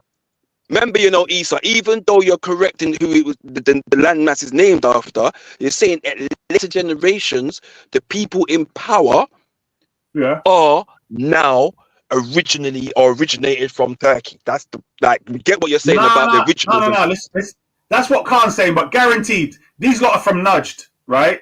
They've been prophesized where the prophet, apparently there was a sign in Saudi Arabia quoting this hadith saying that the horns of the devil come from Nudged. And people back then were saying that's the Saudi family. And if you know what they did to get power with the British, then you would agree. The British put them in place. The only power, it wasn't Allah, it wasn't it was the British. It wasn't Allah. That was the dirty hand that put them in place. Drew the maps of that region. Of course. Haven't you guys seen the movie Lawrence of Arabia? Yeah, what's his name? Epic film, amazing film. Yeah, but that Who was in that again? Fucking Peter Lawrence. Peter O'Toole was in it. Thingy was in it. Who's that? Omar Sharif. Yeah. Laurence Olivier. Yeah. Laurence Olivier. That's it. Also, what's his name? The guy. Damn, he did Fiddler on the Roof. Yeah, he was. Also, that's what I know. That's what I know, man. He was also in The Message. You know the you mean Anthony Quinn? Anthony Quinn, yes. Anthony Quinn. Zorba the Greek. Of course he is. Yeah, of course he is. Yeah. No, but Hafiz, listen. Banksy. Are you agreeing with me that the reason why this thing that went on in Rotherham and blah, blah, blah for so many years is not because they didn't have the rules and recommendations beforehand, they didn't know what they were doing, but it's specific to the fact that there's a bigger thing going on. Agreed? Dude, I've heard stories that the very grooming, supposed Pakistani grooming gangs that these guys are all up in arms about were also providing girls for certain people and certain parties. Correct. So the fact is that if they start digging too deep on this thing, this is why everybody's all about it's Pakistani grooming gangs. You start digging into these gangs, you'll find these gangs were providing girls for these fuckers' parties. Listen, they're having a coke-fueled party. Who do you think's supplying the coke, bruv? Because Pakistanis don't import cocaine. Exactly. Dude, we all know they're all in on it. They will deal with heroin. That's what I said. They're all in on it. They're buying coke off the English. This is one big P Daddy freak-off that the British government and they knew. You think they didn't know about Jimmy Savile? The BBC should be called the British Nonce Party. How is it the British can find a pin? Let me ask you this. The British can find a pin in Iran in a haystack, but can't figure out there you go. How many nonsense have come out of the BBC in the last few years? Hafiz. Let me ask you this. Riddled with it. Why do you think it is then that Veli, we can all see this, right? That there must be a bigger hand. Because whichever officer thinks he can get away with ignoring these things happening year after year, complaints, parents complaining, all of that. And remember, if it's just the child and social services, fair enough. But once the family and the cousins and everyone else is hearing, they did what? They ignored what? All of this is going to be in the family memory, right? And they're going to see which police officer it is. There's going to be some sort of tracking through paperwork or something as they're testifying today. The only time they're going to be that confident is when they know they've got backing from the government. Do you see what I mean? And the government's getting their big pay and so on and so forth. Why do you think Veli is deciding to just, that's conspiracy theory? What's wrong with Veli? What's going on? Tell me about Veli's psychology. Veli's sticking to the task at hand. He's not extrapolating into no next areas. He's sticking to the facts. And that's what Veli does. Bruv, listen to what I'm saying. The facts at hand are what they've concluded, right? Based upon the previous investigation. What I'm saying is the facts at hand of us, of human beings, is that we can draw our own damn conclusions. Yeah, that's what we're doing now, isn't it? That's what we're doing. No, but I'm saying, based upon what we've just said, that's a logical conclusion. Right. So let me. Can I just logical, but it's not substantiated. One second. So I agree, right? So we can all call for a thorough investigation, totally, right? And what EIEs and other people have said is pretty much correct, right? they're not going to investigate themselves or their own failings or their own fucking nastiness. They're not going to do that. In the same way, the Jamaican government, when they came down on the gangs in Jamaica, they didn't investigate their politicians. Very few of them got sentenced for their stuff and their involvement in the crimes, right? So they're not going to do that. We know Harriet Harman was looked at as some heroic fucking MP for years, and then we found out what was she up to and what was she hiding. Do you know what I mean? So we know these people are hiding stuff. I'm arguing and saying I do want a full inquiry. Do I think we'll get it? No, I don't, because I know that they're not going to expose each other, right? Because the whole political system breaks down then, yeah, and they lose their power. They're not going to do that. Motion. Even if you got your inquiry, it will be a whitewash. It'll be a fucking bullshit. It's not actually. This is what I mean. So even if you get this thing, the only thing that will come out of it is about, I don't know, 5 to 10 million or maybe more, 50 million pounds of taxpayer money will be just squandered on this bollocks. Yeah, and to blame never working class investigate people. them in any real depth. No one of any real value will be actually held, put in prison for it or held up for it. So it's a waste of money. I'd rather at least give that 50 million pounds or however much it's going to cost. Give it to the elderly. You cut out their fucking fuel allowances. Give that money for that inquiry to old people's fuel allowance. Or better yet, pay enough counsellors to give these people counselling and psychotherapy and stuff like that. Do you know what I mean? Something. I'll be honest. Any of those options would be better than the inquiry, because again, this shit goes too high and too deep into British society, and British upper class society, and they'll never allow that to happen. And they will scapegoat. One second, Carl. 10 seconds, bro. 10 seconds, bro. It's all right. They will scapegoat a police superintendent or a commissioner and scapegoat a higher up in social services, and they'll get put to jail for the failings. Maybe, but that's what they'll do. They'll give us two people. They always give us one or two people when there's an outrage. They always. In 2008, when the banking fuckery happened, how many bankers do you guys even know that got prosecuted for that? Not one. No, one did. One actually did. One did. It was an Iranian guy who was stupid enough to admit to his own idiotic crime. Yeah, he was the only one. One fucking banker got fucking done for that. Banksy, let me tell you something. Let me tell you something. In 2013, I dated a barrister. Yeah, she worked for Lloyd's Bank. Yeah, and she was doing a case where banks would have collapsed basically because they was getting investment banking and they were leading people to invest. And we're talking about obviously millions in it, and things like that.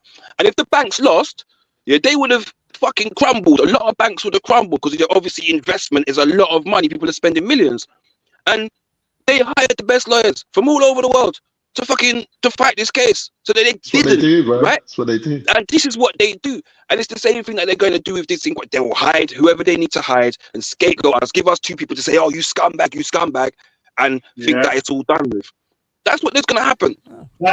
That's exactly what I'm saying. Where this is the people that they push out in front and say, "Look, we've locked them up. We've done this," and think of it like this: one of the ways in which they're allowing it to be hidden is by continuously now pushing more and more attention as to the immigrants and Muslims and so on, so that the energy just focuses specifically on the Pakistani grooming gangs, the Muslims, Islam, and they're thinking, it's them that we have to stop. Not let's further the inquiry into the actual system of police, social services, because don't think social services weren't back in the day providing youth, for these gangs back then, they were the ones doing it. Taffy said it. Yeah, this is why Hugh Edwards never served a day in jail, because it's all part of the fucking gang. No, he didn't, bro. He hasn't served 1 day in jail. He hasn't served in jail, bro. Yeah, he's got mental. He pleaded. No, he pleaded mental. Hold on. The guy from the TV, right? We're talking about the same guy, yes, the guy from the news guy. Where you been, man?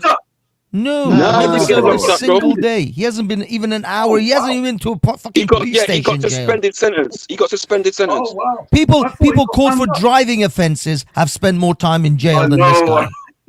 Crazy. Yeah. Crazy. No, you know what it is? All it is, he's got work on people in it. He's got knowledge of people. So obviously, because there's brothers that will tell you they've supplied Class A to judges, barristers, and they know what goes on in their parties.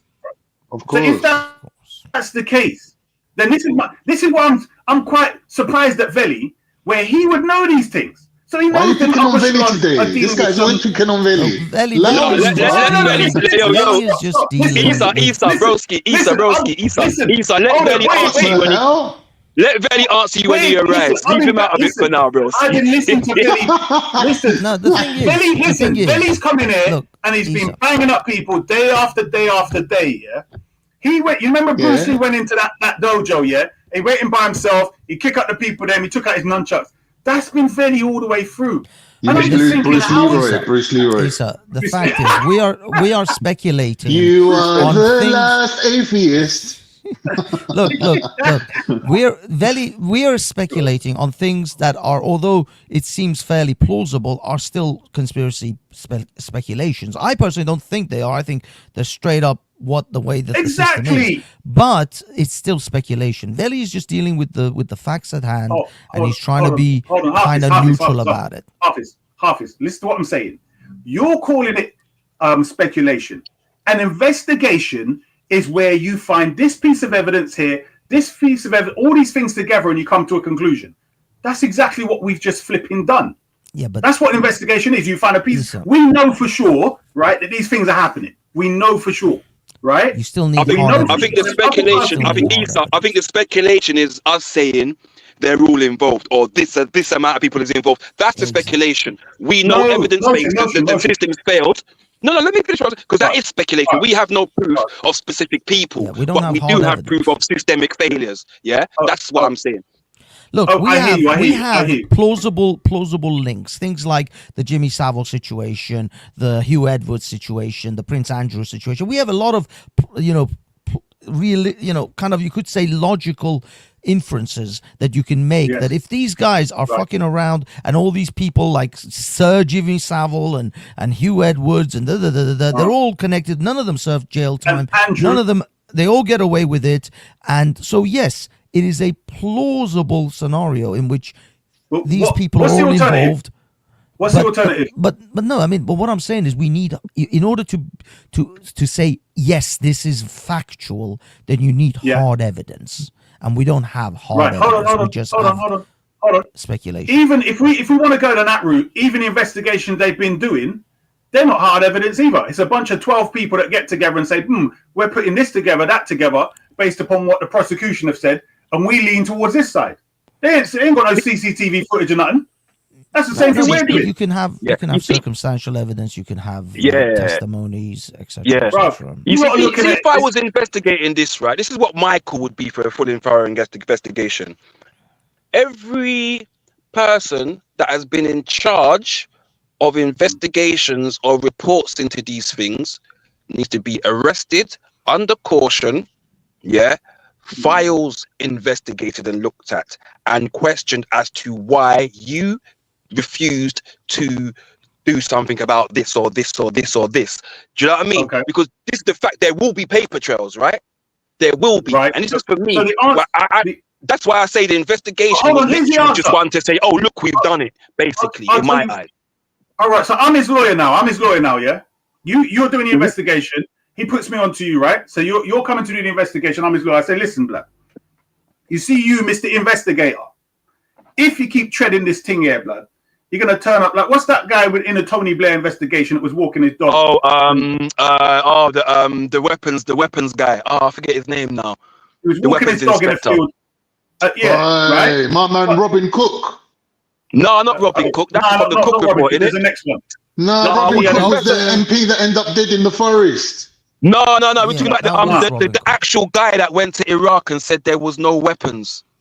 Dr. Kelly, that's it. Dr. Kelly. That's the one. Yeah, Dr. Kelly, right? So I'm saying, I'm his lawyer now, and I'm saying to you, Mr. Motion, you come to investigate big man thing, yeah? Well, remember, this is upper class billionaire thing. You get me? So you better deal with the little grooming gang people then. Don't knock on this door, this thing here. You get me? And you're going to turn back around. Because soon as you bust open this one, he's blackmailing him. He's got video of this one doing that with someone else. The same. This is why I keep saying remember the Diddy thing. Man's got secret videos of them doing stuff. So if they try and Hugh Edwards, They said to Hugh Edwards, just turned around and said to them, listen, blood, anytime you make me see the inside of a prison, you know, man, Halloween, man gonna tell everything. So they said, all right, don't worry, we'll fix you up with a little something, damage your reputation, but So you you have carry on. mental health problems. But There the you thing go. is, No, and that's this is- fine. this- That's any- fine. But can I anyone- just say something? Oh, just one quickly, just as response to that.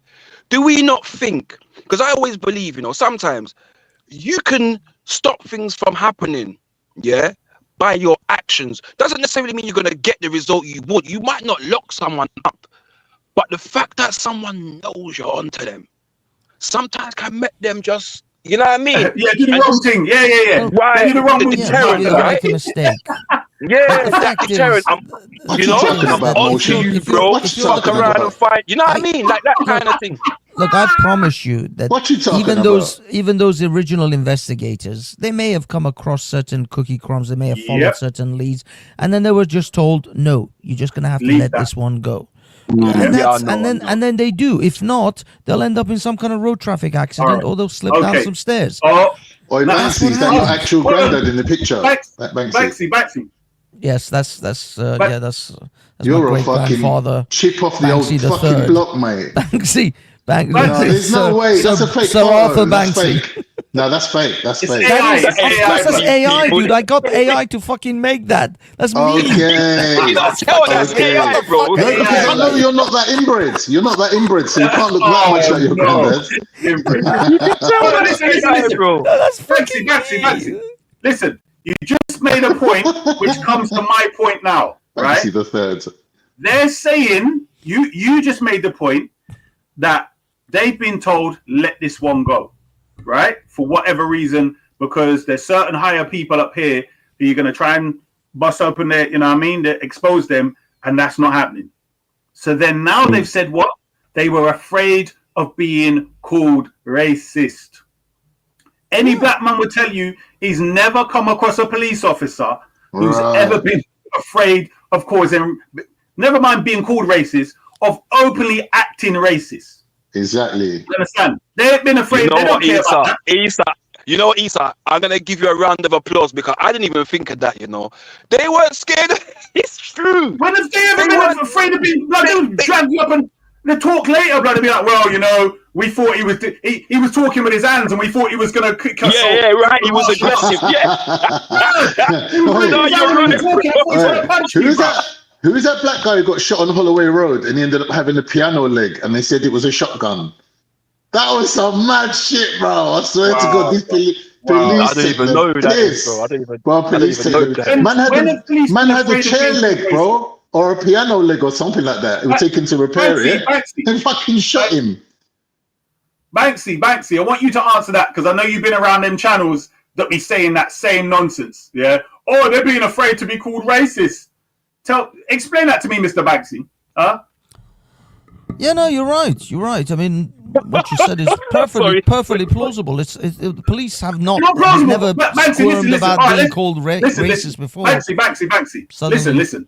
So a police officer, even never mind the one in the office, the high man, a police officer on road is told that a Pakistani man who's 40 has done something to a white girl of 13, not a Pakistani girl, a white girl of 13.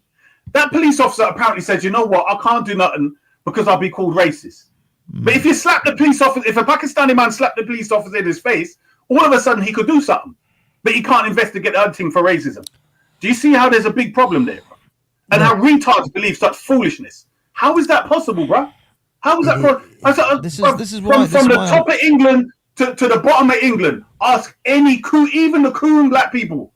If you ever come across a police officer not doing their job on black people or even extra because they're afraid of being called damn racist. And the thing is, there's no evidence of the police actually saying that. It was the whistleblower that exposed the story that added that thing in. So as usual, we've got people using other people's suffering as a political football. Facts. Yeah. Bro, did you see the girl? You talk about the girl, Khan. I can't remember who it was, but it was the There's a recent whistleblower. clip. There's a recent one where the girl is saying she's learned after a few years now, right? That she said, I ain't taking away the fact that she'd been through some stuff, but in her reporting of it. She's saying, well, I've learned now that there were reasons why they didn't investigate and blah, blah, blah. And basically they were worried about being called racist. And I'm thinking, wow, blood, what a cover story.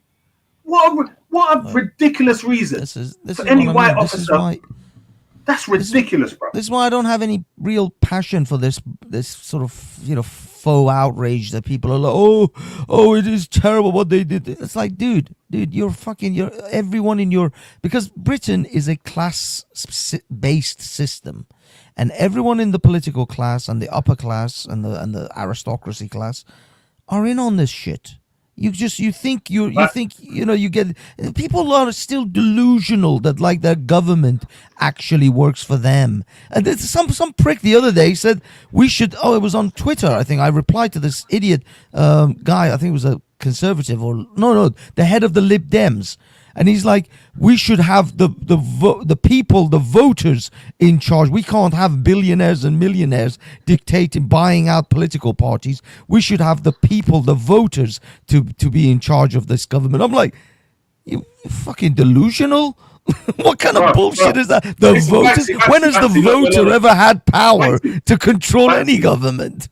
Fancy, look at this. Look at the comment from Wendy, whoever the hell that is. What we defending the grapists now. Imagine, bruv, what we're saying to her translates that. Can you imagine the brains of these people, bruv? Well, no, I mean, maybe Wendy didn't catch the whole conversation. Exactly. She's just caught the end of it. I'm not, and it's a day on after Wendy Wednesdays, right? So I'm still slightly gonna cape for Wendy, because it's Thursday, right? So, bruv, listen. Nothing we said, Kate, for those demonic devils that done them things to the kids. Nothing we've said at all says that. All we're saying is it's bigger and it's more people involved. The reason why they didn't investigate, has nothing to do with them being scared of being called racist. That's absolutely stupid. The reason why they didn't investigate and prosecute is because they're involved as well. I'm saying they were also abusing the kids. That's what I'm saying. Yes. Or they were Wendy. And let me clarify that further. Can I further clarify that? I don't think between myself, Issa, and Banksy are saying if we could get a full, honest inquiry, I think we'd all support that. I think what we're all aware of is the fact that there are higher ups that don't want that full inquiry and will do everything in their power to stop a full inquiry, because it will bring to light and if they do allow an inquiry, it will be the level they allow it to be. That's it, and that's what we're aware of. Yeah, the long and short of it is, Wendy. The long and short of it is, Wendy, is that if this was something that started and finished with Pakistani grooming gangs, believe me, you'd get a full inquiry. The fact is that this isn't just about Pakistani grooming gangs. This is a much wider grooming issue. This shit goes, I think, all the way to the top, the tippy top, the royal house. But this is the thing. I think Why bring it out the inquiry that these lot want to see, what these lot want to see, they want to see the criminals, meaning the Pakistanis, every single one of them, get convicted, and anyone who's basically complicit, like their wives and children, also get convicted. And they also want to see anyone with dual nationality get automatically deported with their wives and their family with them. And I think that ultimately is a witch hunt. That's not an investigation. That's a witch hunt, and that is a persecution of because even Luke was saying this yesterday, was going, if they can investigate the Catholic Church, why can't they investigate this? And I said to him, what do you want them to do? Investigate Pakistan? And then you even had a member of parliament standing up saying, if this doesn't happen, that we should cut all funding to the country of Pakistan.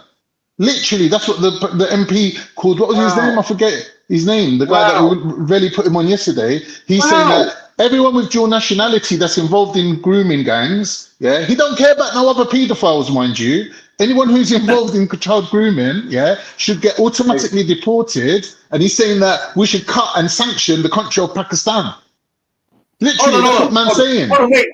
Wait. Are you saying someone said this, who's a member of parliament, he said that in the parliament house? Hold on, wait. A member of parliament said that in the parliament house. Yeah. And the woman stood up on the opposite side. Like 5 people tried to stop him from speaking. They said, give way. He said, nah, I'm going to finish. And then some woman stood up on the opposite side of the house and said, I actually feel disgusted about what you just said. In the House of Parliament, bro. Fucking bro, hell, just that is deep. imagine how this is that's Speaker's Corner speak. Imagine what. Wow, that's deep. You have to be. So that means basically you don't really need much qualification. The man's name Rupert something. Rupert something. His name That's is. deep. Someone put in the chat if you remember from yesterday. Let me read out this thing. Local. So Get ready big to up play it JB. again. Let me big up JB. It says local officials and other agencies had been wary of identifying ethnic origins for fear of upsetting community cohesion or being seen as racist. I mean, that basically says, right, in a roundabout way, that the whole community is supportive of what was going on. Because I guarantee you, any other community would be saying they're not one of us or they're not part of our community. So go ahead and do what you got to do. So that's what they're roundabout trying to say. So that clearly is an excuse. And I'm saying the people who are getting the backlash of that, what I was going to say to Banksy, is when Banksy finish, he take off his turban and his beard and he pretends he's white. Do you get what I'm saying? So there's no skin off Banksy's nose, is it? But I'm saying for us now, they're putting us all in that. Yeah. That's because what's happening now is they're saying, oh, well, if our white girls won't get justice because they're going to be accused of racist, then I'm going to be racist then. You know what I mean? Yeah, exactly. That's how they're rolling, bro. That's how what they're doing. That's what they're doing. Let's actually be racist then, because at the end of the day, if being racist, if not being racist means you're going to take advantage, then right. That's how basic their thinking is. But can I just say something? Can I say something? I don't think that is something that is an alien action to anyone. I think that hearing news of such proportions would naturally elicit anger from us. I do believe that. Like I said, I've given people books and stuff like that in the past on things like slavery and other things like that, and they've returned angry at what they've read and understood and learned, right?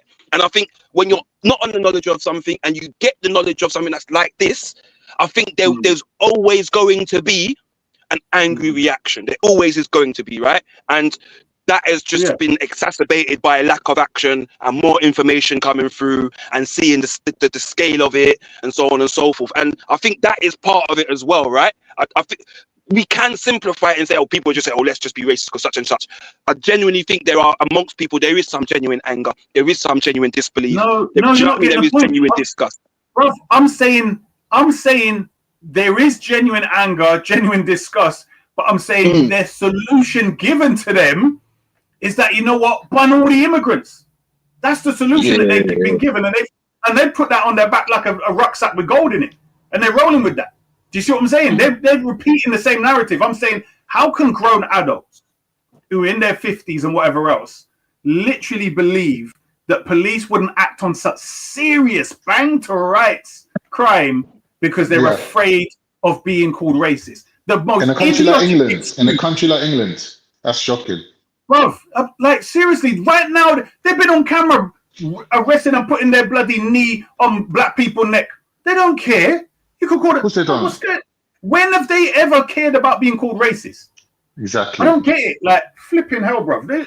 Because I'll tell you why this is. I'll tell you why this is because the amount of wealth, the amount of stuff that is provided to maybe a local economy by a set of people is something that, remember, these people study, you know, they studied Uganda, they studied Zimbabwe, they studied Zaire, they studied these things. Yeah, they know the financial impact of losing these people. So again, we have victims of grooming, we have victims of capitalism, we have victims of non-action by police forces, victims of non-action by social services. Do you know what I mean? And victims of dirty bastards. Like it's just like it's a cacophony of fuckeries, really. You know what I mean? Look what these lot done. Look what these lot done. Yeah, they basically put so much effort into this that you can see how contrived the whole thing is. They invented a whole new crime. They went over the top. A whole new crime, that was tailor-made for this group of people. I'm not saying they ain't scumbags and they hang them from the fucking trees, fuck them pricks, but what they wanted to do is turn this into a political football. So what they've done is they created a crime, called street grooming that would fit these lots crime, and they basically changed the numbers of victims to the statistics of the victims to fit the crime. So basically what they did is they took out all the boys that would contribute to like, so there's no boys involved in their statistics, it's only girls that were targeted, right? And then they took out everyone who was over the legal age and everyone under a certain age, and they looked at a certain age bracket and they said, right, this is the target, these people specifically targeted these people, right? They skewed the data and made it look like as if 100% of people that committed this crime was from this background. So therefore, it must be their religion and their culture that's making them do it. And you even got Wendy in the chat right now saying, let me read that exact thing, like, to be fair to Wendy, she's saying here, look, it's an imported crime. Basically, she's saying, if you don't move how our PDFs move, then we know that your movements is based on your own ethnicity from another country. But when we look at these people, majority of them are British born, and the majority of them are third generation, right? These gangsters, these localized thugs that was running these little small areas, running county lines, running drugs, running heroin, involved in prostitution, protection rackets, everything that we're doing does not make them Muslim. Like, this was not happening in the Muslim community. These people were outside of the law, right? But the narrative being pushed based on this Quilliam group statistic that Pakistanis are overrepresented in this crime, you got to understand that crime that they're talking about was tailor-made. They created that statistic to fit the narrative that they needed to push. Because when you look at child abuse across the board, Pakistanis ain't overrepresented. They're not overrepresented in abusing children or raping children as a Pakistani community as a whole. And when you compare the Pakistani community as a whole, or even if you took all Muslims and compared them to the entirety of child sex abuse, they would not be overrepresented in that. But these lot had to skew the data to make it look like, 100% of these people are from this particular background, right? Then you got Tommy Robinson picked it up and ran with it and started going on Piers Morgan and saying things like, this is their religion. Now you even got Americans that are running with this narrative now, because these right wingers, they steal policies from each other. So you got English Nazis stealing policies from German Nazis, who then the American Nazis will then turn around and say, did that work? We'll run with that story as well. So now you've got Americans getting involved in our lives and our situation. You've got man like Elon Musk, you've got other people getting involved, saying, this is down to Muhammad marrying a 6-year-old. These lot think that marrying a 6-year-old is acceptable, therefore they're more likely to be pedophiles. I was like, raw. All right. So listen. I think we can all agree that there is some motives behind the categorization of people, right? However, I would say this, and this is a specific case, right? So we're talking about the grooming gangs. If they're talking about CSA as a whole, then they could talk about CSA as a whole, and they have to go around and do investigations to CSA as a whole. They're talking about grooming gangs in the north of England. If they are predominantly of a certain thing, I don't know if we will know this, but police stations or police in different areas, police based on different crime statistics. So, for example, in South London, they might look at the brothers them as the main culprits of gang crime. But they will also, at night time, start stopping young white men out on the roadside because they are the biggest people that do burglaries and stuff, right?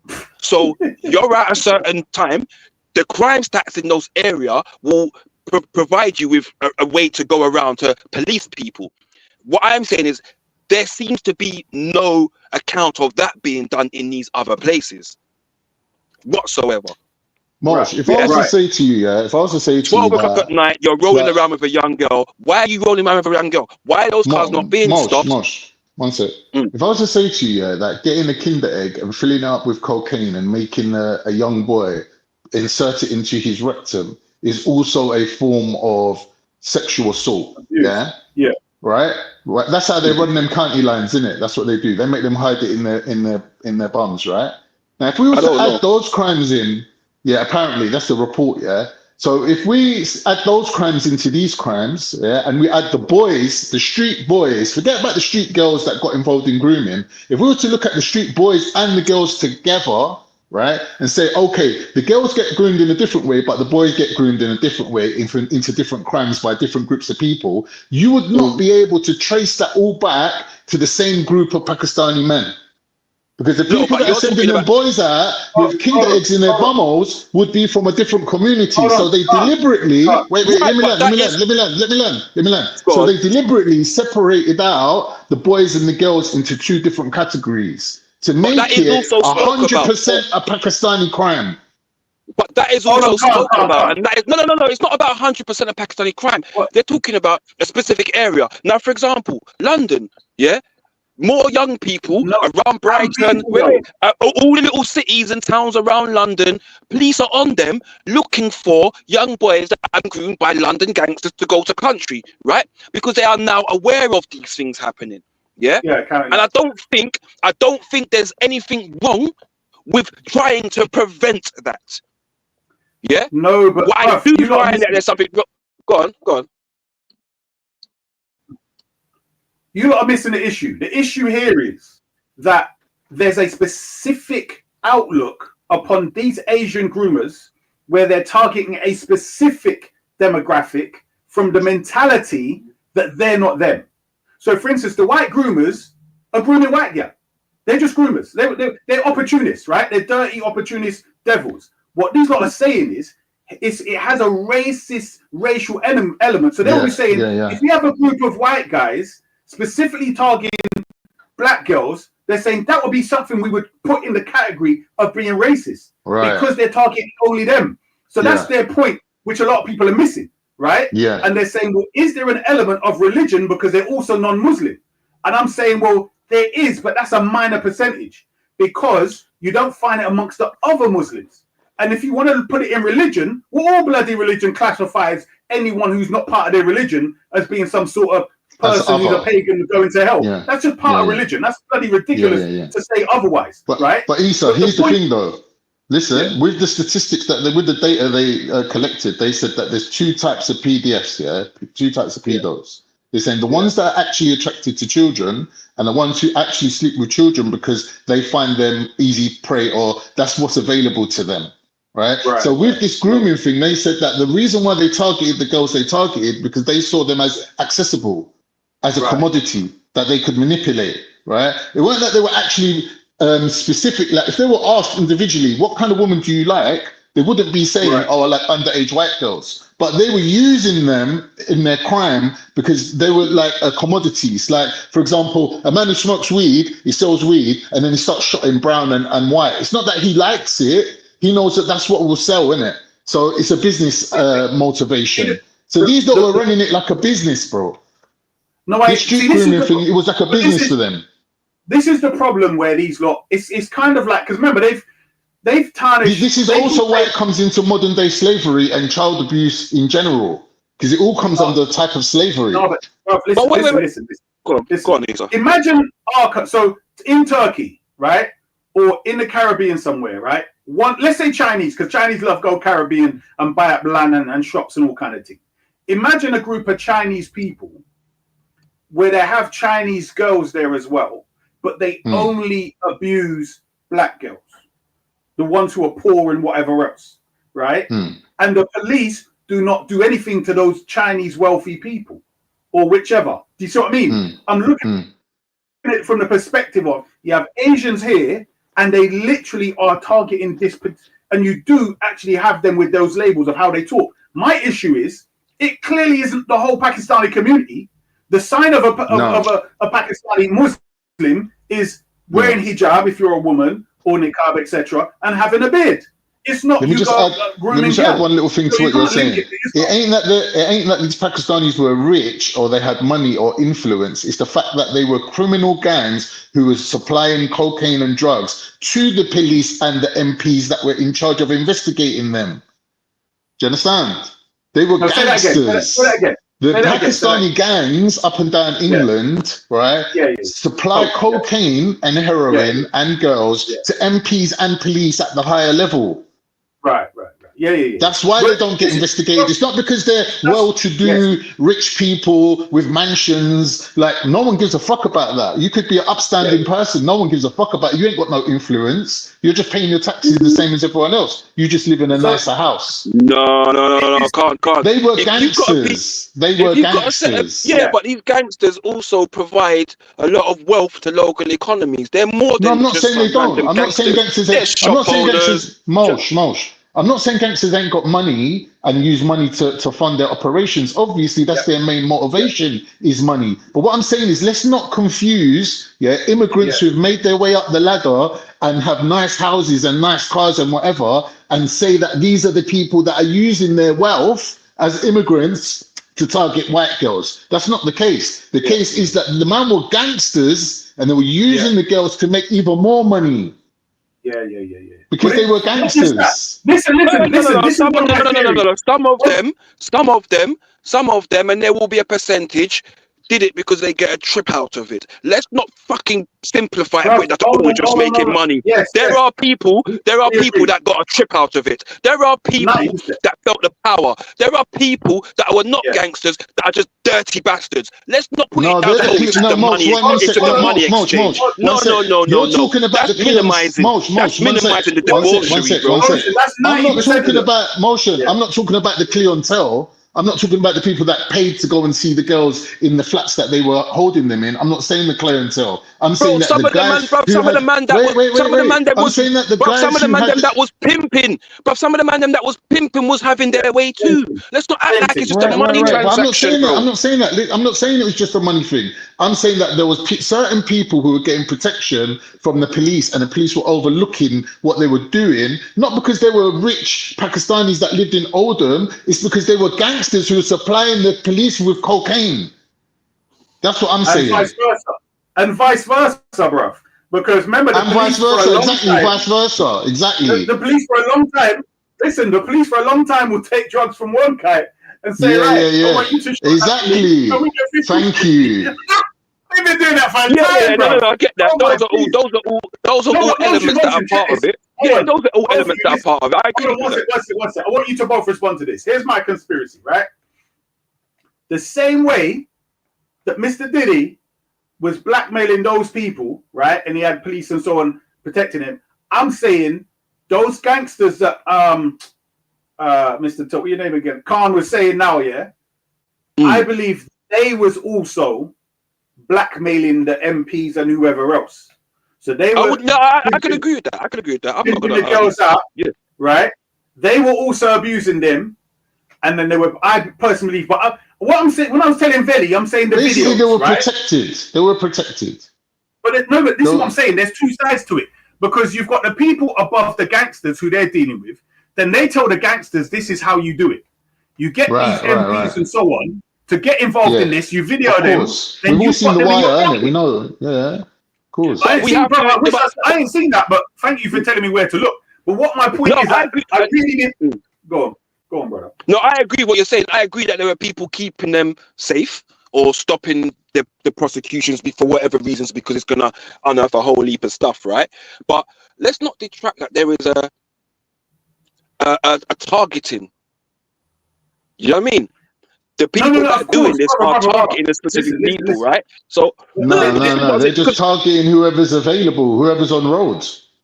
Sorry, they're targeting a specific people, bro. They're not targeting them based on their ethnicity or their color or their culture. They're targeting them because they're available, they're on road, and they're making themselves available. Are you really saying there's no wayward poor Pakistani girls up north? I'm saying that that's what the Quilliam Foundation investigation found. That these people are targeting whoever was available to them, whoever was susceptible. So what's the percentage of Asian girls that were groomed up there? I don't know, but there was some Sikh girls. Don't forget, that's why the Sikhs were going mad, because there was some Sikhs.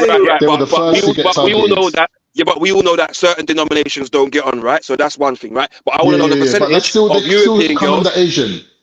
I want to know the percentage of European girls. I want to know the percentage of European girls in comparison to versus none African girls. Do you know what I mean? And that kind of thing. No, that'd be good to know. No, No. Yeah, the problem, what I'm saying is 99% of them are white, yeah? And my point is, the thing where back in the day, this is what I first thought when I heard Tommy saying this back in the day. And you brought up the drug thing and the gang thing again.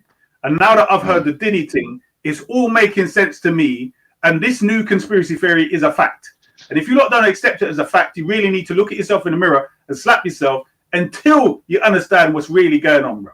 We don't need to wait. How many years? Hold on, Diddy been doing this for 30 years.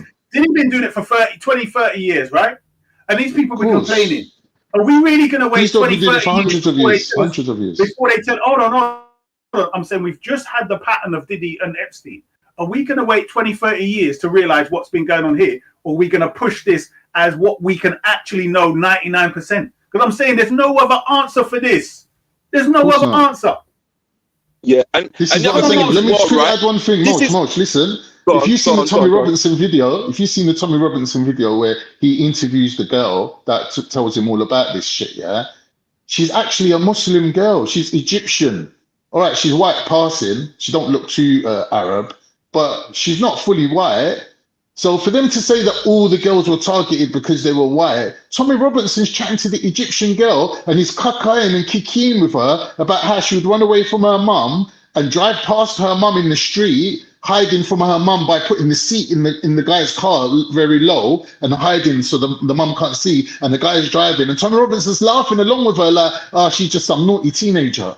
Bro, that girl was getting groomed. They were driving her to the forest and running trains on her. And Tommy Robinson's laughing while she's explaining it. Like, these people are all fucked in the head, bro. So, because I look at it like this, yeah. I look at it like she's a Muslim.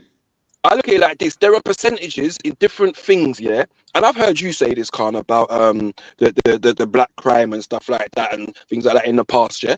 And I'm saying, why is it that percentages that are much lower in other situations are held in high regard, but when I'm asking about the percentage of white girls to non or to Muslims or other ethnicities, there becomes some ooh-ah about me asking a question or giving me an Egyptian girl as an example. The percentage is higher than all the other things that we talk about other crimes, but yet we are denying that there is a concerted effort to target a set of people.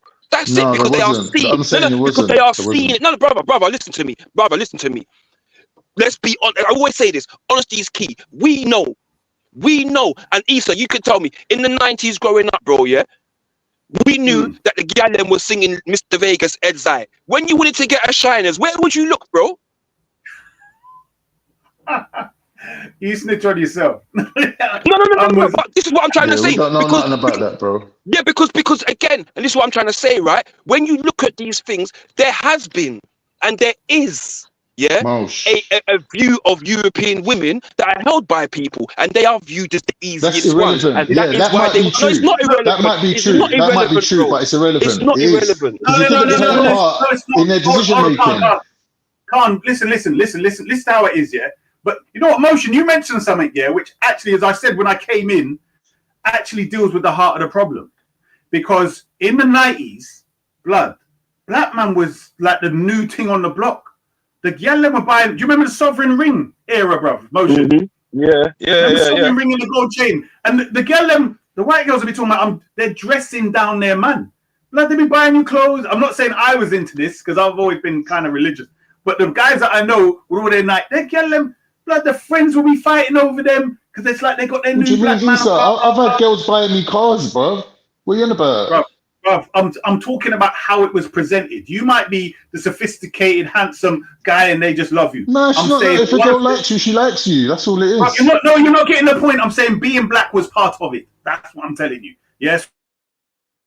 So all of these years they've been told you better not see you with the N-word, blah blah blah. When that door bust open, bruv, them girl ran out there, right? So whatever the reason was, I'm just telling you that when you're trying to get a black girl as a black man back then, she wants commitment relationship. But if you're getting white girls, they're the ones pulling you to. They want you to give. They're giving it freely. It's like a compliment for them. What do you think a man's gonna do, bro? Do you know what I'm saying? So when we're teenagers and things are, you know what I mean, bruv? That's how it is. As long as you're wearing the Exactly Jimmy, that. bro, So it's all good. Wear the Jimmy. That's what I'm saying. Bruv, unfortunately, them things, they were expensive. Yeah, I just They were giving them for feel free, bro. They were giving them out for free. I just feel like there is an element of targeting because the people are seen as there is an element of targeting because people are seen as easier, and I put that in inverted commas, and that is part of it. And yes, there may be some, they might catch a lone stray Muslim girl acting out of behavior or a lone stray Sikh girl acting out of behavior. But if the vast majority are English girls, I'm gonna say that's a target, bro. Because Mosh, do you know what these lot were doing? Mosh, do you know what these lot were doing? Listen, they were getting their young nephews and that to go out there and church girls, yeah? Like religious boys that would never sleep with girls, innit? They were getting them to do the church thing and bring the girls around, and then the older lot will come and start buying the girls drinks and spending money on them, buying them a drawer or whatever, and then basically grooming them. So these lot were using all different tactics on all different girls of all different ethnicities because they started off with their own girls and their own community, and then they moved on to the Sikh girls. Then they moved on from the Sikh girls onto the English girls because they were just doing whoever was available, whoever was like susceptible, whoever was like even involved in crime already. Like this is how, and then they expanded it. Like there was a there was a BBC program where the girl was talking about the groomer like it was her man, right? Yeah. This is how crazy and this is the different world that we're not involved in, right? They live in some psychopathic, drug-fueled, crazy world, right? And then she was even saying how she would go out and get other girls to come back and work for her man, so her man could make more money. This is crazy, and this was a young girl. How many Muslim girls? I don't know the numbers, man. I'm not going to lie to you. Hold on. No, but I'll be honest. If the Muslim girls, a lot of the time, they wouldn't say nothing for the shame of the family. There's all that kind of thing. But it's a definite thing that they would see white girls as an easy target. It's as simple as that, bro. No one's denying that. No one's denying that. I'll accept that. Anyway, But to say it was because of their race is different. That's a different statement to say they targeted them because they hated whites. That's ridiculous. No, it's not because they hated. It's because it's not ridiculous. It's not ridiculous. It's not ridiculous. It's not because they hated them. Is that what Motion said? Because they hated them? No. Listen, no. I didn't say that. I said because they are seen as easier.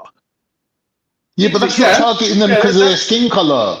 Yes, it is because European women are classed as easier by them. What are you talking about, bro? I think. Hold on. Motion. Wait. I'll be honest with you. When I was at college, a lot of the Asian man them would see Sikh girls because they were also on it. Do you get what I'm saying? As easy. You get but the same Asian man didn't want to see a Sikh girl with a black man though. But anyway, for definite, you know what I mean? For definite, if they were Pakistani, you couldn't be dating even a Pakistani. Like they would know that you're dating, but if that's you have to meet up way out somewhere else. You can't make that be seen. But they would walk in college with their Sikh girlfriend or their white girlfriend. That's how the boys. But that's a girl. But again, we're talking about people that are collecting girlfriends, right? And again, that just corroborates what I'm saying. They chose Sikh girlfriend and white girlfriends. Now, that's a girlfriend. That's somebody you treat with a bit of respect, right? A little bit of, because you know you're gonna get some skins. Yeah, I'm saying. I'm saying the grooming aspect is different because you're not treating them with respect, or they are not anyway, right? And they're doing all kinds of stuff and all different kinds of horrible treatments, But what it does show is that, again, there is a view of these people, non-Muslims, kuffars, whatever, infidels, whatever you want to call them, and they are fair go. Yeah, but ain't you contradicting what you said a minute ago? You're saying, oh, if I want to get a BJ, I know where to go because them girls make themselves known, innit? Ain't that contradiction of what you're saying now? I said in the 90s, that is the view that was had. Because, again, in the 90s, the Jamaican girls were singing Heads High, killing with you now, just telling me, bow. Do you understand? Yeah? I didn't even know the words to that song.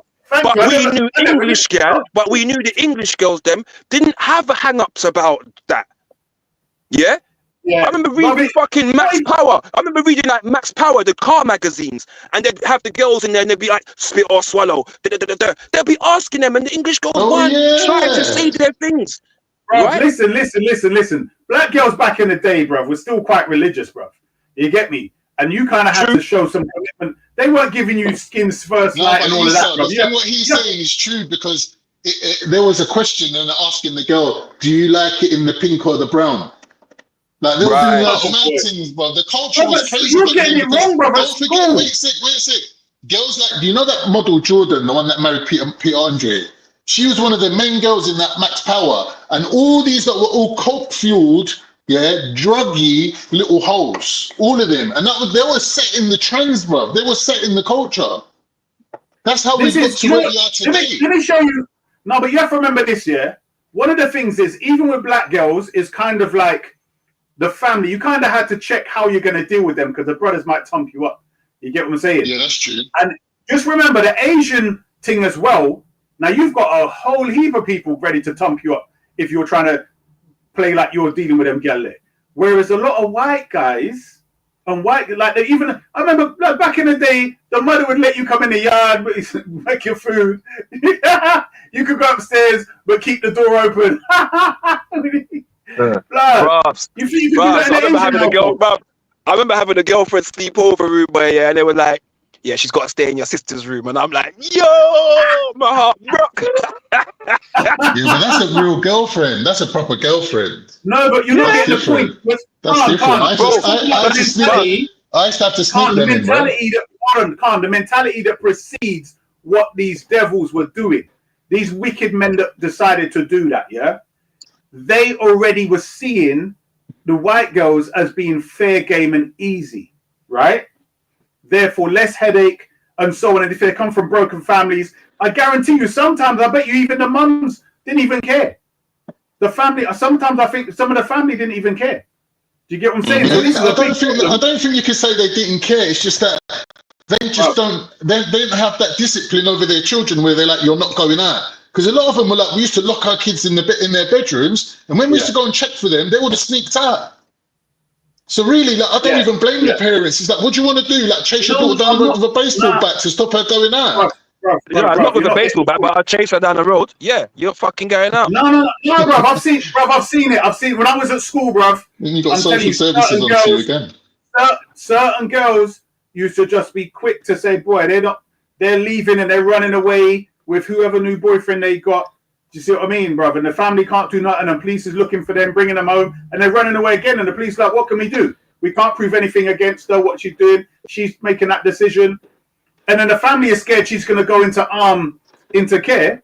So it's just a catch-22. They're just saying, well, I hope she calms down. This is the thing what Chrissy Morris was saying earlier, that if there's a level of complicity, then that kind of like spoils the question of reasonable doubt or whatever that they have to run with. And I'm saying, no, fuck all that. They should change the law. If you sleep with a girl and she turns out to be underage, whether you knew or not, you're going to do a bird, mate. You're going to prison. Like, that's how I see it, innit? Myself personally. I agree.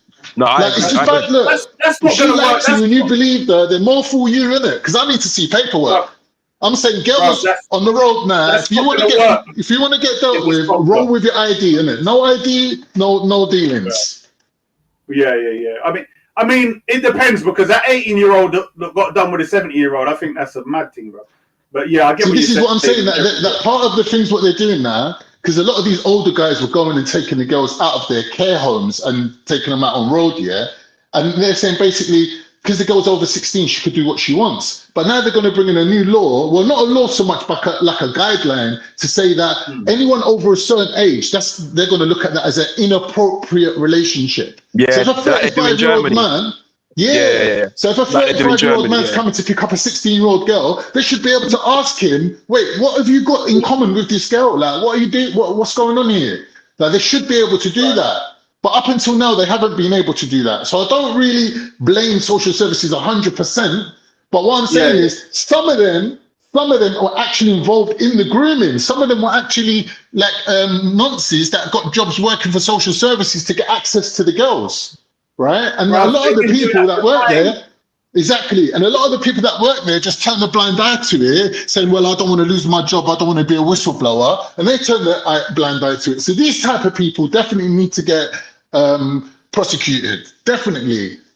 But we can't just blame social services, like, or anybody, even like the parents. We can't just blame people, carpet policy, everybody's in the wrong. No one's blaming the parents. What we're saying is, I'm saying that there's all of these ingredients are part of it, right? What my point is that once we know it's a grooming thing where it's continuous. So if this guy here has got his girlfriend out there and she's young and rare, that's another type of crime, right? He likes her, whatever. He's got something wrong with his brain. He likes them young, whatever. Because I remember growing up when I was at school, they would point to certain, he likes them young. That's how they would talk, right? Yeah. And most of my white friends, they like skinny gal. I like the chunky gal. And they used to say, exactly. So that they can't run away from you, right? That's how I remember at school, white guys used to make me laugh with some of the jokes they come out with. But they used to like in any picture. No, but that is a borderline paedophile move. To like skinny girls, it's like you're liking prepubescent, no tits, no fatty. Yeah. I thought I did, bruv, that crossed my mind and I was like, why is it, you know what I mean? Because the natural thing for a woman is curves, bruv. You get me? But in England, it's a culture. Look at the history of it. Twiggy, Twiggy was the most famous model, and they call her Twiggy because she was thin like a twig.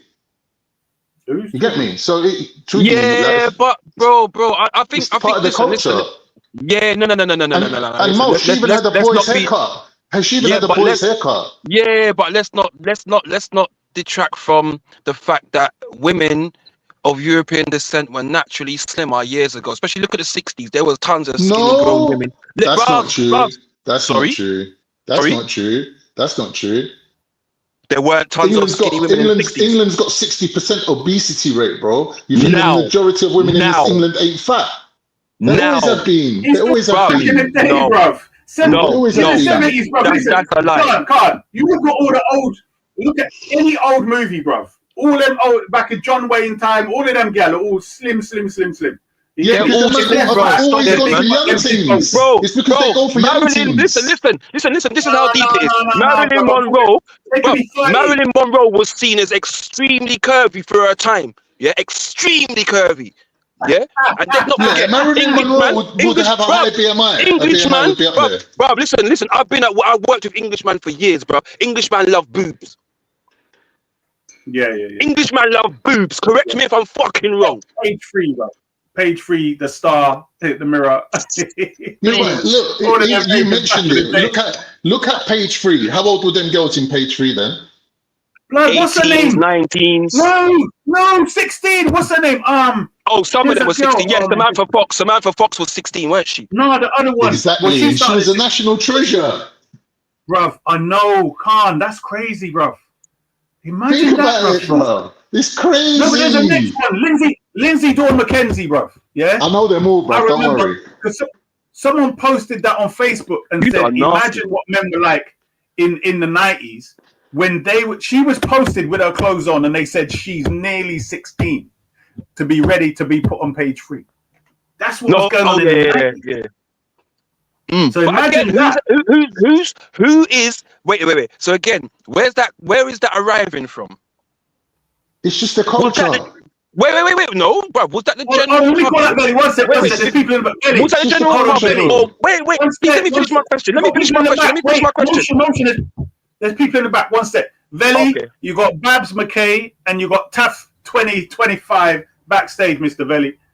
Side stage, yeah. So I'm saying my question. I almost forgot my question now. You're saying where did it come from? Where did that culture come from? Yeah, page 3. Right. Page 3. Right. No, I'm saying who pushed the fact that these young girls were nearly of age? Was that the public or was that the papers? The paper. And the public, innit? Obviously, that's what the people liked, innit? They're not going to put something on there. Yeah, I've never seen a black page 3 girl. I never. Yeah, but I didn't see in the audience, bro. Yeah, but the public are not. Listen, bro. The public don't print the Sun newspaper, do they? Yeah, but they know what the public like, innit? They're pandering to their crowds. They're not going to put a fucking a woman on there that nobody likes.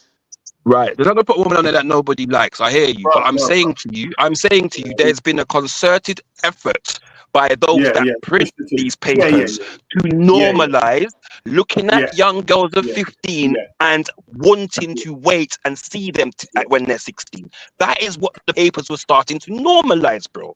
Okay. Yeah. All right. But look, if we looked at 1 minute, sorry, Taffy. If we looked at porn, right, and we said, okay, what is the most popular category in porn? It wouldn't be girls like Twiggy. It would be more like girls like Marilyn, Marilyn Monroe, Busty, like Big Batty, like even BBLs, like Brazilian butt lifts. Is the lick, right? No one's looking at young girls, but when we look at British history, their culture, I used to watch programs like Home and Away. In Home and Away, you had girls like Kylie Minogue looking like she's 12 years old. Yeah, Kylie was in Neighbours. A big 25-year-old man. Kylie was in Neighbours, bro. Kylie was in Neighbours. What is name too? Danny Minogue was in Home and Away, not Kylie. Yeah, they're both buff still. I prefer Danny because she was chunky. Oh, you were Jason Donovan, you are. Can't shut up. Oh, right. Guys, let me propose this to you, right? So this has been going on for 40 years plus. 40 years plus, all right? Let's flip the coin, right? And now you've got white men in Britain, and they're targeting Pakistani girls. Yeah. Do you think we'd be talking about it 40 years down the line? Or do you think do you really think like we would hear about this mainstream from here to fucking Uranus? What? Pause on the Uranus part. Say Pluto. Say Pluto. Don't say Uranus. All right, Taff. Listen. I already said that. So clearly, right, it's a thing of culture where they've targeted specifically white girls. But I have no doubt that if they could have got away with it with doing Pakistani girls, they would have. It's just the fact that you could get away with it. And that's how it is. So we can all agree that it's been a cover-up, right? Yes. Yeah, 100%. 100%. Have you not been listening, bro? You just joined. No, I've been listening. Busy typing. They can't do two things at the same time. We've been all at, yeah? Right. So are we all for another inquiry?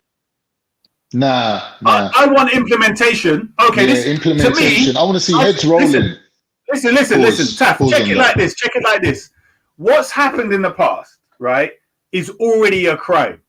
So those police officers, as I said, that got the commissioner, whoever, got the papers on their desk and got a call, said, listen, there's a 13-year-old girl, she's been impregnated by a man who's 40, blah, blah, blah, or these are being abused and kidnapped and blah. Whatever they were told at the time and didn't do anything, they also need to be arrested. The police officers. Some of these coppers have retired. Yeah. So what? Well, I agree. This is what I want a second inquiry for. I want a second inquiry for the services. Somebody mentioned it earlier. I want an inquiry from the top down. MPs, social services, the police. Right. I want them. I want heads to roll. They'll never do it. Vote for Christmas. Nigel Farage said if the government don't do it, he will put the money out. So it will happen. Right. It's going to happen. I'll be surprised. Hold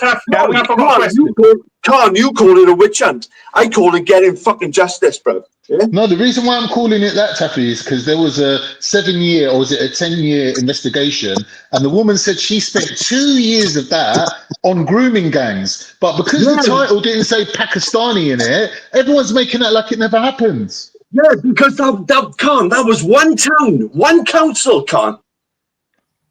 No, but they can't investigate every single. Hold on. No, but Taffy, you're wrong, bro. Was in the back. Hold on. It was done on one town, one council. No, Wait, guys, it's getting a bit. Guys, 1 second, guys, it's getting a bit difficult to understand everybody. Yeah, so think about the people in the chat that are listening. Yeah, we can all understand Taffy. We're used to the accent now. No. But if everyone's talking, there's someone in the back. Veli, there's someone in the back, right? And the first report the first report was a bit of a farce and a bit of a joke. It did get things achieved, right? But it was done on one town and one council. This is like systematic up the spine of Britain. You've got 49. You've got 49 other towns. Hold on. Can you say that again? Hold on. Are you saying that what Veli was talking about in regards to this investigation before, are you saying that was only on one town? One town? No. He said no. There was a different one by a specific person. It was done on one town. I think it was Rochdale or Rotherham. Right. That's one town and one council. We've now got 49 other. No, but Taffy, you're missing the point. Nobody in a position of power. Let me explain something. Nobody in a position of power has lost their job. Let me explain something. Give me one sec. Nobody in a position of power, right, from top to bottom, have lost their job. I've lost their job. I know. Listen to what I'm saying quickly. Let me just make one quick point, East, let me just make one point, yeah? It doesn't matter how many towns they look at, because what they're looking for is a pattern of behavior that they can stop from happening again. Once they've got that blueprint of how these people operate, then they roll it out on a local level, which is what Jess Phillips is saying. She's saying that the findings from the report need to be put into action, and then every little town themselves can do their own witch hunts. Okay, so every town themselves have their witch hunts. But the problem, one second. Every town does their witch hunts, right? And they implement that, or in based on the government's findings, based on their findings. However, what, and I think because some people have put in there that they understand that there is an issue with grooming gangs, right? But what people are more pissed off about, I believe, and what I would want an inquiry into, is the cover-up, the lack of action, the lack of holding people responsible and accountable for their behaviors, right? That is what I would be pushing for. Now, do I think we'd get that? I don't think we'd get that, because it would unearth a whole heap of shit, right? But that is what I would be campaigning for myself, to say, why are these police, why have they failed to investigate, arrest, imprison? No, but what the police and social services are saying is that they operated within the guidelines that they were given, so the law needs to be changed to make sure that this doesn't happen again. And that's basically the thing that the government has done, the Conservative government paid for. It took them 10 years to do it, and now it's going to get rolled out. So is soliciting a charge? Wait. Is soliciting a charge for sex already a crime? What? Is soliciting a charge for sex already a crime? Well, that's 2 crimes. Right then. So what do we need to be implemented that wasn't given to the powers that be in the first place? So you're saying what I'm saying. You're saying wait. 1 sec, sir. Now, Motion, you're saying what I'm saying, which is there's no such crime as grooming, street grooming. Yeah, the crime that they all got convicted for was statutory rape, right? That's what they all got convicted for. So you're right. And if it was just as simple as statutory rape, we wouldn't even need an investigation. But the point is, we're saying that there is this phenomenon, this strange behavior pattern that has basically turned into a business where they're getting girls off the street and pimping them and running them up and down the country and then bringing them home again in time for tea. And then the girls are coming out the next day to do the same thing.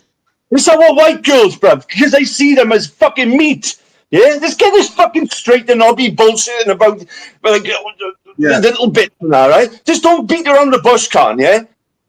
They see our because I'm not saying what you want me to say. They see I'm beating around the bush. Our white girls. My fucking daughter has fucking bits of meat, Khan.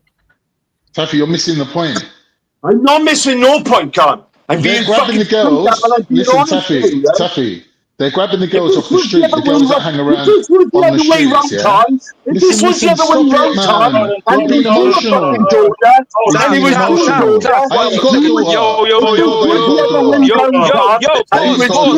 Pause. Taffy, pause. Both of you pause. Everybody pause. Listen, this is a conversation. points. Yeah, we're going to agree on points. We're going to disagree on points. We must allow each other to finish our points so that it can be heard by everybody. All right. Yeah. All right. Come on. I don't want to be the speaker of the house, bro.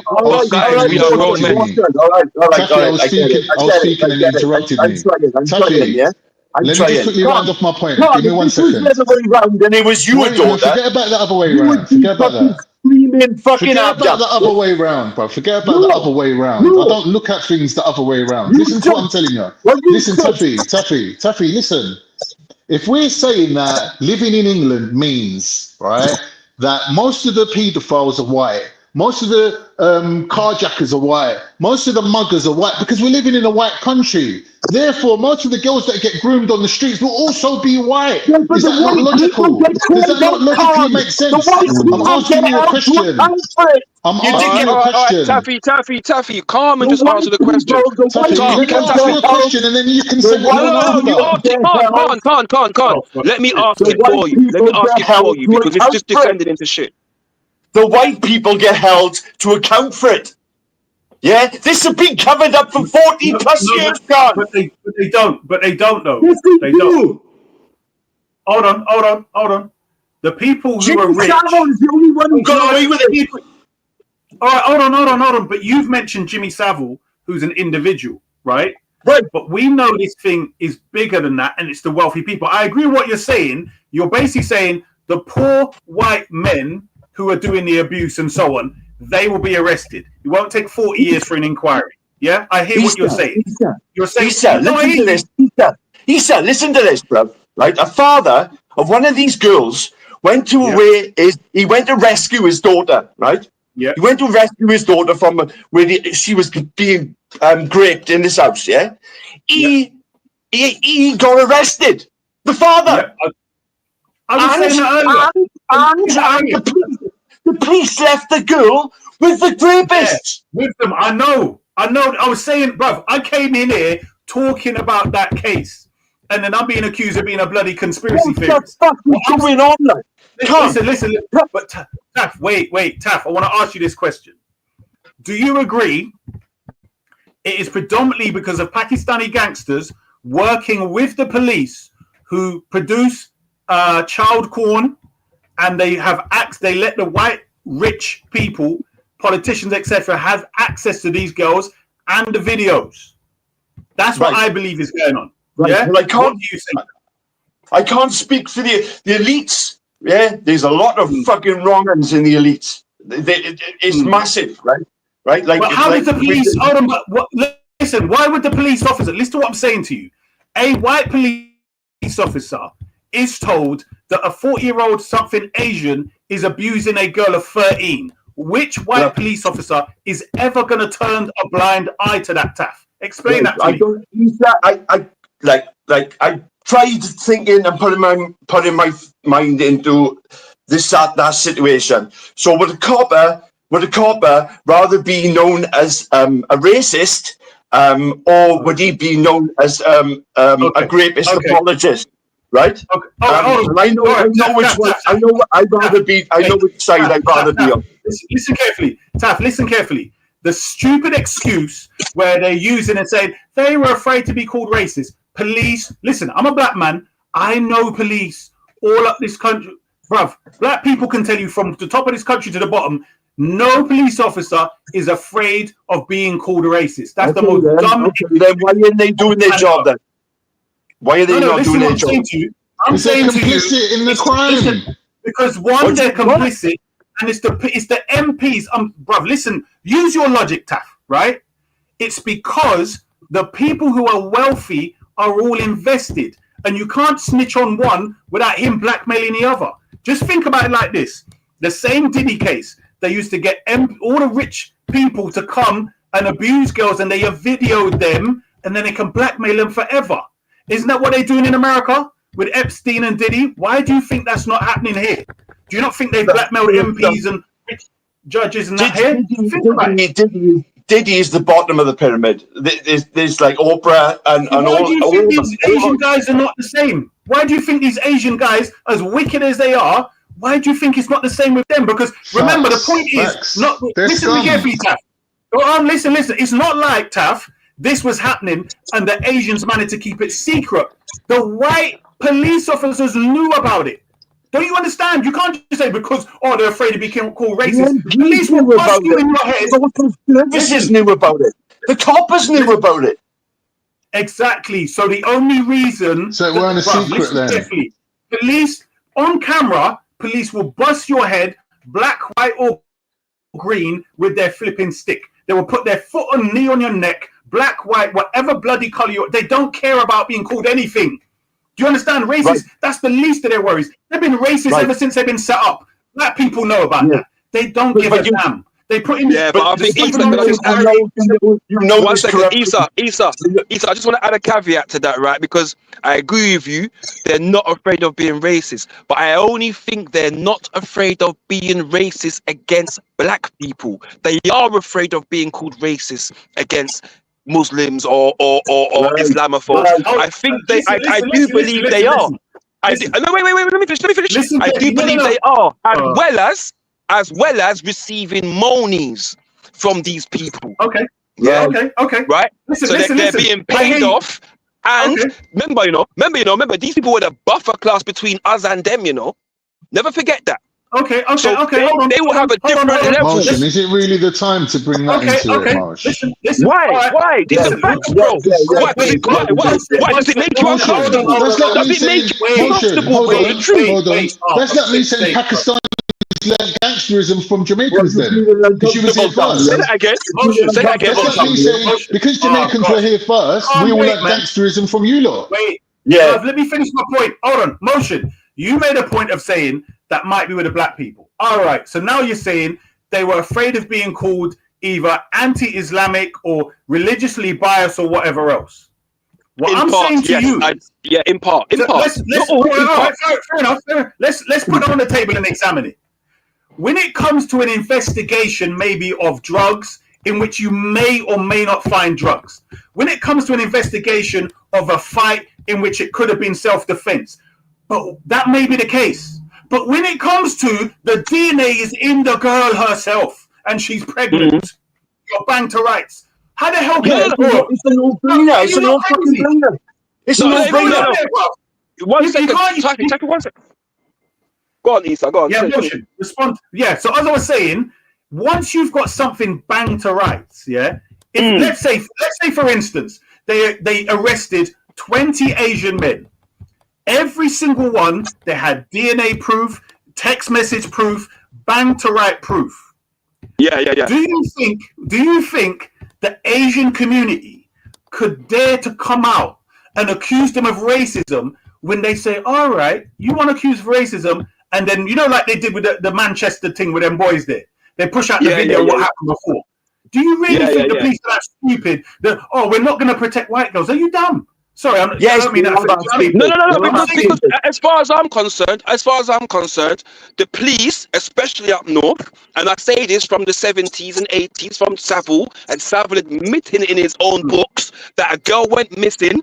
They were looking. He offered his help. He said to them, if I find her, I am going to spend the night with her. The next morning, Savile brought that girl back. They knew what he was doing. Right, so I'm saying there is an element of them being complicit, but there is also an element of them knowing which side their bread is buttered. Do not upset that community. Keir Starmer let Savile's fucking slide, and then 500 cases come out. After Keir Starmer let him fucking walk, bruh. Wow. Well, all right, let me put this. Wendy Wu, I always disagree with Wendy Wu. She made a point. She says, if a black man was grouping a girl, he would be arrested. The other lot, no. You know what? That's a good point. Because if there was a black grooming gang, they'd be locking you up for stuff you ain't even done. They'd be making up more. You know what? That's a good point, Wendy. I'll give you that. But that's what I'm saying. That's what I'm trying to say. They're not scared of being called racist when it's a black people. It's because they are seen as a upper echelon to black people. And that is why a part of the reason why they're allowed. I get the buffer zone thing. The point of the fact is, he said, right, we've got independent people, independent people, sort of like busting these paedophiles. Do you know what I mean? Right. Calling them out, pretending to be a girl, and then meeting them and calling them out and busting them on the street. This is independent. This is independent public, bruv. Right? Yeah. That's doing the police job. That's doing the police's job. No, but Taff, what I was saying to you, my bro, right, is when they're using the term, they were afraid of being called racist. I'm saying, because even Motions agree with me, but he's basically saying it's because that's where the money and drugs is. So if you remember this, the government can't go out there in his suit and tie, or MPs can't go and sell their drugs that way. Neither can the police, right? So therefore, they have to find groups of people that they're going to sell the drugs for them. And those people have to feel comfortable that nothing's going to come back on them. And also the people in if you're in a community which is predominantly run by a certain community, and literally this is going on, right? Would you, like, as a copper, you will turn a blind eye. I don't understand it myself, but you will turn a blind eye because of the backlash that will come on you. As a copper, I'm saying it's wrong. It's wrong, bro, right? But it's happening. Listen, that's what's happening. Listen. You're getting it wrong. If they're arrested for other things, but not for that, that's the bit. Listen, they won't even say anything. They'll be so embarrassed. Listen carefully. If there was a group of Asians in any town that were arrested for this, the rest of the Asians won't come out and say free them and all of that. If they're arrested, listen. If they're arrested, hold on, listen. It's Pakistani. It's Pakistani. In the rape gangs, Pakistani. Stop saying Asians, So that, like, Pakistani. Yeah. So why is not the Pakistani community coming down fucking hard on these people, right? I'll tell you why. Because the Pakistani community generally, as was said by another Pakistani who's an ex-Muslim, etc., whatever, on her channel, she said they follow the general media, right? What do you mean? What do you mean? Meaning they don't look at a lot of the YouTube stuff, so they will believe what the national media tell them. You're looking at it as if no. A gang of 20 guys from the community go to prison. No, the guys were not from the community. They were gangsters. Hold on. They were gangsters. They're not from the community. A gang of fucking great fucking individuals from the Pakistani community goes to prison, and in prison is usually run by Pakistani, who is easy time in prison for them, right? They come back out and they welcome back into the community. Why? All communities do that to their people. Not certain crimes, bro. Not certain crimes. Not certain crimes, bro. Nah. Yeah, not certain crimes. Not certain crimes. We're gonna welcome greatest back into the community. Come on, I tell you what. I tell you now, bro. Yeah. I tell you now. Yeah. I tell you now. Most people, most different races, will mash up a PDF. Come on, most people. But racist, mash up, and you can't be stick part up of for the their own community, race, bro. You gotta move out. Racist people stick up for their own people. Hold on, you have let Taff go left and right of this. Taff, you made a claim that why don't the Pakistani community come out and condemn these people? But they did. Hold on. As if, number one, they wouldn't have to worry about their house getting windows broken, as if their car wasn't going to get broken. You say it as if this was... So, let me ask Khan a question. Khan, if a rapist come out of prison and he come out into an house next door to you, what would you do? I would move house. Absolutely nothing. He'd do nothing. I'd move house. I wouldn't live next door to a rapist. Listen, I know of a guy. Listen, no, it's not as simple, bruv. It's not as simple as that. We're talking about specifically these grooming people, right? And what we're saying is, Mr. Taff, is that if they belong to a gang type situation in which they are linked to the police, do you understand? So when you look at the picture that Tommy Robertson was pointing out, Tommy Robertson pointed out that this is some high police officer here next to one of the heads of this grooming gang. And then he started pointing out all these other people. Don't care about that. All right, that's what the inquiry would sort out. That's what the inquiry would sort out. Yeah? Taff, if they're so tough that they're linked with the police, what do you think the general community can do about it? Think about exactly. And here's another thing, Issa. Let me say something. People always like, oh, the Muslim community. Do you know that all the imams of all the mosques got together and condemned these people, but you never hear about it? But if you research it, the evidence is there. The evidence is there. And do you know what? Listen, Taff. And also, yeah, I just want to add this because, look, I do agree that there should be some more uproar and stuff. However, gangsterism by silence, yeah? And well, I can give you countless examples, whether it be in Jamaica, the UK, Haiti, Trinidad, old English gangsters. Yeah. People do and are afraid of speaking up against gangsters, especially those that with big reputations, right? They are. So there is an element of fear. Listen, and this is what we have to do, right? We have to try and look at all the factors, right? And say, even if it's a 2% factor, it's still a factor. Right? So yeah, why would you even ask that question? Let me finish. Why would you even ask that question? Chill. There are factors that stop people from talking up, or speaking up, or speaking out, or going against. There are factors, right? Whether or not you and I sitting behind our screens can turn around and say, well, that shouldn't happen. That's fine. We don't live in those communities. You know what I mean? I can sit down there and say, why don't the people in Jamaica speak up about the gangsters then? Because they'll kill your family. That's why. Yeah.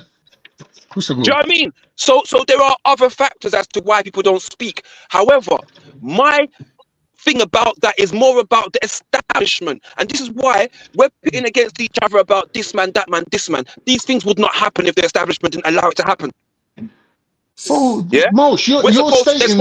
Mosh, I'm not being funny, Mosh. You're stating the obvious. You think these people don't know how gangsterism runs. You think they don't know about intimidation? Like, even if you lived in everyone does, if you lived, let me make my point, please. Even if you lived in the most isolated place, even if you was Wendy Wu, right? You're still watching videos and films and Hollywood films that show you how gangsterism runs. Gangsterism is about what are they classed as?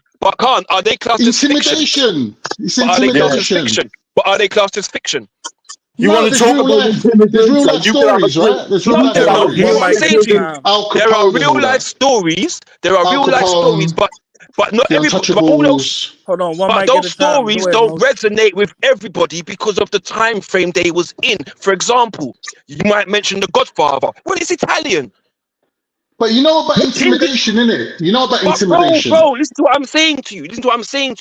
It's Italian. So if you're living in the north of England and you ain't got none of that kind of organized crime around you, to you that looks like a story of fiction and make believe because you don't live around it. Bro, if I played you some of the videos of Jamaican crime, you'd think, fucking hell, that's not real. Yeah, can't because you don't have experience of it, bro. You're a runner, bro. I don't run, man. I'm too You could have a great bitch living next door to you now. You could have a great bitch living next door to you now. What are you going to do? What are you going to do? What are you going to do? Listen to what I'm saying to you. If a rapist comes out of prison and the police know about him, they're protected. You can't even touch them. No. The police protect them. Can't shut up. You got to hit them where it hurts. Shut up, you old cow. So, I don't understand why people keep using their shops to eat in and restaurants. It's beyond me. Exactly. I don't know why they don't just boycott everything. Therefore, they'll have to go back home, won't they? Exactly. They're going to boycott Pakistan as a country. The whole of Pakistan's getting boycotted, apparently. Yeah, they'll have to How do you feel about that, Wendy? How do you feel about boycotting Pakistan? I think that people should stop using their shops, stop buying their stuff, and they will have to go back home. But no, people keep going in there. Oh, let's go get a chicken, whatever. Let's go in the fucking restaurant and everything else. I don't get it. Well, we're going to boycott. You wouldn't get it. You wouldn't get it, would you? We're going to boycott the chicken shops, yeah? What? Pardon? We're going to boycott the chicken shops and the kebab places. Yeah, I'd boycott the whole lot. Boycott it. And yeah, but you don't eat chicken in the first place. How can you boycott something you don't use? I don't care. But Wendy people Wood's obviously making a good do point. care.